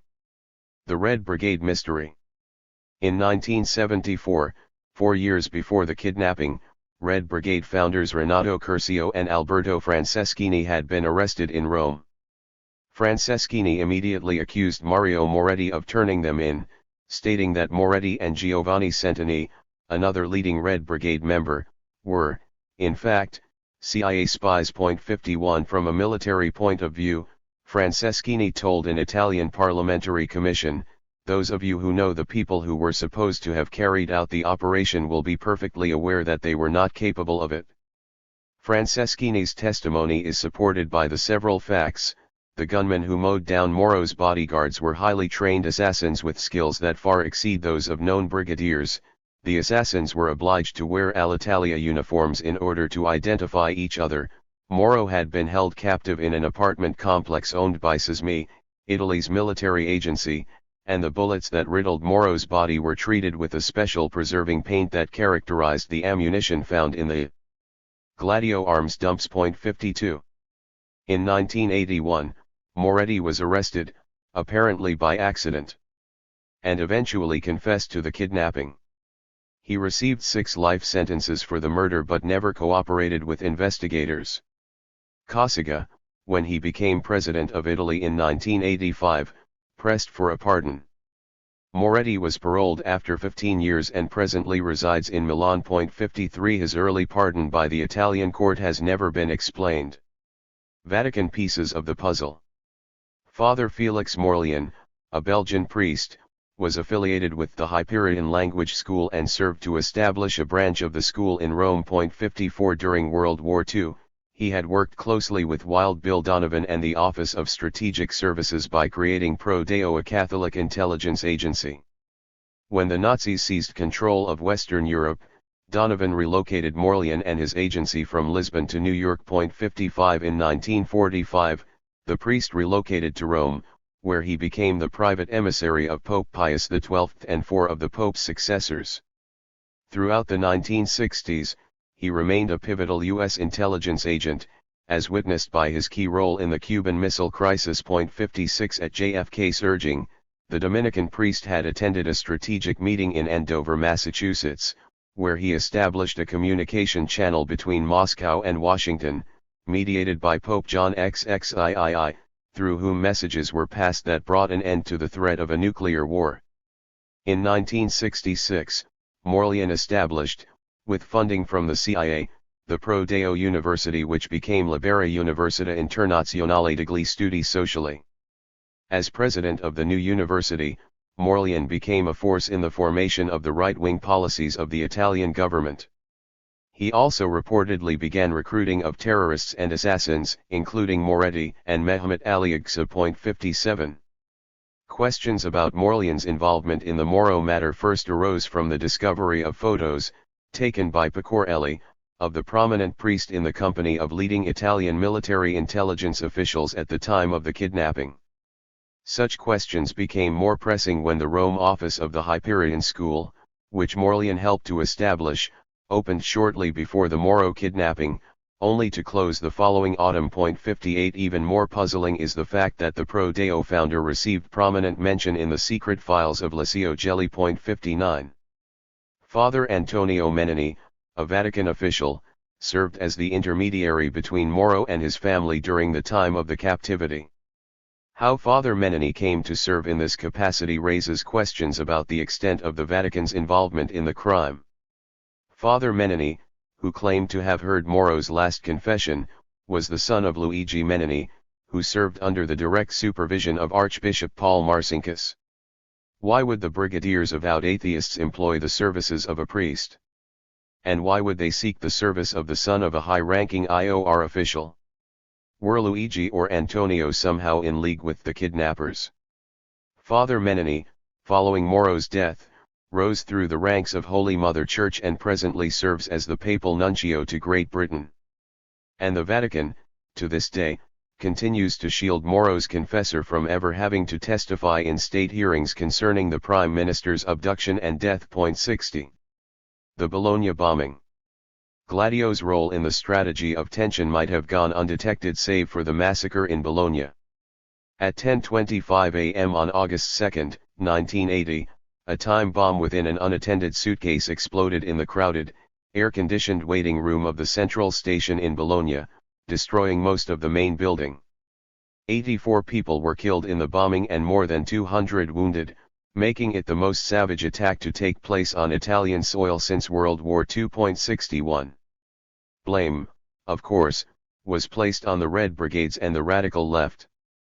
But there was a problem that could not be resolved by the roundup of the usual suspects. The bomb that had been used in Bologna was not an ordinary explosive. It was a sophisticated device made of TNT and Composition B, a device that had been developed for use by the US military. What's more, the bomb was very similar to the explosives which the Italian police had found in the arms dump near Trieste. The planners had made a mistake that was complicated by the presence of members of the Nuclei Armati Rivoluzzionari at the train station. The NAR, like Ordine Nuovo, was a violent neo-fascist group, and its leader Valerio Fioravanti had been slightly injured by blast. 62. A web of deception. On August 26, the prosecutor of Bologna issued arrest warrants for 26 NAR members, who were interrogated in Ferrara, Rome, Padua, and Parma. All, thanks to the intervention of Sismi, were released from custody. 63 Gelli and his fellow gladiators were now forced to lead investigators in the wrong direction by bringing forward believable suspects. The web of deception was allegedly woven by Michael Ladine, a U.S. operative who worked closely with P2-controlled Sismi. 64 Ladine, at the time, was serving at the Center for Strategic and International Studies, a think tank that had been established by the CIA. In 1981, Henry Kissinger maintained an office at CSIS along with Zbigniew Brzezinski, who served as National Security Advisor to President Jimmy Carter from 1977 to 1981. 65. The carefully constructed new report, which was leaked to the Italian press by Sismi, placed the blame for the bombing on a group of international terrorists known as the European National Fascists, whose leader was Karl-Heinz Hoffmann. 66 Hoffmann's group, the phony report alleged, had been trained for the attack in Lebanon by Salah Khalef, a leader of the Palestine Liberation Organization. This report seemed credible. 8 weeks after the Bologna bombing, on September 26, a member of Hoffmann's group had blown himself up at Oktoberfest in Munich, killing 12 others and wounding 215. A week later in Paris, a bomb planted by the group in front of a synagogue had killed 4 persons and wounded 13.67. This explanation might have held despite the fact that it was denied by the PLO and could not be verified by prosecutor Aldo Gentile, who made several trips to Lebanon. The uncovered list. But too many mistakes had been made. Nagging questions remained about the composition for the mysterious arms dumps, and the collective testimony of the suspects who had been taken into custody from 1969 to 1980, the so-called years of lead. What's more, on March 7, 1981, a raid on Licio Gelli's villa uncovered a list of 962 P2 members that included top Italian intelligence, military, media, and political officials in SISMI, along with several prominent Argentines. Some of the more interesting names were as follows: Silvio Berlusconi, businessman, future founder of the Forza Italia political party, and future Prime Minister of Italy. Michel Sindona, Roberto Calvi, Umberto Ortolani, Franco Di Bella, director of Corriere della Sera, the leading Italian daily newspaper. Angelo Rizzoli Jr., owner of Corriere della Sera. Bruno Tassondin, General Director of Corriere della Sera. General Vito Missili, Chief of the Italian Army Intelligence Service from 1969 to 1974. Federico Umberto D'Amato, leader of an intelligence cell in the Italian Minister of Interior. General Giuseppe Santovito, Chief of the Italian Army Intelligence Service from 1978 to 1981. Admiral Giovanni Torrisi, Chief of the General Staff of the Army. General Giulio Grassini, Head of Italy's Central Intelligence Service from 1977 to 1981. General Pietro Musumeci, Deputy Director of Italy's Army Intelligence Service, SISMI. General Franco Picciotti. General Giovan Battista Palumbo. General Raffaele Giudici. Commander of the Guardia di Finanza from 1974 to 1978. General Orazio Giannini, Commander of the Guardia di Finanza from 1980 to 1981. Carmine Pecorelli, the journalist who was assassinated on March 20, 1979. Maurizio Costanzo, a leading television talk show host. Pietro Longo, Secretary of the Italian Democratic Socialist Party. Emilio Massera, a member of the military junta led by Jorge Rafael Videla in Buenos Aires from 1976 to 1978. José López Rega, Argentina's Minister of Social Welfare in Perón's government and founder of the Argentine Anti-Communist Alliance. Raúl Alberto Lastieri, President of Argentina from July 13, 1973, to October 12, 1973. Alberto Viñez, Argentina's Minister of Foreign Affairs from 1973 to 1975. Carlos Alberto Corti, Argentina's Naval Commander Admiral. Stefano Del Che, Italian neo-fascist with ties to the military junta in Argentina 68. The publication of the names created a national furor that resulted in the collapse of the government of Arnaldo Forlani. Italy's Prime Minister. The Italian people were aghast to learn that their most powerful political, military, and media leaders were members of the clandestine lodge. But the discovery did not directly link the lodge with the Bologna bombing or the other attacks that had taken place during the years of lead.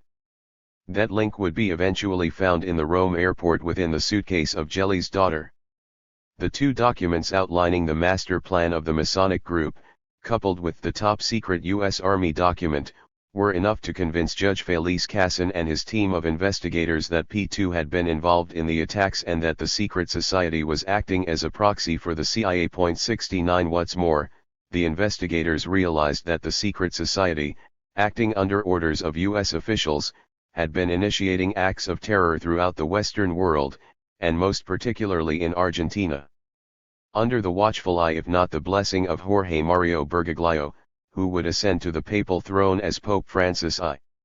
Operation Condor is the code name given for intelligence collection on leftists, communists, and Marxists in the Southern Cone area. It was established between cooperating intelligence services in South America in order to eliminate Marxist terrorist activities in member countries, with Chile reportedly being the center of operations. Other participating members include Argentina, Paraguay, Uruguay, and Bolivia. Members showing the most enthusiasm to date have been Argentina, Uruguay, and Chile. U.S. Department of Defense document, October 1, 1976. From 1965 to 1981, scores of additional terrorist attacks by Gladio units took place in countries throughout Europe. Several of the more notable incidents are as follows. 1965 in Portugal, the CIA established a Ginterpress, a stay-behind unit under the command of Captain Yves Garin-Sirac. The unit was trained in covert action techniques including hands-on bomb terrorism, silent assassination, subversion techniques, clandestine communication, and infiltration and colonial warfare. The unit was responsible for the murders of Humberto Delgado, founder of the left-wing Portuguese National Liberation Front on February 13, 1965, Eduardo Mondlane, leader of the Frelimo independence movement in the Portuguese colony of Mozambique, on February 3, 1969, and Amilcar Cabral, the Marxist spokesman for African Party Independence Movement of Guinea and Cape Verde, on January 20, 1973. In 1967, Ginterpress guerrilla leaders traveled to Italy at the instigation of the CIA to train members of Avanguardia Nazionale in the use of explosives for the 1969 Piazza Fontana bombing. 2. 1966 in France, President Charles de Gaulle denounced the secret warfare of the Pentagon and expelled the European headquarters of NATO. De Gaulle's actions were triggered by a series of attempts by the French Gladio unit to assassinate him. 3. 1967 in Greece, the Hellenic Raiding Force, which had been integrated into Gladio, overthrew the Greek Defense Ministry, ousted the left-leaning Center Union of George Papandreou, and set up a military dictatorship. When the colonels who led the coup asked Gust Avrakotos, the leading CIA operative in Greece, what to do with Papandreou, he reportedly said, "Shoot the motherfucker because he's going to come back to haunt you." For they ignored this advice and under heavy pressure from American academics, including John Kenneth Galbraith, agreed to release him. In 1974, Papandreou returned to Greece to form the Pan-Hellenic Socialist Movement. 1970 in Spain, Stefano Del Che and other terrorists from Italy's stay-behind army became security consultants for General Francisco Franco's secret police, conducting over 1,000 violent attacks and committing an estimated 50 murders. Among their victims were members of the Euskadi Ta Askatasuna, who had been fighting for Basque independence. 5 After Franco's death in 1975, Del Che moved to Chile, where he set up death squads under CIA-installed dictator Augusto Pinochet. 1977 in Spain, the secret stay-behind army, with support of Italian right-wing terrorists, carried out the Atocha massacre, attacking a lawyer's office where members of the Workers' Commission trade union and the then clandestine Communist Party of Spain had gathered. 5 people were killed in the attack. 6. 1980 in Turkey, the commander of the stay-behind army counter-guerrilla, General Kenan Evren, and the Grey Wolves, Turkey's Gladio unit, initiated yet another successful military coup to seize control of the government. 7 Like Italy, Turkey remained of pivotal concern to Gladio during the Cold War. It guarded 1/3 of NATO's total borders with Warsaw Pact countries and maintained the largest armed forces in Europe.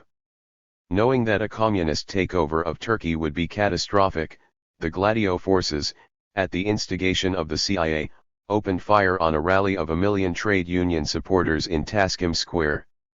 The massacre of 1977 resulted in the deaths of 38 demonstrators and the wounding of hundreds more. 1981 in Germany, a large stay-behind arsenal was discovered near the German village of Uelzen in the Lübecker Heide. Right-wing extremists had used the arsenal in the previous year to carry out the Munich Oktoberfest massacre, in which 13 people were killed and 213 wounded. 8. Latins lean left. But Latin America emerged as an area of such nagging concern that the CIA, in tandem with the Vatican, launched Operation Condor as a Latin American version of Gladio. Like Gladio, the new undertaking arose from concern over the spread of communism that would spell disaster for U.S. political and economic concerns and Catholic teaching. The word communist, by this time, was applied so liberally and so loosely to revolutionary or radical regimes by U.S. intelligence that any government risked being so labeled if it advocated nationalization of private industry, radical land reform, autarkic trade policies, acceptance of Soviet aid, or an anti-American foreign policy. 9. The game plan. The game plan of Operation Condor was developed, in part, in the 1950s at the Brazilian Advanced War College, a carbon copy of the U.S. National War College. 10. The Advanced War College was responsible for national security studies, development of military strategy, and the implementation of the plan for nation building. This plan, adopted from the Pentagon and the U.S. Army's experience of reconstructing post-war Japan, stemmed from what Karl Haushofer called the science of geopolitics. Brazilian geopolitics, as developed by the War College, was based on the premise of a permanent world war between the forces of communism and the West. Because by size and geographical position Brazil dominated the South Atlantic, it had a duty to keep that part of the world safe for democracy and free enterprise. A corollary of this assertion was that Bolivia, Paraguay, and Uruguay should become satellites of their much larger neighbor. That objective was eventually achieved by economic imperialism and living frontiers, that is, by Brazilian colonists invading poorly protected borderlands, such as the upper Parana River basin of Paraguay. 11. Students at the Advanced War College, including Humberto Castelo Branco and Galbari do Couto e Silva, were taught by U.S. military and intelligence officials, including Lieutenant Colonel Vernon Walters, the CIA's chief coup engineer. 12. In 1964, the graduates of the college united into a junta that overthrew the democratically elected left-wing government of João Goulart. Following the coup, Castelo Branco emerged as the new Brazilian president and Silva as the head of Brazil's first national intelligence service. 13. The coup could not have been accomplished without the outlay of more than $20 million from the CIA, and the military officials who formed the junta were duly grateful. To show their appreciation, the officials accepted the entire package of U.S. demands, including a generous new profit remittance law and an investment guarantee treaty covering U.S. subsidiaries.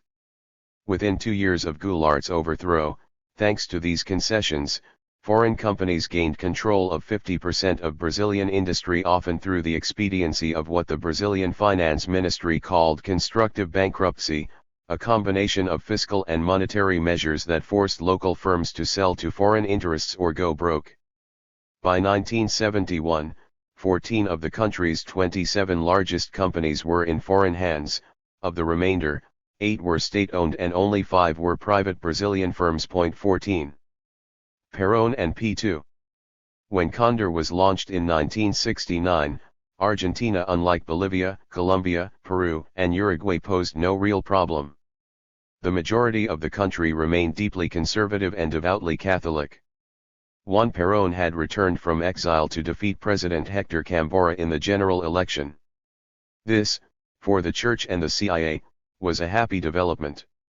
Cambora, during his short term, had restored diplomatic relations with Cuba and had granted amnesty to all political prisoners. The country had fallen into chaos as 600 social conflicts, strikes, and factory occupations erupted throughout the country. Perón, to no one's surprise, received a whopping 62% of the vote and began his third term as president on October 12, with Isabel, his wife, as vice president. Licio Gelli was a guest of honor at the inauguration. Following the ceremony, Perón knelt at the feet of the P2 worshipful master. Italy's Prime Minister Andreotti was also in attendance but failed to receive such a gesture of obeisance from the Argentine president. 15 The act was more than symbolic. Gelli had mustered substantial support for Perón's return from the CIA and funneled over $70 million in black funds to Perón's Civic Front of National Liberation. The day before his return to Buenos Aires, Perón had knelt before Gelli in a secret ceremony to become a member of the P2.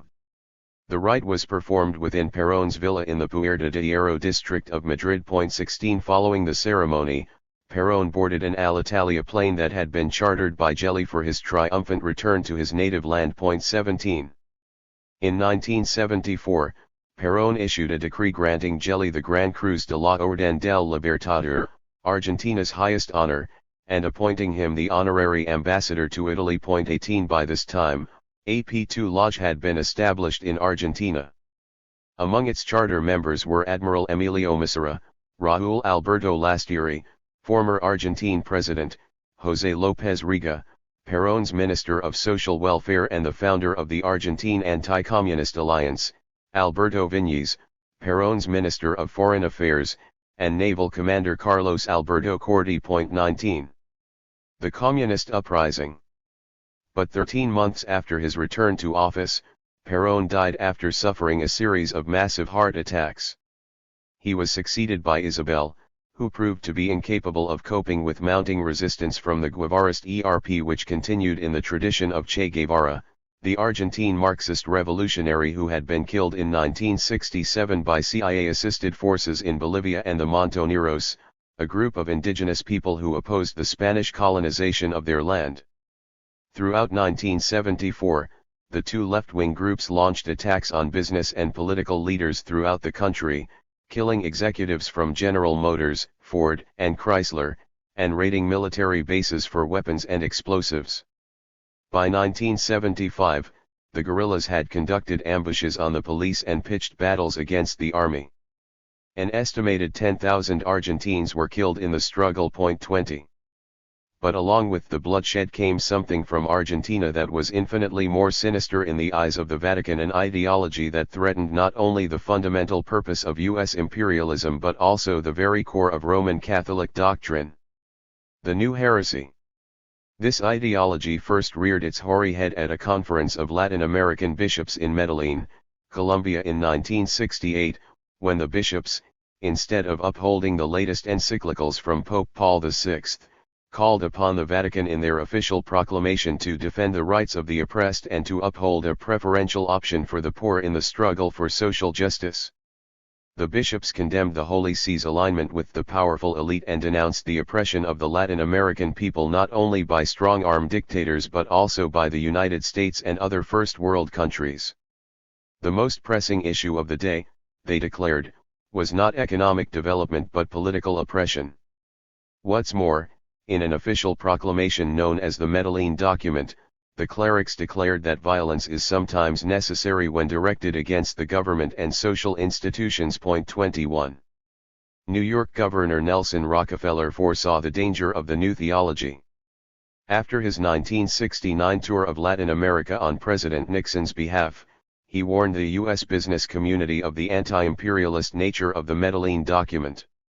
The Rockefeller Report, which became the basis of Nixon's Latin American policy, spoke of the need for the emergence of military regimes that would put an end to the movement and warned the Nixon administration that it had better keep an eye on the Catholic Church south of the border, since it suddenly had become vulnerable to subversive penetration. 22 Priests in revolt. The report proved prescient. Priests formed left-wing organizations in 7 countries, some doing so in open support of coups against democratic governments, as in Chile and Bolivia. In several dioceses ugly clashes erupted between priests and bishops. 30 diocesan priests in Mexico demanded the resignation of Bishop Leonardo Vieira Contreras, and in Maracaibo, Venezuela, 22 pastors called on Archbishop Domingo Roa Perez to resign. Several hundred priests and laymen petitioned the Guatemalan Congress to expel Archbishop Mario Casariego, Cardinal of Guatemala City. In Argentina, a group of priests from Córdoba and Rosario demanded the dismissal of Bishop Victorio Boneman, chief military chaplain. Similarly, activist priests in Rio de Janeiro and Peru insisted on their right to elect the local archbishop, while Chile's left-wing religious movement, Christians for Socialism, attacked Santiago's Cardinal Raúl Silva Enriquez. 23. Pope Paul VI was at his wits' end. After trying to appease the leftists with a series of social justice encyclicals and pronouncements, he realized that the only way he could reassert his papal authority was by force. Such force, of course, could not be overt. It could only be unleashed by Catholic organizations, including Opus Dei and Catholic Action, working in tandem with the Nixon administration and the CIA. Catholic Condor. Operation Condor, a program intended to eradicate communist groups and movements throughout South America, got underway in the early 1970s, when Opus Dei elicited support from Chilean bishops for the overthrow of the democratically elected government of President Salvador Allende. The Catholic group began to work closely with CIA-funded organizations such as the Fatherland and Liberty, which subsequently became the dreaded Chilean secret police. In 1971, the CIA began shelling out millions to the Chilean Institute for General Studies, an Opus Dei think tank, for the planning of the revolution. IGS members included lawyers, free market economists, and executives from influential publications, such as Hernan Cubillos, founder of Que Pasa, an Opus Dei magazine, and publisher of El Mercurio, the largest newspaper in Santiago. After the coup, a number of IGS technocrats became cabinet members and advisors to the ruling military junta, and Cubillos came to serve as Chile's new foreign minister. 24 Immediately upon seizing control of the presidency, General Augusto Pinochet rounded up thousands of alleged communists in the National Stadium for execution. 25. God will pardon me. The full fathom of the Vatican's involvement in Condor has never been sounded. But every phase of the operation, including the purging of the left-wing clerics, received the tacit approval of the Pope. Leaders of the military juntas, including General Pinochet, were devout Catholics. Indeed, when Pinochet was taken into custody in England for the murder of thousands of Chileans in 1998, he was mystified by the charges. His bafflement was justifiable.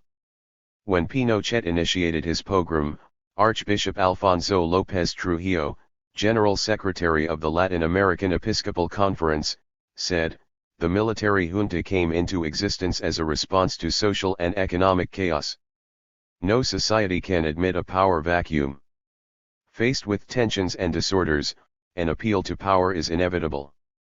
26 Following Pinochet's arrest, Vatican Secretary of State Cardinal Angelo Sodano, on behalf of the Holy Father, sent a letter to the British government demanding the general's release. 27. When General Pinochet finally went on trial in 2005, a Chilean judge asked him about his reign of terror, which had resulted in the murder of over 4,000 Chileans, the torture of over 50,000, and the disappearance of hundreds of thousands. The general piously answered, "I suffer for these losses, but God does the deeds. He will pardon me if I exceeded in some, which I don't think I did." 28. Bolivia gets the bird. In 1975, the Bolivian Interior Ministry, a publicly acknowledged subsidiary of the CIA, drew up a master plan with the help of Vatican officials for the elimination of liberation theology. Dubbed the Banzer Plan after Hugo Banzer Suarez, Bolivia's right-wing dictator, who fancied himself the defender of Christian civilization, the scheme was adopted by 10 Latin American governments. 29 Banzer had come to power in Bolivia as the result of a 3-day coup in August 1971 that left 110 people dead and 600 wounded. The coup, as recently declassified U.S. State Department documents show, was funded by the CIA as part of Operation Condor. 30. In order to mount the master plan, Banzer relied on Klaus Barbie, who recruited a mercenary army of neo-fascist terrorists, including Stefano Del Che. 31 To fund the army, Banzer ordered coca trees to be planted throughout the country's ailing cotton fields. Between 1974 and 1980, land in coca production tripled. 32 The coca was exported to Colombian cartel laboratories, including Barbies Transmauritania. A multibillion-dollar industry was born. The tremendous upsurge in coca supply from Bolivia sharply drove down the price of cocaine, fueling a huge new market and the rise of the Colombian cartels. The street price of cocaine in 1975 was $1,500 a gram. Within a decade, the price fell to $200 per gram. 33 The CIA became an active participant in this new drug network by creating a pipeline between the Colombian cartels and the black neighborhoods of Compton and Los Angeles. The pipeline was unearthed by Gary Webb, a reporter for San Jose Mercury News, in 1996. Webb's findings resulted in an investigation by the U.S. Senate, which served to confirm his claims. 34. The perfect crime. Even prior to the enactment of the Banzer Plan, the Vatican played a key role in the emergence of the cocaine trade by offering the drug cartels its money laundering service in exchange for stiff fees. To initiate this process, the Holy See established a chain of shell companies in Panama and the Bahamas that transferred deposits from the cartels to Banco Ambrosiano and the Italian banks under Sindina's control. From these private and parochial banks, the money flowed to the IOR and from the IOR to financial firms in Switzerland, Luxembourg, and Liechtenstein. The first shell company established by the Vatican for this purpose was the Cisalpine Overseas Bank in the Bahamas. Cisalpine had been set up by Sindina, Roberto Calvi, and Archbishop Marcinkus through Banco Ambrosiano Holding, a Luxembourg company under the Holy See's control.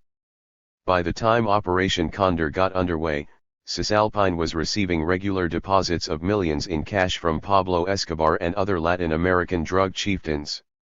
Cisalpine functioned solely as a laundry for black money. On any given day, throughout the 1970s, the Shell Company held $75 million in cash deposits. Cisalpine's immediate success caused Archbishop Marcinkus to proclaim that the Shell Company represented a perfect crime. 35. Once the Banzer Plan got underway, Bolivian officials began compiling dossiers on church activists, censoring and shutting down progressive Catholic media outlets, planting communist literature on church premises, and arresting or expelling undesirable foreign priests and nuns. The CIA also funded anti-Marxist religious groups that engaged in a wide range of covert operations, from bombing churches to overthrowing constitutionally elected governments. The plan gave rise to a series of clerical assassinations, culminating in the murder of Archbishop Oscar Arnulfo Romero, a leading proponent of liberation theology. 36. The Dirty War. But no Latin American country, not even Pinochet's Chile, could equal the levels of violence that followed the military coup of March 24, 1976, in Argentina.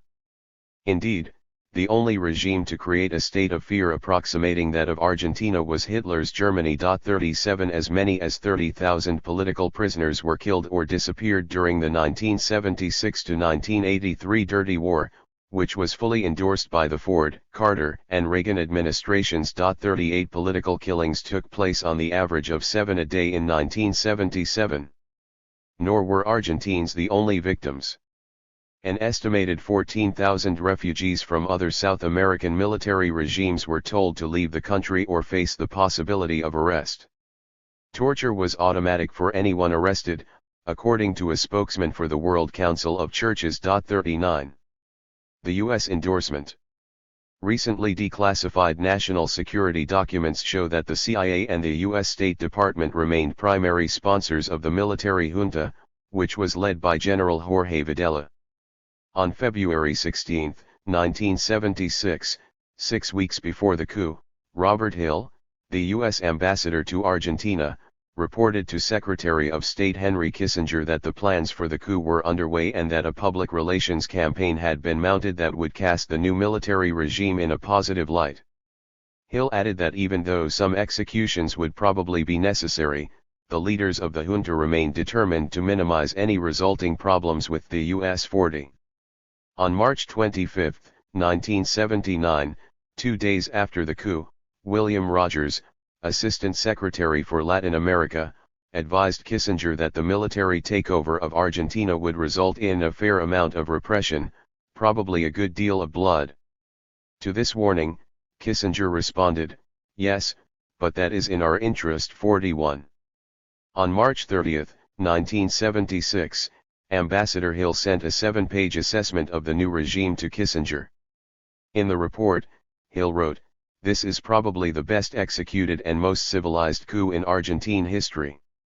1 week later, U.S. Congress approved a request from the Ford administration, written by Kissinger, to provide $50 million in aid to the new military regime. 42. The Jewish Pogrom. With such aid in hand, the junta launched not only its purge of left-wing dissidents but also an attack on the Jewish community. Bookstores and kiosks were flooded with cheap editions of works by Hitler and Goebbels, Jewish schools, synagogues, newspapers, and businesses were bombed, prominent Jewish citizens were kidnapped, blackmailed, and intimidated, and a series of crude anti-Semitic programs were aired on Argentine television. In August 1976, unidentified thugs drove through Buenos Aires' Jewish quarter, Barrio Once, strafing shops and synagogues with machine guns. The walls of the city of Mendoza in northwestern Argentina were painted with swastikas and slogans such as "Be a Patriot," "Kill a Jew." In April 1976, the public was invited by two groups calling themselves the Aryan Integral Nationalist Fatherland and the Pious Christian Crusade to attend masses in the Buenos Aires Cathedral for the eternal rest of our blood brother in Christ, Adolf Hitler. 43. Catholic complicity. On the eve of the coup, General Jorge Videla and other plotters received the blessing of the Archbishop of Parana, Adolfo Tortolo. The day of the takeover itself, the military leaders had a lengthy meeting with the leaders of the bishops' conference. As he emerged from that meeting, Archbishop Tortolo said that although the Church has its own specific mission, there are circumstances in which it cannot refrain from participating even when it is a matter of problems related to the specific order of the state. He went on to urge all Argentines to cooperate in a positive way with the new government. After thousands had disappeared, the bishop said, "I have no knowledge, I have no reliable proof, of human rights being violated in our country," and praised the military regime, saying that the armed forces were simply carrying out their duty. 44. The vicar for the army, Bishop Victorio Boneman, characterized the campaign as a defense of morality, human dignity, and ultimately a struggle to defend God. "Therefore, I pray for divine protection over this dirty war in which we are engaged." He told a university audience in December 1977 that the world was divided into atheistic materialism and Christian humanism. Though he denied any knowledge of individual cases, he said, "If I could speak with the government, I would tell it that we must remain firm in the positions we're taking. Foreign accusations about disappearances should be ignored." 45. Papal sanction. General Videla, who is currently serving a life sentence for his part in the dirty war, told reporters that he had conferred with Cardinal Raúl Francisco Primatesta, the leading Argentine cleric, about the regime's policy of eradicating left-wing activists. He further insisted that he maintained ongoing conversations with Pio Laghi, the papal nuncio, and the leading bishops from Argentina's Episcopal Conference. These dignitaries, he insisted, advised him of the manner in which the junta should deal with all dissidents, including clerics who advocated liberation theology. 46. The general's claim is supported by Bishop Tortolo, who in 1976 said that the clergy was advised of all actions made by the junta, particularly in regard to troublesome priests and nuns. 47. Tortolo made the statement when questioned about the disappearance of two Jesuit priests, Francisco Gelix and Orlando Urillo, and 6 members of their parish. The disappeared priests were under the charge of Father Jorge Mario Bergoglio, the provincial general of the Society of Jesus in Argentina. They were espousing liberation theology among the slum-dwelling poor of Buenos Aires. 48. The torture chamber.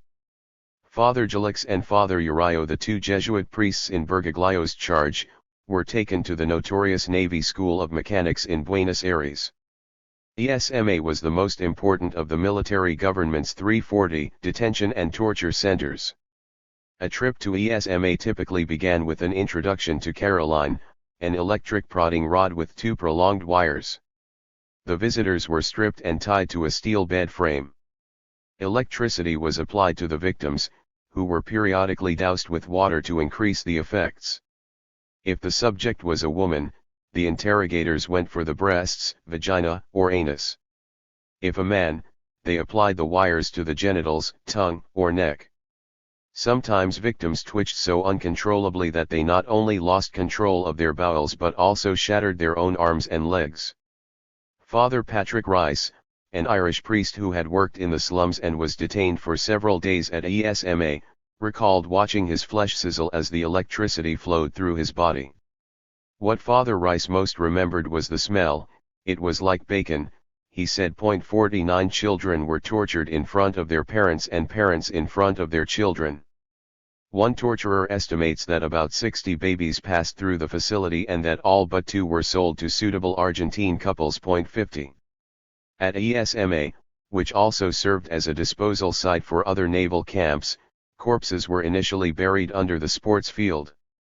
After the field was filled, the bodies were burned daily, at 5:30 in the afternoon, usually after having been cut up with a circular saw. Eventually, the ESMA officials hit upon the idea of aerial disposal at sea. The dead were dumped from airplanes hundreds of miles off the coast of Buenos Aires, along with torture victims who had been drugged into a comatose state. One pilot testified that prisoners fell like ants from the planes. 51. Declassified documents show that Secretary of State Cyrus Vance continued to support the military junta in Argentina. One communique establishes that Vance was fully informed of the situation within ESMA but opted to allow the horrors to persist. 52. The question of Bergoglio. Father Gelix and Father Uriho, the 2 Jesuit priests, were released 5 months after captivity. They were found half naked in a field outside Buenos Aires. Father Bergoglio later insisted that he had secured their release, but no documentation exists that he had intervened on behalf of the 2 priests in his charge. Father Uriho, at the 1985 trial of the leaders of the junta, said that Bergoglio had handed them over to the death squad. I am sure that he himself gave over the list with our names to the Navy. 53. He further refuted the claim that Bergoglio had saved the lives of the priests, saying, I do not have any reason to think he did anything for our release, but much to the contrary. In addition, Father Uriho said that Bergoglio had expelled him from a teaching position at a Jesuit school and had spread false rumors to the Argentine High Command, stating that Uriho was a communist and a subversive guerrilla, who was after women. 54. Father Gelix also refuted Bergoglio, saying, from subsequent statements by an official and 30 documents that I was able to access later, we were able to prove, without any room for doubt, that this man did not keep his promise, but, on the contrary, he presented a false denunciation to the military. 55. Father Gelix, who has retreated to a monastery in Germany, said that he is now reconciled with the past because forgiveness is a central tenet of Christianity. Journalist Horacio Verbitsky recently uncovered a military document from 1976 in the archives of Argentina's Ministry of Foreign Affairs that appears to provide proof that Father Bergoglio provided damning testimony about the 2 priests in his charge to the junta. The document, bearing the signature of Anselmo Orcoyan, who served as the director of the Catholic Division on Ministry, appeared on the front page of Pagina/12, the Argentine daily newspaper, on March 17, 2013. 56. It reads: Father Francisco Gelix. Activity of disseverment in the Congregation of Religious Sisters. Detained in the Navy School of Mechanics 24/5/7611/76 accused with Father Uriho of suspicious contact with guerrillas. They lived in a small community which the Jesuit superior dissolved in February of 1976, but they refused to obey the order to leave the community on March 19. The 2 were let go. No bishop of Buenos Aires would receive them. This notification was received by Mr. Orcoyan and given to him by Father Bergoglio, who signed the note with special recommendations not to approve of their requests. Orcoyan. The Vatican, at the time of this writing, continues to affirm Bergoglio's innocence in this matter, insisting that there has never been a concrete or credible accusation against him. 57. The theft of babies. but other criminal allegations have been directed against Bergoglio. The Grandmothers of the Plaza of Mayo, a human rights group established to locate children stolen during the Dirty War, states that the Jesuits' provincial general failed to assist a family of 5, who were awaiting execution by the death squad. One member of the family, Elena de la Quadra, was a pregnant young woman. The 5 had appealed to the Superior General of the Society of Jesus at the Vatican. The Superior General turned the matter over to Bergoglio, who remained the Provincial General of the Order in Argentina. Bergoglio, in turn, sat on the case for several months, only to pass it off to a local Catholic bishop. The bishop reportedly returned to Bergoglio with a letter from the junta stating the 4 members of the family had been killed but the young woman had been kept alive long enough to deliver her baby. 58 No one in the junta apparently wanted to be accused of abortion.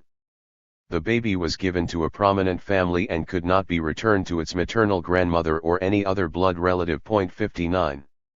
Father Bergoglio later claimed that he had no knowledge of stolen babies, of which there were hundreds, if not thousands, until the collapse of the regime. He said that he did what he could but had little influence to save people from the regime. 60. He knew everything. Bergoglio has a very cowardly attitude when it comes to something so terrible as the theft of babies, said Estela de la Quadra, whose husband, brother-in-law and pregnant sister had been executed. He doesn't face this reality, and it doesn't bother him. The question is how to save his name, save himself. But he can't keep these allegations from reaching the public. The people know how he is. 61. Ms. de la Quadra also expressed her outrage that Bergoglio, when serving as the head of the Argentine Bishops' Conference, refused to defrock Father Christian von Wernicke, even after he had been jailed for life in 2007 for 7 killings, 42 abductions and 34 cases of torture, in which he told victims, "God wants to know where your friends are." 62 Von Wernicke had served the dictatorship as chaplain of the Buenos Aires Provincial Police.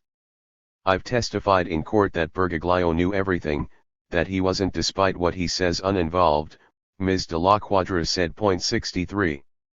Criminal charges. In 2005, Argentine human rights attorney Miriam Bregman filed a criminal suit against Bergoglio, who had been elevated to the College of Cardinals, accusing him of complicity in the kidnapping and torture of Father Uriho and Father Gelix, along with 6 members of their parish. Bergoglio refused to respond to the subpoena to appear in court, invoking his immunity from prosecution under Argentine law as a Vatican official. 64. He finally accepted to see us in an office alongside Buenos Aires Cathedral, sitting underneath the tapestry of the Virgin Mary, Ms. Bregman said. "It was an intimidating experience. We were very uncomfortable intruding in a religious building." She added that Bergoglio did not provide any significant information on the 2 priests. "He seemed reticent, I left with a bitter taste," she said. 65. Later, in an interview with Sergio Rubin, his official biographer, Bergoglio said that he regularly hid people on church property during the Dirty War and once gave his identity papers to a fugitive with similar facial features so the man could escape across the border. But, Bergoglio added, these acts were performed in secret since church leaders were called upon to support the junta. 66. Responding to these comments, Ms. Bregman said that Bergoglio's words condemn him and prove that he condoned the torture and the killing. "The dictatorship could not have operated without this key support," she said. 67. Bergoglio triumphant. On March 13, 2013, Cardinal Jorge Mario Bergoglio ascended to the throne of St. Peter as Pope Francis I. The nagging questions about his background may never receive a satisfactory answer. Nor will concerns that the CIA manipulated the election as it had in the past with Juan Perón. 68 Argentine journalists and scholars with insight into the agency's activities in their country already have labeled Bergoglio Washington's Pope. 69 Certainly, the new pontiff upheld the interests of General Jorge Videla and Admiral Emilio Massera during the Dirty War, and served to suppress all manifestations of liberation theology. And, certainly, he can serve to influence policy throughout South and Central America. His installation, it has been noted, took place 1 week following the death of Venezuelan President Hugo Chavez. 70 By the end of 2013, Bergoglio emerged as the most popular cleric on planet Earth, earning an approval rating of 88% among American Catholics. 71 Few appear to take heed that Francis is the first pope to be charged with crimes against humanity. Considering the importance and all-consuming nature of the work I was doing at the agency, considering the missionary zeal, sense of elitism and marvelous camaraderie among my colleagues there, one can see how easy it would have been for me to drop out of the world and immerse myself exclusively in the cloak and dagger life. And some of my colleagues at the agency did just that. Socially as well as professionally they cliqued together, forming a sealed fraternity. They ate at their own favorite restaurants, they partied almost only among themselves, their families drifted to each other, so their defenses did not always have to be up. In this way they increasingly separated themselves from the ordinary world and developed a rather skewed view of that world. Their own dedicated double life became the proper norm, and they looked down on the life of the rest of the citizenry. And out of this an inbred, distorted, elitist view of intelligence that held it to be above the normal processes of society, with its own rationale and justification, beyond the restraints of the Constitution, which applied to everything and everyone else. Former CIA Director William Colby, 1978. Who in the U.S. chain of command was responsible for implementing and directing Gladio, Condor, and the strategy of tension. It's hard to believe that these massive operations were orchestrated by a cadre of CIA agents, elite White House personnel, and select congressional officials within a planning room in Langley, Virginia. The undertakings spanned decades and required an ongoing funding of fresh billions from the drug trade and other illicit sources. Moreover, mounting evidence shows that the agency often acted without any input from the executive or legislative branches of the government. After 1948, Congress and the White House remained in the dark about most developments within the agency, including Gladio operations. During the 1950s, the Eisenhower administration directed the CIA to undertake covert activities in Iran, Guatemala, and Indonesia.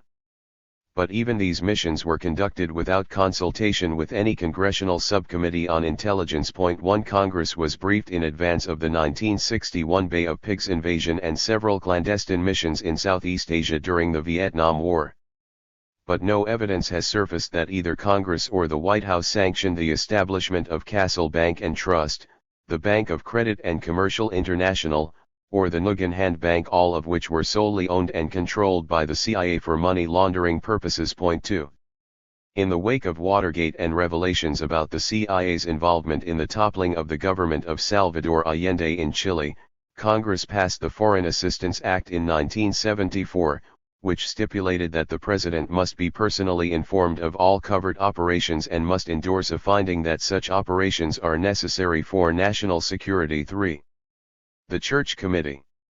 Despite this legislation, the CIA continued to engage in subversive undertakings, including the shipment of arms to the rebels in Angola and to the Kurds in northern Iraq. When news of such undertakings began to surface, the Senate established the Church Committee in 1974 to probe into the activities of the CIA. In its final report, the committee upheld the following. The overwhelming number of excesses continuing over a prolonged period of time were due in large measure to the fact that the system of checks and balances created in our Constitution to limit abuse of governmental power was seldom applied to the intelligence community. Guidance and regulation from outside the intelligence agencies where it has been imposed at all has been vague. Presidents and other senior executive officials, particularly the attorneys general, have virtually abdicated their constitutional responsibility to oversee and set standards for intelligence activity. Senior government officials generally gave the agencies broad, general mandates or pressed for immediate results on pressing problems. In neither case did they provide guidance to prevent excesses, and their broad mandates and pressures themselves often resulted in excessive or improper intelligence activity. Congress has often declined to exercise meaningful oversight, and on occasion has passed laws or made statements which were taken by intelligence agencies as supporting overly broad investigations.